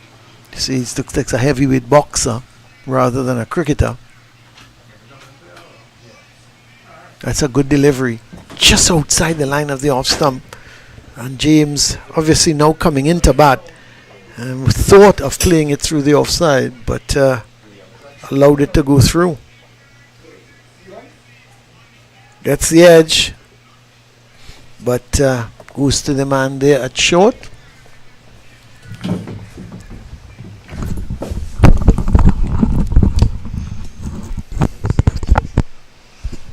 Interesting period of play, isn't it? Most certainly, Mr. Murray. I think what Josh and Jason did certainly build that momentum and that impetus, and then of course Jid, and then Joshua James is a big fellow, and they do have a little bit of a lead now as well. Yeah, but I was we were discussing that they've got to be careful. It's the end of the over, 347, so the lead is what, 124 now. Yeah. But you've got to be careful because they're going after it. Joshua De Silva got caught at deep mid wicket. So did Jed Gooley. You don't want to reach a stage where you're overreaching. That you have a situation where Guyana can just go out there and take the time and get the runs. Yeah. You want to put them under pressure that they can't win the game, and you can still bowl them out if there's enough overs left. And it's far fetched. There's no way, in my view, that anybody here is going to win outright. The only team that can win outright here, in my view, is Guyana. Yeah, certainly. But the odds of Guyana winning have decreased a little bit as Ashmead Ned continues his long bowling stint from the southern end. Yeah, it's strange tactics, isn't it? They've not tried anyone else, just Ned and Pumal, and both of them left-arm orthodox spinners. You would have thought, well, Sinclair fan over, a little bit of medium pace, but maybe Imlach says that, listen, this wicket is easy pace, and I'll set the field deep and let the batsmen get themselves out. Yeah, going through the motions, as it will. But, the other thing is, at the end of the day, Imlach still holds most of the trump cards. Oh, for sure. Because even though Red Force have a lead, his middle order is capable of doing great things. You look at the likes of Kevlin Anderson, who's in brilliant form, Kemal Savory, Tevin Imlach himself, and then you have your wild cards like Kevin Sinclair, who can beat the ball with the best of them. And then of course Matthew Nando and Raymond Perez have been solid, if not spectacular, at the top of the order. Isn't it interesting? Joshua James has come in and now he's playing. He's just 12 deliveries for one run. I think he's come. You see, I think he's come out with some instructions here, not to give it away. Not to give it. So it's the end of the over from Ned. A maiden over with 348 for 6. So I think the idea, Red Force, what has happened with the fall of the quick wickets of Da Silva and Gooley, I think they've now decided, hey, we got to be careful. Yeah. Which is the point I was making. Yeah, better safe than sorry. Yeah. Yeah, certainly, because Josh 77 off 79. That's brilliant in any form of cricket, but certainly in the red ball game is a really, really good knock. And then Gooley had a 50 in the first inning. Yeah. But I think maybe Jason Mohammed should have taken the impetus as opposed to Gooley. Maybe Gooley, I'm not sure what the instructions were from the Red Force camp, but I still feel that if Jason Mohammed is there, he's almost faced 174 deliveries. He could be the one to just light it up a little bit. I think the approach has changed slightly now with the fall of those two quick wickets. I think the instructions were to Da Silva and Gooley, go out there, get as many as you can, hit the ball over the top. But when both of them went so quick back to back, the situation has changed. Yeah. Even Mohammed now is not really going after the bowling. Look at him. Remember a couple of overs ago he was coming down the track? Yeah. He's done. So I think they're settling now that. But at the same time, it's still not sensible cricket because they've gone completely on the defensive. Yeah. The field is spread far and wide. You could still be getting signals and running Veerasammy Pamal crazy, pushing hard for those singles. There are gaps everywhere in the field. The field is spread far and wide. There's only two close-in fielders other than the keeper. That's not even short extra cover and then backward point. Everybody else is out on the boundary. Even the leg side, you can push it and maybe even look for two. Yeah, exactly. But that's the first run after 10 deliveries, and it's ridiculous. So the field spread far and wide. I will have to see what the field looks like with Joshua James, but I don't think there's any big adjustment. They're No, still giving him the yeah. space. So it's obvious to me Yeah. that it's reached a stalemate where the Red Force no longer seem to want to get quick runs and send Guyana in. James finally gets off the mark with the easiest single he will ever get in his life. Yeah. But I wish when I was playing, people players gave me that But- kind of single. I mean, this almost shows exactly why Guyana Harpy Eagles are the defending champions, because they have the ability to think on the field and adjust to the game. The Red Force, maybe they've gotten the instructions from their think tank and they say, okay, we can do this. But now out in the field, Jason Mohammed particularly should be aware and have enough tactical nous to go ahead and do these things. Exactly what he's doing there. Just push a single. And you can get 6 runs in the over, and maybe Virasamy Pramal gets annoyed with himself, bowls a short ball. He could go deep into the crease and hoik it over mid-wicket for 6. I think 350 is up as well. Yeah, the 351 for 6. I think Ghana are quite happy with what is happening, Yeah. because from early they decided they wanted to stop the boundaries and thing. But is that tea? It looks like tea time. Yeah, It it is certainly tea. does look like lead time. The time goes quickly when you're having fun. Yes, certainly. 351 for 6. So And the I've lead is what, 128 now? And I've been able to tick something off my bucket list, Mr. Colin Murray, because Yeah, I get to but- commentate with you. Well, I'm not sure what sort of bucket you have, but Clearly a bucket with plenty it's, holes in it. Yeah, it's But just going back here now, what the lead is 128. 28. So they're gonna probably bat. I'm not sure how many overs are left in the day's play, but they need to bat for maybe half an hour, get 150, maybe 160 and Maybe and see what can happen even from there. as close to 200 as Yeah, possible. yeah, but I mean that's just far-fetched thinking. I think the game is dead and buried. Guyana need to pay more attention to what's happening in Barbados than here, Yeah, certainly. because if Barbados win again, I'm not sure of the point situation, but Barbados seem to be on course for victory in that game against the Hurricanes. But I mean, 220 is still a tall order, I think, in a session and a half. Well, it will be Yeah, a session left now. Yeah, So I'm we'll not wait sure. and see. Yeah. I'm not sure how much what the final Well, they were 10 without loss about. they've gone up to, I think last time I checked they were 32. They were 32 without loss. So, but I haven't got it for a little while. Let me see before we cut off here for tea. The 39 for none, 9.3 overs. So yeah, I'm not sure. Well, interesting times, but It that's really it here. is. That's it here at the Queen's Park Oval. It's 351 for 6 at the tea interval.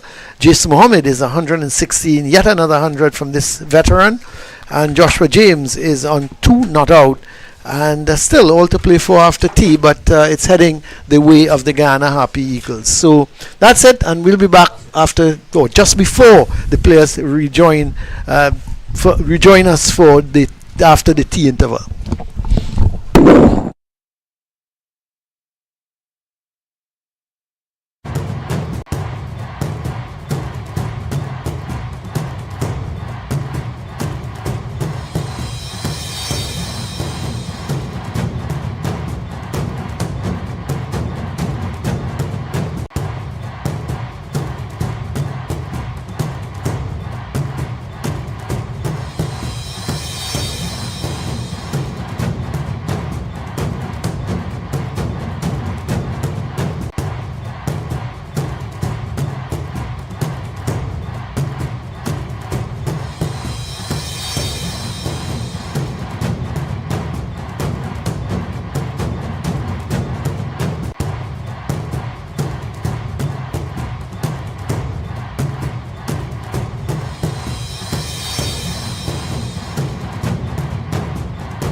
Well, thank you for joining us once again from Queen's Park Oval. The final session in the final round of Cricket West Indies Regional 4-Day Championship 2025. And Trinidad and Tobago, red first 351 for 6 in their second innings.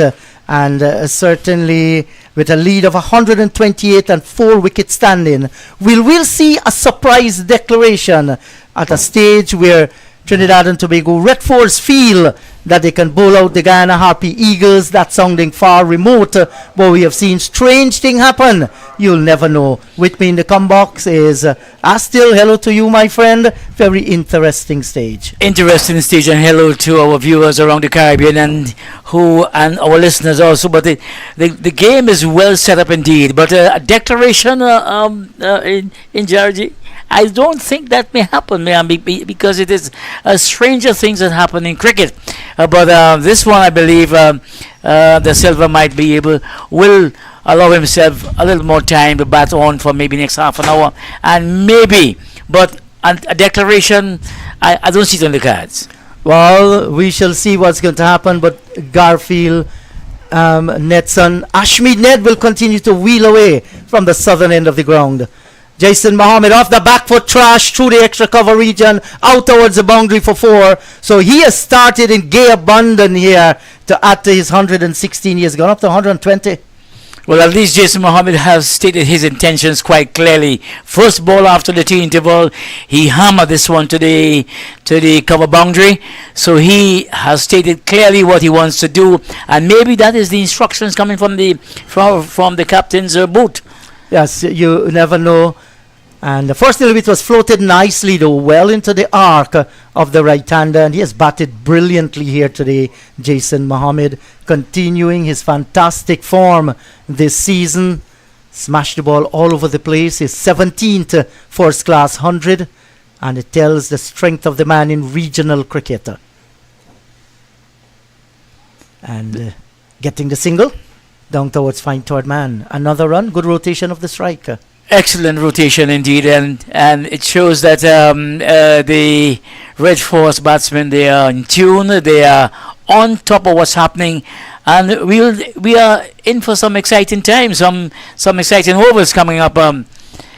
Yes, I am sure about that. But the Eagles, they have a very, very strong batting lineup. James is in strike. That's a big swing of the bat. That's going to go down towards the mid-wicket boundary. Will it reach there? A little bit of a footwork by Ali Mohammed. Can't save it.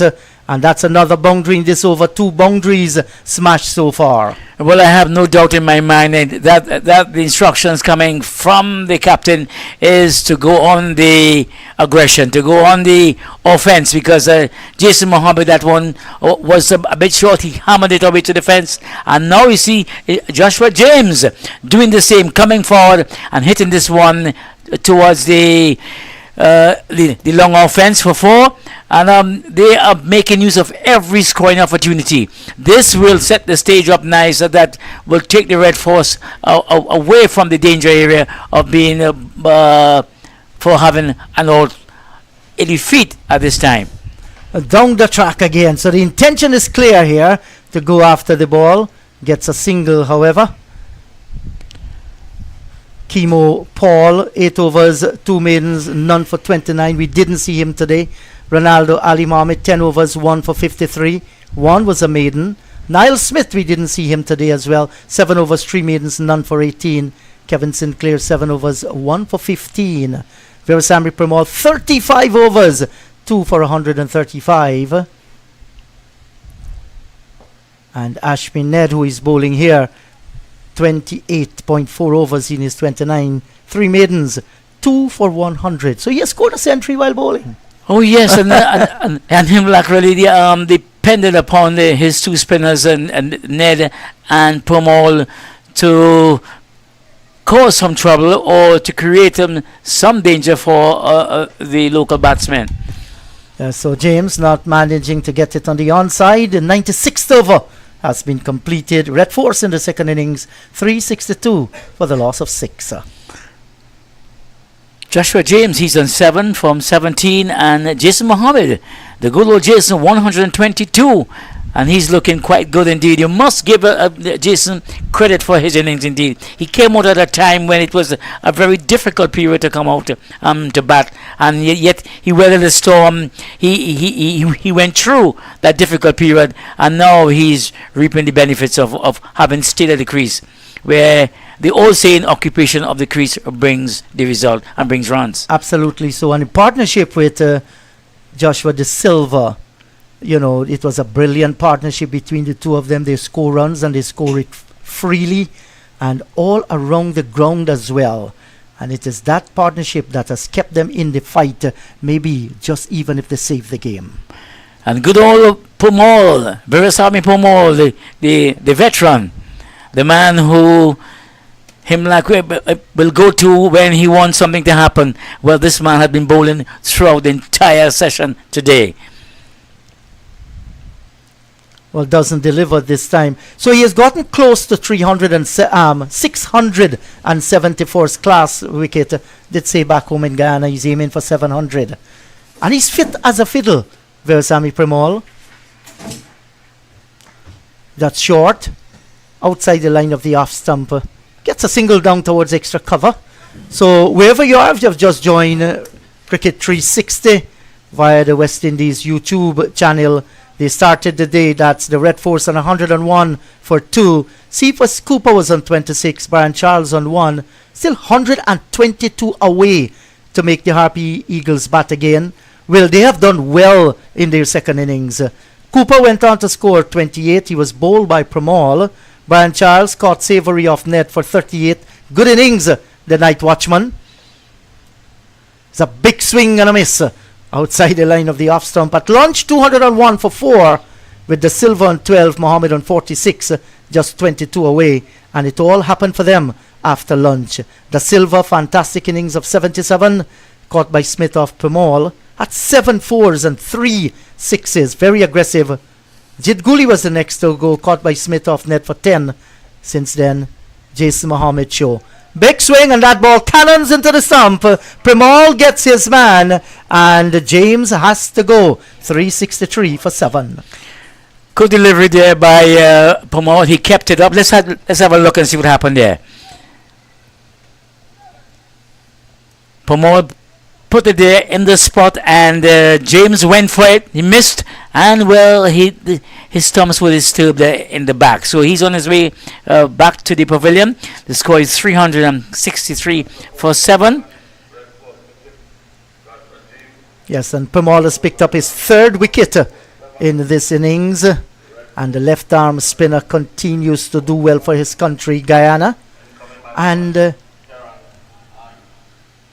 certainly this is going to be interesting if Red Force gets bowl out and Guyana look to go for those runs that they might set them so far 140 lead. They might very well have a cat and mouse situation if the Harpy Eagles lose early wickets. But like I've been saying all along, they have batted well in the tournament. Perez, who opens the batting, he's an elegant, he's attractive to look at. The young left-handed opener Nandu, he did quite good. Yes, reasonable well, got some good starts, but he can bat long in the middle. Then there's Imlak and Savory, Kimo Paul as well, who just missed out on a century in the first innings. So men are disappearing towards the boundary area. Square cover on the boundary, extra cover on the boundary. There are 2 long offs on the boundary, long on the boundary, mid-wicket on the boundary. There's a deep backward square as well on the boundary. Just a fine third man close in. Easy picking here. A single to Terence Hines. And he's a very attractive player. He's not going to mess around. He's going to go after the bowling. Exactly. He came forward and just pushed that one for an easy single there. As you mentioned before, all the players are right in the boundary at this time. It means that the Harpy Eagles skipper, he's expecting the players, the batsmen to go after Pramod. And that's short, and he's going after his man. And that's 1 bounce to... It looks like Perez on the boundary area there. Didn't get the boundary, but the intention was there. When you have so many men on the boundary, and you're still looking for a maximum, it simply mean the instruction, go after the bowling. That's right, because I mean there are so many gaps in the field and so many areas to pick up the ones and the twos, and Jason Mohammed went for the big one. Oh, that's a good delivery, bounce and turn for the left-hander. Excellent delivery indeed. The end of a successful over for Veerasamy Permaul. It's 365 for the loss of 7. And Permaul has picked up, he picked up his third wicket. He's 1 for 138. His figures, I mean, he has crossed the century mark, but this veteran has shown that he has stamina, strength, and there's no way in which they're going to get that ball away from his hand at this time. Yes, so whichever team wins this year will be holding very proudly that Headley Weeks trophy. If the Harpy Eagles win, then they'll make that a hat-trick of title in the 4-day championship. And prior to that, Guyana won 5 successive tournaments, 2015 to 2019. That was when it was named the Professional Cricket League. Barbados Pride won in 2020 and 2022. West Indies a championship. So certainly a trend. The Harpy Eagles might very well make it 8 out of 10. There's a big swing by Mohammed. Not going to get the boundary this time. Drags it away actually to Matthew Nandu out on the mid-wicket boundary. Well, Injamdi, you mentioned that Guyana has picked up 8 from 10. I mean, that's no easy feat, and that didn't come by luck and chance. That come by proper planning and proper execution. Yes. Let's ensure that we get this right. 7 from 9. If they win now, if they'll go to 8 out of 10. Because this is cricket. We have seen so many different things happen on the field of play. Are we still in the days of miracles? You never know. Very much so. Down the track, he's gone. Stumped here, Jason Mohammed, after making 125. Came down the track to Ashmead Ned, lured his man to come down the track, missed it, and he's gone. But after playing a fine hand, it has been a real good 125. An excellent innings indeed from Jason Mohammed. He came in at a tough time. Let's have a look at it once more.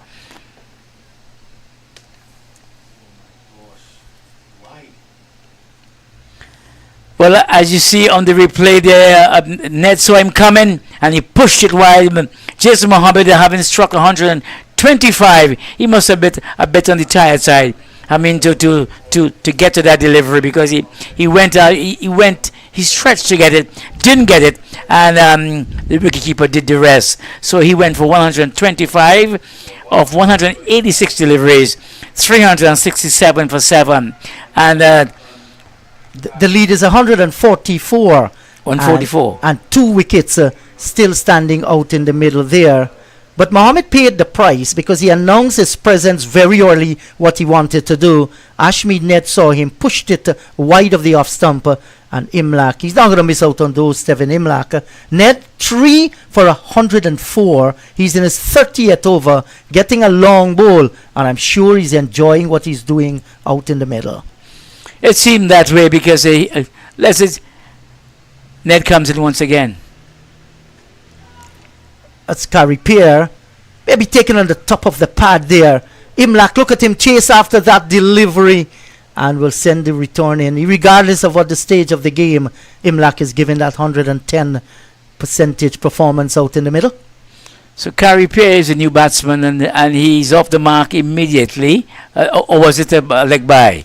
It was a leg by. A leg by. So I missed the signal from the umpire. The lead has now been extended to 146, and the score is 369 for 8. Yes, and Carey Peer played a brilliant hand in the first innings for 38. He's going to pick up his first run in this innings. Well, there's so much real estate. There's so many areas in which to get an easy single that Carey Peer just came forward and tapped that one for an easy single. Genuinely beaten outside the line of the off stump, and the over has been completed. A successful one for Ashmead Ned. Lots of bounce and turn with that final delivery in that over. 370 for the loss of 8. And it seemed like there's a declaration. Declaration, yes. The two players are walking off and refusing to send Shannon Gabriel out in the middle to bat. So the Trinidad and Tobago Red Force has really set up this match here today at the Queen's Park Oval, declaring their second innings on 370 for the loss of 8.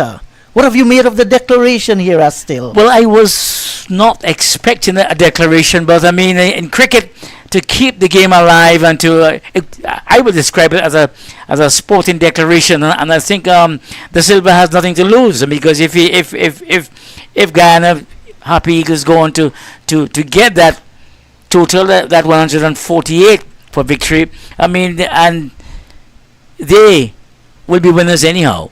So I think it's a sporting declaration, and the Silver has thrown his hat in the ring to see what happens. Yes, and we shall see what happened here today. So the Red Force is leading by 147 runs.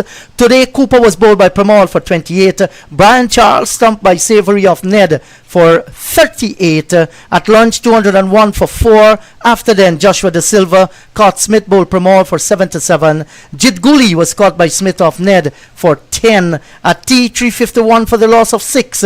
James after then was bowled by Pramal for 7. Jason Mohammed went stumped by the keeper, that's Imlak, off the bowling of Ned for a fine 125. It's 17th century at first class level. The declaration coming 370 for 8, setting Guyana a possible 148 runs for victory.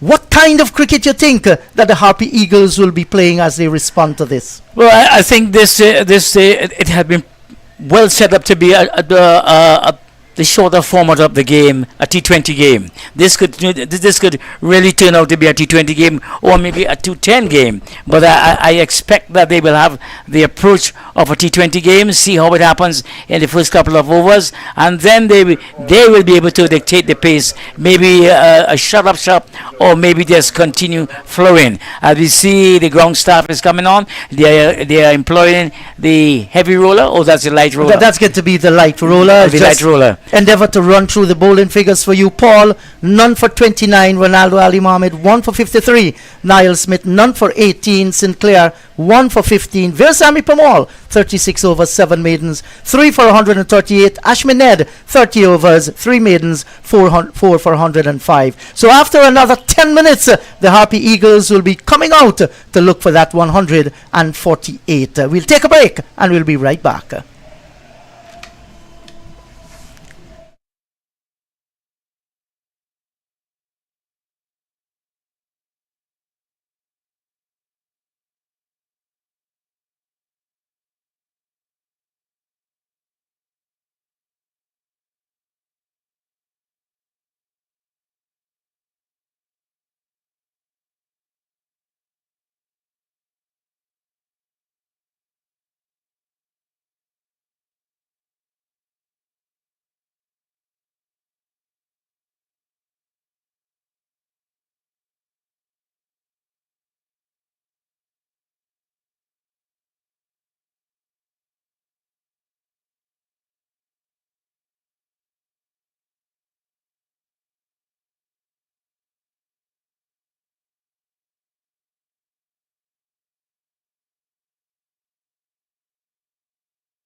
Well, hello there once again. Welcome to Queen's Park Oval that is bathed in sunshine at the moment. The Harpy Eagles, they've been set a target of 148 for victory, and that's after the Red Force declared on 370 for the loss of 9, with Terence Hines, the last man, going bowled by Ned to give him a 4-wicket in this innings. The declaration came with only Shannon Gabriel left in the dugout to bat. So Joshua De Silva, well, you will be advised in this life, they say the greatest mistake a man can make is to give up.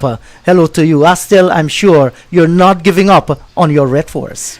Well, thank you so much, and I must agree with you. Once there is life, there is hope, and I think Joshua De Silva decided that he's going to keep hope alive and keep his chances alive. As we look on at centre field, we see Joshua James is a man who has been entrusted to open the bowling attack. And he begins his first delivery. Perez off the back foot, that's going to go away for 4. He cutted it very, very hard. This is the way Raymond Perez play. Nobody down a third man, and it goes away for 4. Well, it shows the slowness of the wicket, and Joshua James has to know he cannot bowl like this. Let's have a look again. It was short outside the off stump. It lifted a little, and Perez, well, he is a good player. He will not miss out on anything like that. He's cut it there. And it went through the slip region all the way down to the boundary for 4. So a good start here for the Harpy Eagles because they are chasing 148 for victory. And a good start. There's Joshua James, 2 for 78 off his 22 overs in the first innings. Off the back foot, cracked through the covers, out towards the cover boundary. And they have enough time to come back and complete 2. So with the field set, there's no third man. There's a deep backward square, 2 slips a gully covering the boundary. On the cover region is a fielder. There's extra cover, a mid-off and a mid-on. So what they're doing, they're giving the Harpy Eagles the chance to go over the top there at mid-off and mid-on. Not a bad ploy at all. Not at all. Not a bad ploy at all because I think De Silva wants it to be like this for now. Good delivery indeed. This one came back, but it kept a little low in Dive G. Yeah, it kept very, very low indeed. Well, I was told that there were only 12 overs remaining in the day's play, but then the cutoff point is at 5 o'clock. Unless if either team feels they don't have a chance, well, half an hour before, I think they can call the game off. But with the way the Harpy Eagles have started 6 without loss of 3 deliveries, they're on point to score that a little bit over 8 runs and over.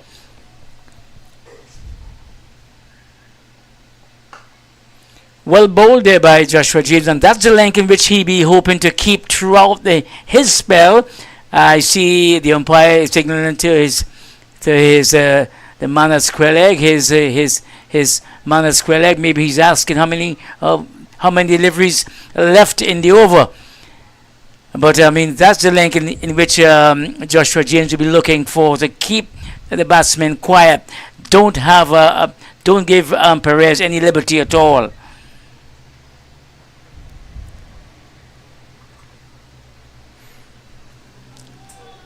And that's a fine shot off the hips there, down through backward square, and another boundary for Raymond Perez. He looks good, pivoted on the back foot.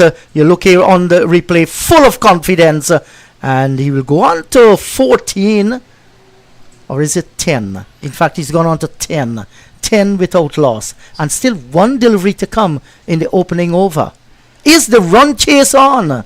Well, I mean, it's quite a bright start for the Harpy Eagles, and they have stated at least Perez has stated his intentions, and I think that must be the thinking of the entire team. They'll be going on the attack, looking for these runs, and see what happens in the first couple of overs.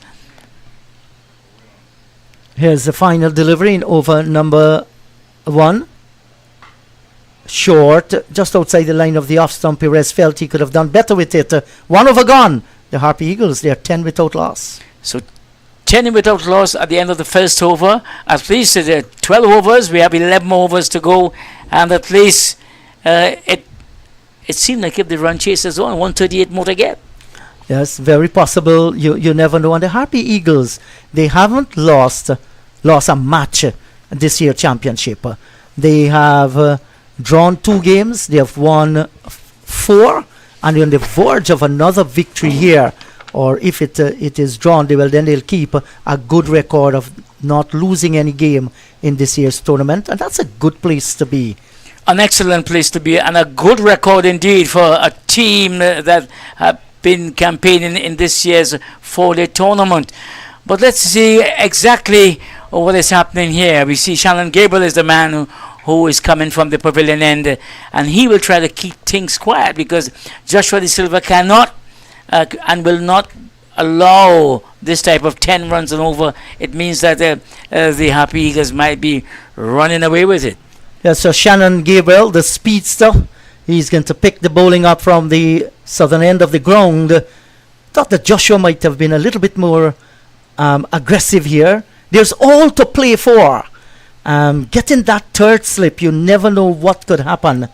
I mean, you do not want to see the Eagles score too many runs earlier on, but at the same time too, if you're looking for a victory, you must be able to have men in catching positions. And you need to pick up early wickets. That's a short lifting delivery, and well played by the little man Matthew Nandu. That's the reason why, some aggressive captains would have put in that silly point there. Now that's a short delivery. He wasn't all that comfortable. Looked good in the end as he kept it down, but spent a little time in the air. And you're having your number 1 fast bowler running in and hitting the deck hard. Make him think. Yes, at least you need to have that forward short leg right up in the batsman's face, because Shannon Gabriel, he squared him up on this occasion, but Nandu handled it well.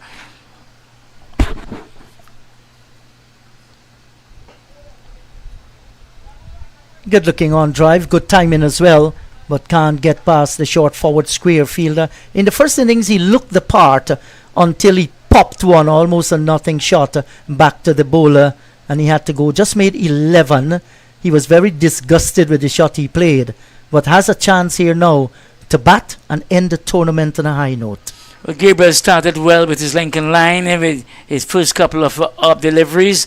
He kept staying quiet, and at least he had Nandu thinking with that short delivery. Let us see what he can do with the remaining balls in this over. I heard you mention good length and line. I'll tell you a story I heard by a Jamaican. Good ball, but they'll hustle through for the single. Bobby Frey, you ever listened to Bobby Frey? Attorney at law from Jamaica. Very eloquent Jamaican. I heard the name, but yes, I never heard him. And as you mentioned length and line, he said there was a certain cricket match, and at the end of the game, a young lady called the manager of the Jamaica dressing room and inquired, may I have a date with your fast bowler? And he was like, why on earth you'll have a date with my fast bowler? He said, I heard the commentator said he has a good length and line. As Bobby Frey, wherever you are, that wonderful Jamaican. Hello to you, Bobby. Had some beautiful moments in Jamaica thanks to cricket. Yes, thank you so much for repeating the story and enlightening me a little. So Shannon Gabriel with 2 slips, a gully. There's extra cover and a wide mid-off.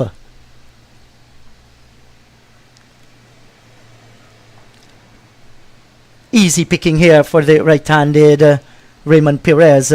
Scored a brilliant, flamboyant innings of 82. Give it away when you thought he would have turned that into 3 figures. And so too was Kimo Paul on 93 when he picked out the lone man on the long-on boundary. And we can say so too with Joshua De Silva when he was batting so well on 77. Missed out. 3 people missed out on centuries. Yes, so what I like about Perez during his first innings, where he and Nandu, they weathered the early storm set by Gabriel and James, because they had some quick deliveries and some short ones to deal with, and they're both settling well. And Perez came through. He got the 82, and I thought he would have marched on to 3 figures, but it did not happen. Gabriel changing angle, wrong the wicket. Straight to the stumps. Good bowling by Gabriel. Nandu has nothing there to put away. All he was thinking is to defend and save his stumps. Not having the best of tournament. Started this year. Came to Guyana very early from Canada where he lives and practiced with the team. He was then with the camp.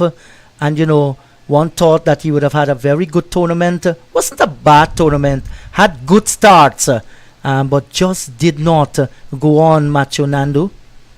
But sometimes you need to put these things at the back and look towards the future. Look back where he went wrong.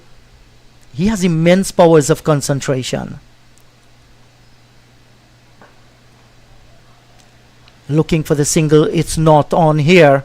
And Gabriel, 2 overs gone, 12 without loss. And that's the type of line in which the silver will require from Joshua James at the opposite end. Gabriel was quite tidy there, and he was generating some pace. But that's the type of Lincoln line. At least the silver will ask of James, who I think will be taking up the attack from the commentary end. But the score is 12 without loss, as you rightfully point out, and let's see what happens if the Harpy Eagles, they are going to continue in this run chase. Well, they need a further 136. They will get that 148. You'll never know. Perez started off with a blaze of glory, 2 fours in the first over. Joshua James will like to get it correct.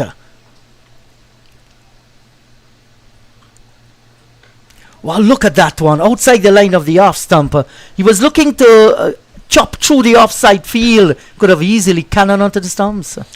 Yes, I thought he wanted to.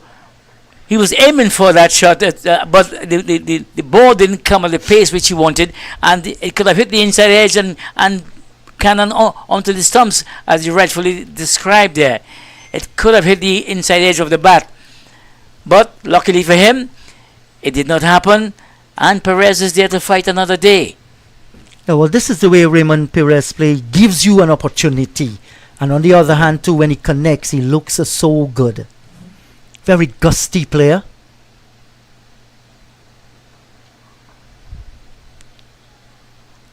This time again, didn't get it the way that he wanted it. It was wide outside the line of the off stump. But in Raymond Perez style, he had to play at it. On another day, would have been well advised. Plant the left pad to the pitch of the delivery. Shoulders, arms, allow it to go by. But he's looking at that gap. Just see him fanning the bat. There's open territory out through the extra cover region. Cover is on the boundary. So if he beats the short extra cover in Jason Mohammed, he could surely get a boundary in that direction. Good lifting delivery, testing stuff. There is where he need to concentrate, James. Oh yes, and Perez will be looking to go through that area, that real estate area, through the cover area there. If once it is up there for the drive, he will go for it. But Joshua James, he's keeping a better Lincoln line at this time. He's keeping it very, very tight indeed. And Perez is coming on the front foot, looking for every scoring opportunity. Yes, and I'll be taking my break just after the end of this over. And a gentleman with a last name of one of the heroes of this world in the film industry, he'll be coming to join you, Astel Ren. I wonder who's this guy. Yes. Flirting with danger outside the line of the off stump. Well, it's a sunlit day. It's like him hanging out close to dry, and the ball just went over the top of the bat. Good delivery indeed, excellent delivery, and that one had a little more speed and a little more pace than the previous deliveries. So maybe that was what surprised Perez, because Perez just came forward and hung the bat out, as you rightfully described, like if it's a day in which he wanted to do his laundry. Yes, ill-advised shot by Raymond Perez. Look much better now. Just coming around the ball and tapping it into the onside field, and can't score. the wicket itself hasn't misbehaved at all. The wicket has for 4 days has played brilliantly. It wasn't the type of wicket in which most of us would have liked to see, but it has behaved well, and the bowlers and batsmen, they really enjoyed themselves. And when I say enjoyed themselves, they had no big set of complaints. And that's flicked away in the air. That's going to go. Is it one bounce down towards the backward square? It has. That's 4 good looking runs pitched on his pads, and he made no mess with that one. A fine shot indeed. The over comes to an end. I will leave you with more thoughts from Astil Ren, and it's going to be the voice of Jackie Chan. No, I beg your pardon, it's Andrew Chan. Andrew Chan, thank you so much. And I mean, Joshua James paid the price once again for strain down the leg, and Perez will not miss out on that scoring opportunity. That one added, so the score is now 16. So joining me is Mr. Andrew. Yeah, good afternoon, Mr. Wren. Good afternoon to all our viewers. Well, there you tuning into this final session. Some news from off the field here. Guyana Harpy Eagles trio have been fined for breaching the Cricket West Indies Code of Conduct, and that is Veersamy Permaul, Kevlin Anderson and Ronaldo Ali Mohammed. Permaul was fined 75% of his match fee for a level 2 breach, and the charge was laid by on-field umpires Christopher Taylor and Kashif Sandhi. There are no actual details on the offence. Permaul has admitted it, and Kevlin Anderson was fined 90% of his match fee. He's also accepted the sanction proposed. And further press release from the Cricket West Indies. In each instance, the ball was changed with the batting team given the option to choose. Shannon Gabriel continues. Nandu turns that nicely into the leg side for a single. So that's some off-field information there for you. Mr. Wren can probably fill us in on what he thinks that was all about. Interesting development there, Mr. Chan. Yeah. Interesting development, because yesterday afternoon we saw some unusual happenings on the field. Unusual in terms of we saw the umpire had to call the players together, and after that there were some concerns about the ball and the issue of ball tampering. Yeah. Well, I mean that phrase "ball tampering" is a very heavy phrase in cricket. So, but I'm glad to see that the players in whatever capacity have accepted the sanctions. I'm sure Trinidad and Tobago Red Force would be asking for more stiffer sanctions, especially given the state of this game and given the state of the championship. But it is what it is. But you think what has happened will kind of dampen the whole atmosphere among the players, among the rivalry, and if the Harpy Eagles go on to lift the trophy. A good delivery by Shannon Gabriel, a bit of an insider. Perez gets it down to the leg side. They're coming back with 2. That's good running, good stuff between the Guyana Harpy Eagles. I don't know if it will add a slightly different tint to their title and their championship. But I mean, if this is a lone instance and it hasn't happened throughout the championship, which of course the Guyana Harpy Eagles haven't been called for anything in any of these prior games, so therefore it might be a one-off isolated incident, and it might just be a misunderstanding of what has happened. So I don't think their title will be tainted in any sort of sense. But of course, from the Red Force perspective, they have to argue the case as strongly as they can. Oof, good delivery there by Shannon Gabriel. Feeling outside for that one is Raymond Perez.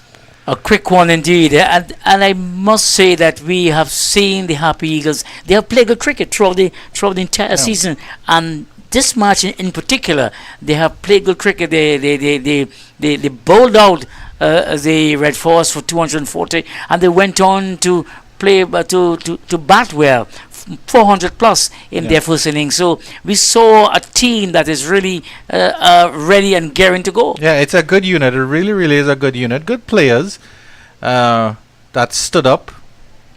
I think their fast bowling is actually a little bit weak, with Niall Smith and Ronaldo Ali Mohammed on what you call express bowlers, express pacers. But in terms of putting the ball on the line and length, as Shannon Gabriel did with that one, Perez aiming for a lofty drive into the National Stadium, but nothing doing there. Oh yes, and the Eagles, I think they were well handled by their skipper, who's a wicketkeeper batsman. Oh yes, and who has had some experience going to Pakistan with the West Indies team, and they were well handled indeed. So they were a very tough team. Yeah. Despite, I mean, their fast bowling attack isn't feared around the region. Yeah. And as Mr. Inderjeet Prasad pointed out, their physio is a guy by the name of Hercules. So you should be strong and fit if your trainer's name is Hercules. Full delivery, and he gets a thick outside edge on that one. That runs onto third man for 4 as fast as you can blink. Perez gets 4 off the bowling of Gabriel. Loose delivery.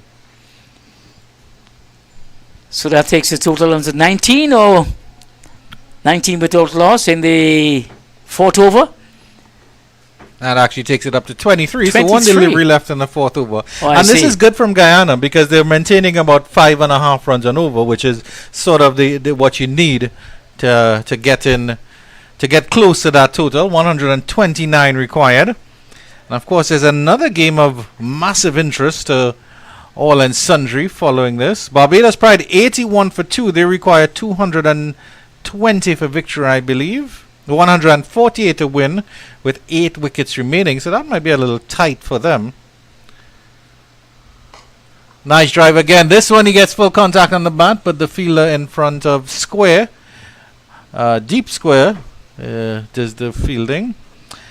Craig Braffett 40 of 67, Shane Mosley 13 of 46, Jonathan Drakes are the 2, and Kevin Wickham are the 2 not out batters at the end of the over here at the Queen's Park Oval. 24 without loss after 4 overs. Even my math is good enough that I can figure out they're at 6 runs on over. That's right. So a pretty good over there from Shannon Gabriel, and coming to continue from this end will be Joshua James, and the Guyana Eagle batsmen will be eager to continue in their scoring vein, to keep it at 5 runs over, and let's see how much more they can extract to get their total closer to 148. They have 124 more runs to get. Yeah, this game is a classic example of, I mean, batters get the credit for winning matches, but it's actually bowlers who set up the matches for a possibility of a win. Good delivery by Joshua James. Beautiful delivery indeed. Yeah. This one left him a little, and this it squared up Perez, as the ball went through to the wicketkeeper. Excellent delivery, and you could see as there's a little cloud cover, the place is not as warm and sunny as it was during the previous sessions. So he might be able to get a little sideway movement. Yeah. Yeah, I don't think Joshua James is the express pace, so that he can get that little bit of movement.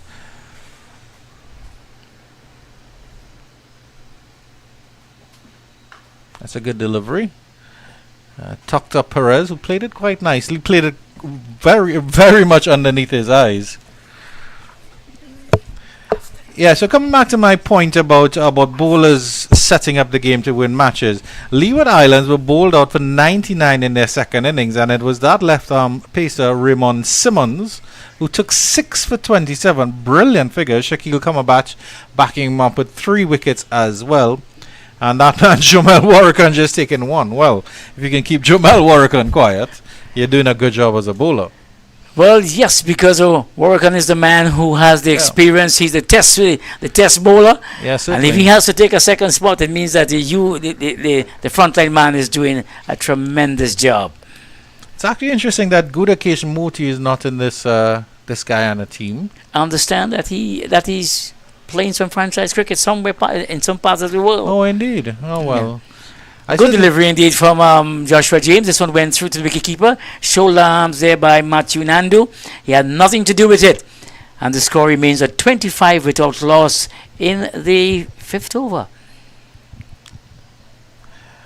Yeah, it's an interesting game here, but I really I don't believe that the Trinidadians can take the 10 wickets to win this match. That's what it comes down to. I don't think their bowling is strong enough, and that's a lovely little flick by Nando. A loose delivery down the leg side. Will it run into the ropes by the members' balcony? And it certainly does. Nando just using the pace and bounce. Oh no, it's actually just a single. I think the fielder did well there. Well done. Oh yes, and that's a worrying sign, I think, for the Silver, because every time he asks his bowlers to keep a tight length and line, somehow or the other, James happened to stray down the leg side. Yeah. And that has to be a worrying time for the Silver, because the margin of error has to be very, very, very small. Now, I have to give credit to Joshua James, because, of course, he's a young fellow breaking into the Trinidad and Tobago Red Force side. And he's played, I think, every game of the championship. So but he's still young. I think he's only about 21, 22. And I think I'm correct in assuming that this is his very first full season in the championship. So, I mean, of course, this is round 7, day 4 final session. So his legs are going to be extremely heavy, so I really have to give him credit for how he's running in here, and he's still doing this.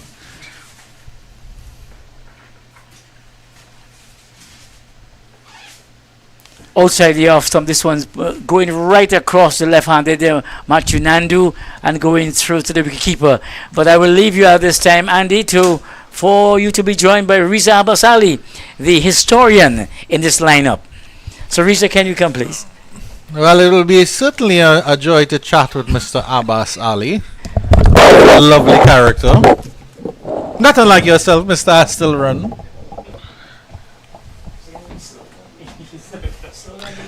Certainly most unlike Inderjeet Prasad.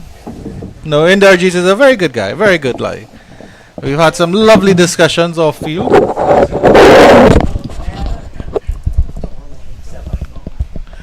As I welcome Mr. Abbas Ali, settle himself. He's had a drink of water. He's gargled. His throat is all clear. Salam alaikum, sir. It's a pleasant afternoon in Trinidad. A lovely Saturday. Alaikum salam. Mr. Chan, good to be back.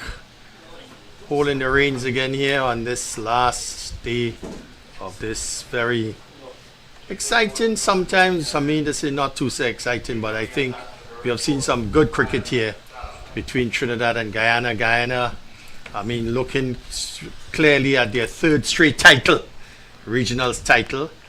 And I think Inderjeet said that it would be the 7th of 9th if they win. Yeah. You know, and they have shown that they're the premium for this side in regional cricket. Absolutely premium, VIP, platinum level status. Yes. But as I said at the beginning of the day, Riza, I think Trinidad and Tobago can take credit in that they pushed Guyana to the 4th day, and even more so now that they pushed them to the final session of the 4th day, which means that they are doing some good things, and they just need to build on it for next season. I certainly think their opening partnership, Cephas Cooper did well, but they have to figure out whether it's Kamil Puran or Vikash Mohan who's coming in with them. Yes. And then the only really consistent players have been Josh De Silva, the two Joshes, Josh De Silva and Josh James. Jason Mohammed again with a little flurry at the end, but he was very good at the top and at the top of the season, and then he's made 100 here, but there was in the middle it was very barren. And similar situation with Carey Pear, who was very, very strong at the start of the season. And well, you mentioned Joshua James, maybe his full first season. Hailing from Tobago, the village of Wim. From time to time, I do send him some encouraging messages. Putting Roberts, Holding, Garner, Croft, and James in the same list. But that's just to give him inspiration. But tall, strong, first season, as you mentioned. I think he has a bright future. change in bowling here as Jid Gooley, it looks like, is replacing Shannon Gabriel from the southern end of the ground. Now, my apologies, that's actually Brian Charles. Played a good little tail-ender night watchman knock earlier today. Looked quite accomplished. Brian Charles is another player that the Red Force have persisted with, but really hasn't been as successful this season as he would have liked. Yes, he has been, I would think, not just not his best this season. He has bowled a lot, Yeah. and but he's still knocking on the door for regional pick. But there's so many, so many chances now for other players. He has to come extremely good in his regional bowling to be considered. But I think he's a hard worker. Brian Charles. I don't And he's think a South boy, isn't he? South boy, not very a high, heavy turn of the ball, but he has good control. And, he's a persistent guy, and Appeal for a leg before. Here, looks- Brian Charles is asking the question. We'll have to have a close look at that one. Chris Taylor, that man from the land of wood and water, is unmoved. Let's have a look at the replay on this one, and I'm sure Riza Abbasali is going to walk you through this one. well, I think, these Trinidad players are a bit disappointed with that decision. He's coming forward. Oh, man. Is that slightly missing the leg stump, Mr. Chan, or is it going on to hit leg? Umpire's decision. Yeah, it certainly looked like the arm ball. Yes, so yes, arm ball, for sure. middle and leg. I can see the doubt that was placed in the umpire's mind. Turned nicely into the leg side there by Matthew Nandu, the very young vice captain of the Guyana Harpy Eagles. But I genuinely think it's been an improvement from last season in terms of the championship, because last year Guyana ran away with it without any real competition. This year Trinidad were in the mix, Barbados are still in the mix. So there's a little bit of competition. I'm disappointed with Jamaica because they didn't do that well last year, and they really haven't built on this year. There's always this. Yeah, and then even more important, I think the more important one is the West Indies Academy have really performed quite well with the squad that they have available. 29 without loss. A quiet over there, just 2 runs of it from that man, Brian Charles. Yes, we were trying before the final 2 games in Trinidad, at the Lara Stadium against Jamaica, and now here at the Queen's Park Oval against Guyana. We were in a good position to force 2 outright wins, to establish our first regional title since 2006. Yeah. And I think was under Darren Ganga. And then before that, 1985 was our last regional title. Oh my. And that would have been under Ranji Nanan. Oh, wow. His soul to rest in peace. Ranji Nanan only 1 test match against Pakistan in Faisalabad back in 1980-81. A fantastic off-spin bowler who provided yeoman service to Trinidad cricket. Just had 1 test match. It's really unfortunate the spinners that probably didn't get chances in the 80s simply because of the strength of the fast bowlers. You see a lot of mode size, right now in international cricket have a strong spinner like Nathan Lyon from Australia. Ranji, I think, would have been unfortunate to play only 1 test, but Yeah. that has gone past. But he was a human service man of Trinidad and Tobago cricket. But I certainly admire how Jamal Warrican has grabbed his chances with both hands, because I always felt Jamal Warrican has had bit part test matches, and then on the test matches that he has played, I always thought he gave that extra effort. Well, Warrican had a fantastic series against Pakistan. Yeah, and that's why he's jumped up the order. Yes. Because Moti to me was the leading spinner. Now Warrican has usurped him, because I think Warrican varies his pace a little better. To me, Moti bowls a little too quickly. Yes, Warrican, I think, But- he's captured 19 wickets in 2 test matches in Pakistan. Yeah, but the thing is that and I'm glad to see that Cricket West Indies is learning from their mistakes, because Devendra Bishu, for example, I thought he was a brilliant spinner, and I think he got a couple injuries, and they didn't manage him that well. That's a nice push by Nandu. Tero Hines comes around and does the fielding, but Devendra Bishu, I thought he had the potential to remain as the top spinner for some time to come. Yeah, leg spinning, and Bishu did quite well. I knew, in terms of his versatility, he had a leg spin, but just didn't have that top spinner. So it was kind of one way, but I wouldn't, say that he did not. He contributed quite well. He got a bucket of wickets in regional cricket. Yeah. And what about you, if you recall Shane Shillingford? Yeah, Shane Shillingford as well. I mean, Suleiman Ben was another one, but I mean, Suleiman yes. Ben did give good service when he was available and when he did play. Shillingford is a very good example. Yes. I certainly agree with you on that name. Yes. Andrew, since the departure of Lance Gibbs, who finished his test career in 75-76 against Australia, 309 wickets. In terms of a world-class spinner on the West Indies side, world-class, I think we have just dropped short on that. A world-class spinner. Since Lance Gibbs. A brave call, sir. I would not disagree with you, but then Lance Gibbs sets out a lofty standard, because I remember I had a book about the 50 greatest West Indian cricketers, and then Lance Gibbs, of course, was in it, and then they were describing his fingers like a pianist. Yes. He just had long, elegant fingers.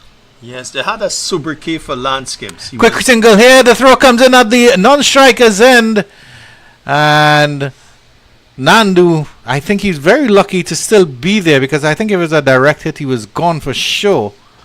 Yes, 30 without loss. The throw came in, from number 22, Vikash Mohan, who's actually on the field. He's a sub out there. Not sure he's on for at the moment. Perez 25 and 24, and 6 and 20. Yeah. So I think they were playing safely. 5 o'clock is the end time. And the match might end. Captains might say, let's call it a day and have an early dinner. I mean, the thing is, Reza, there have been so many cricketers that have passed through the ranks of regional cricket. Some lovely drive straight back at the bowler, and the throw comes in, and Joshua De Silva does well, but he's going to feel that one on his finger. Yeah, there's so many cricketers that have passed through regional cricket, and some of them have attained that prize maroon cap, or maybe some of them who didn't deserve it. Well, I shouldn't say didn't deserve it, but there were others who deserved it in the pecking order ahead of them, and things like that, and others who got chances that maybe should have gone to someone else. Like Kari Pear is another example here. I think Kari Pear is a very, very good spinner. Nice drive again by Perez, but no run. But he was usurped by his colleague Akil Hussain, and Akil has gone on to the T20 success and stardom. Yeah. And Kari Pear. And Akil Hussain and Kari Pear. Straight into the hands of short leg. Has he taken the catch? No, I think it was spilled. My, Jid Guli. Let's have a look at the replay on that one. I think I saw a lot of hands on heads after that so-called drop chance.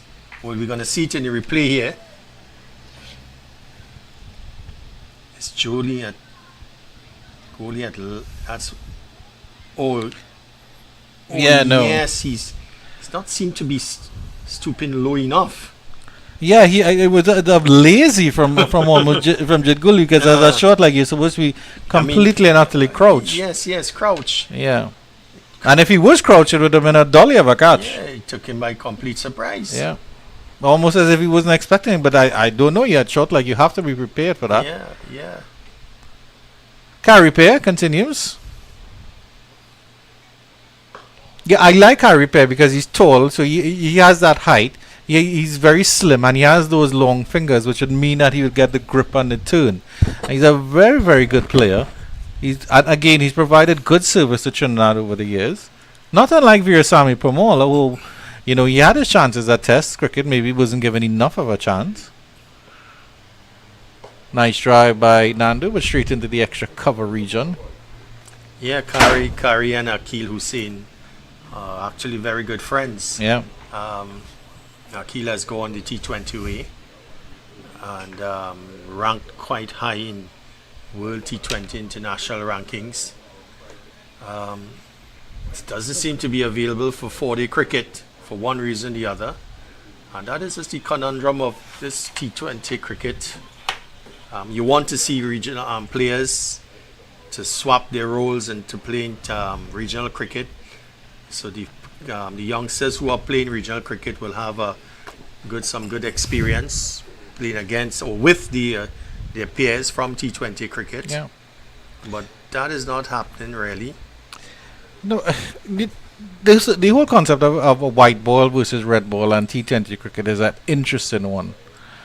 I mean, if you really thought about it and you scratch your head over it, I would end up with almost no hair on my head, like a certain commentator whose name I will not call. Mm-hmm. But the fact of the matter is, if you look at Shamar Joseph, for example, because of what he has done in Australia in just one test match, Shamar Joseph will forever be feted in Australia. Mm-hmm.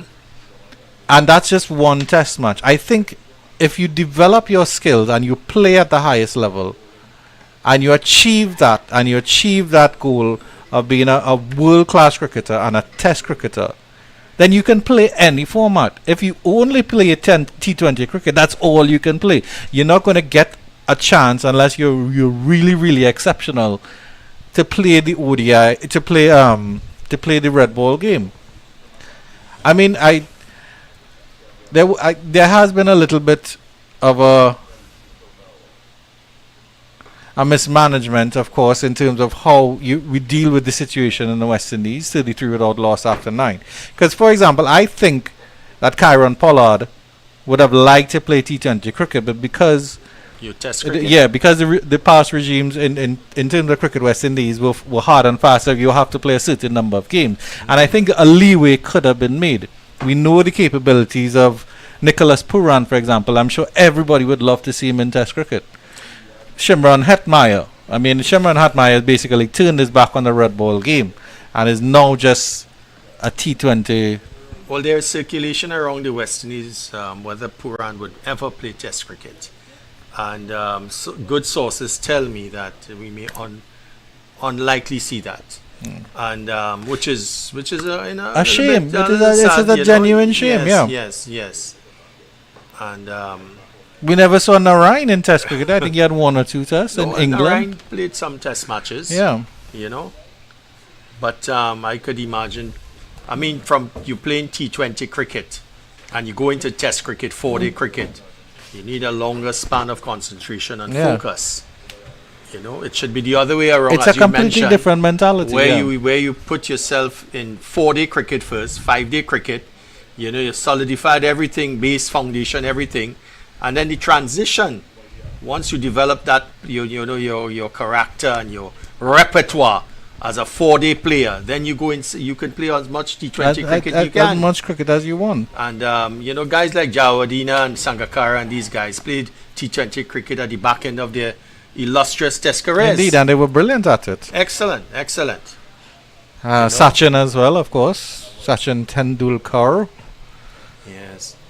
Mahendra Singh Dhoni, but I mean Dhoni always had the capabilities of a T20 cricketer. Chris Gayle, I mean we know Chris Gayle was a T20 cricketer before T20 cricket sort of came into the modern era. But that's what I'm saying. That's my whole point, Reza. There has to be a balance. We have as much as we would like to say that we have the talent in the West Indies, and we do have the talent.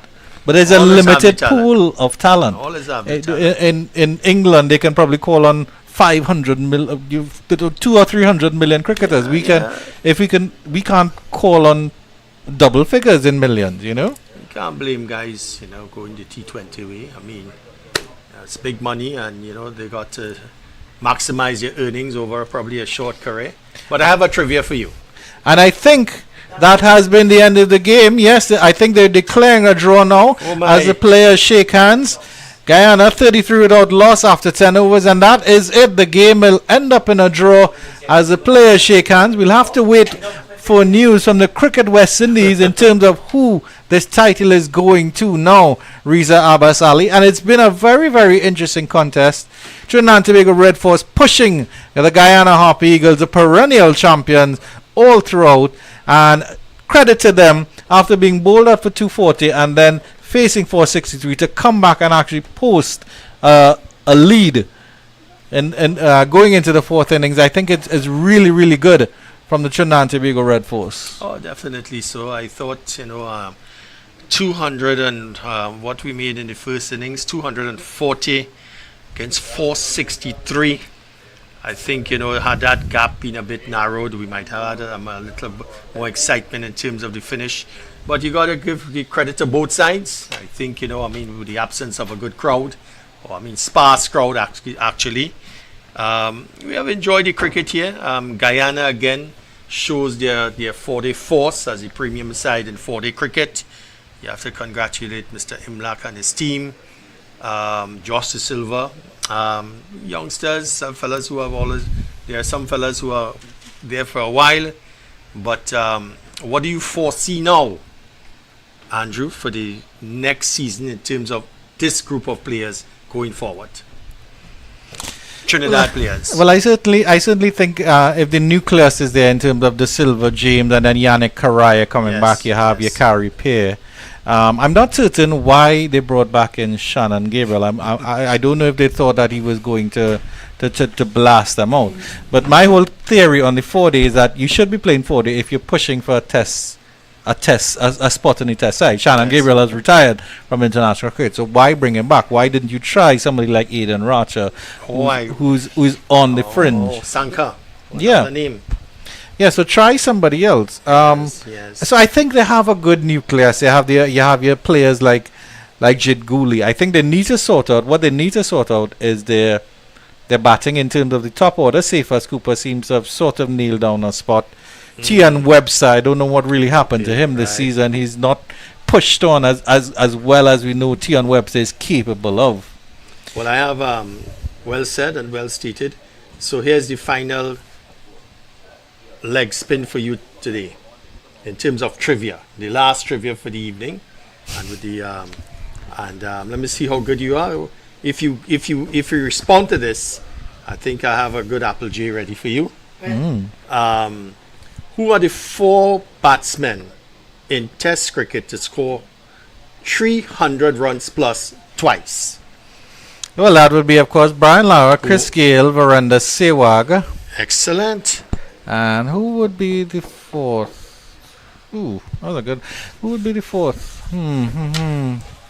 I thought you might have mentioned him first.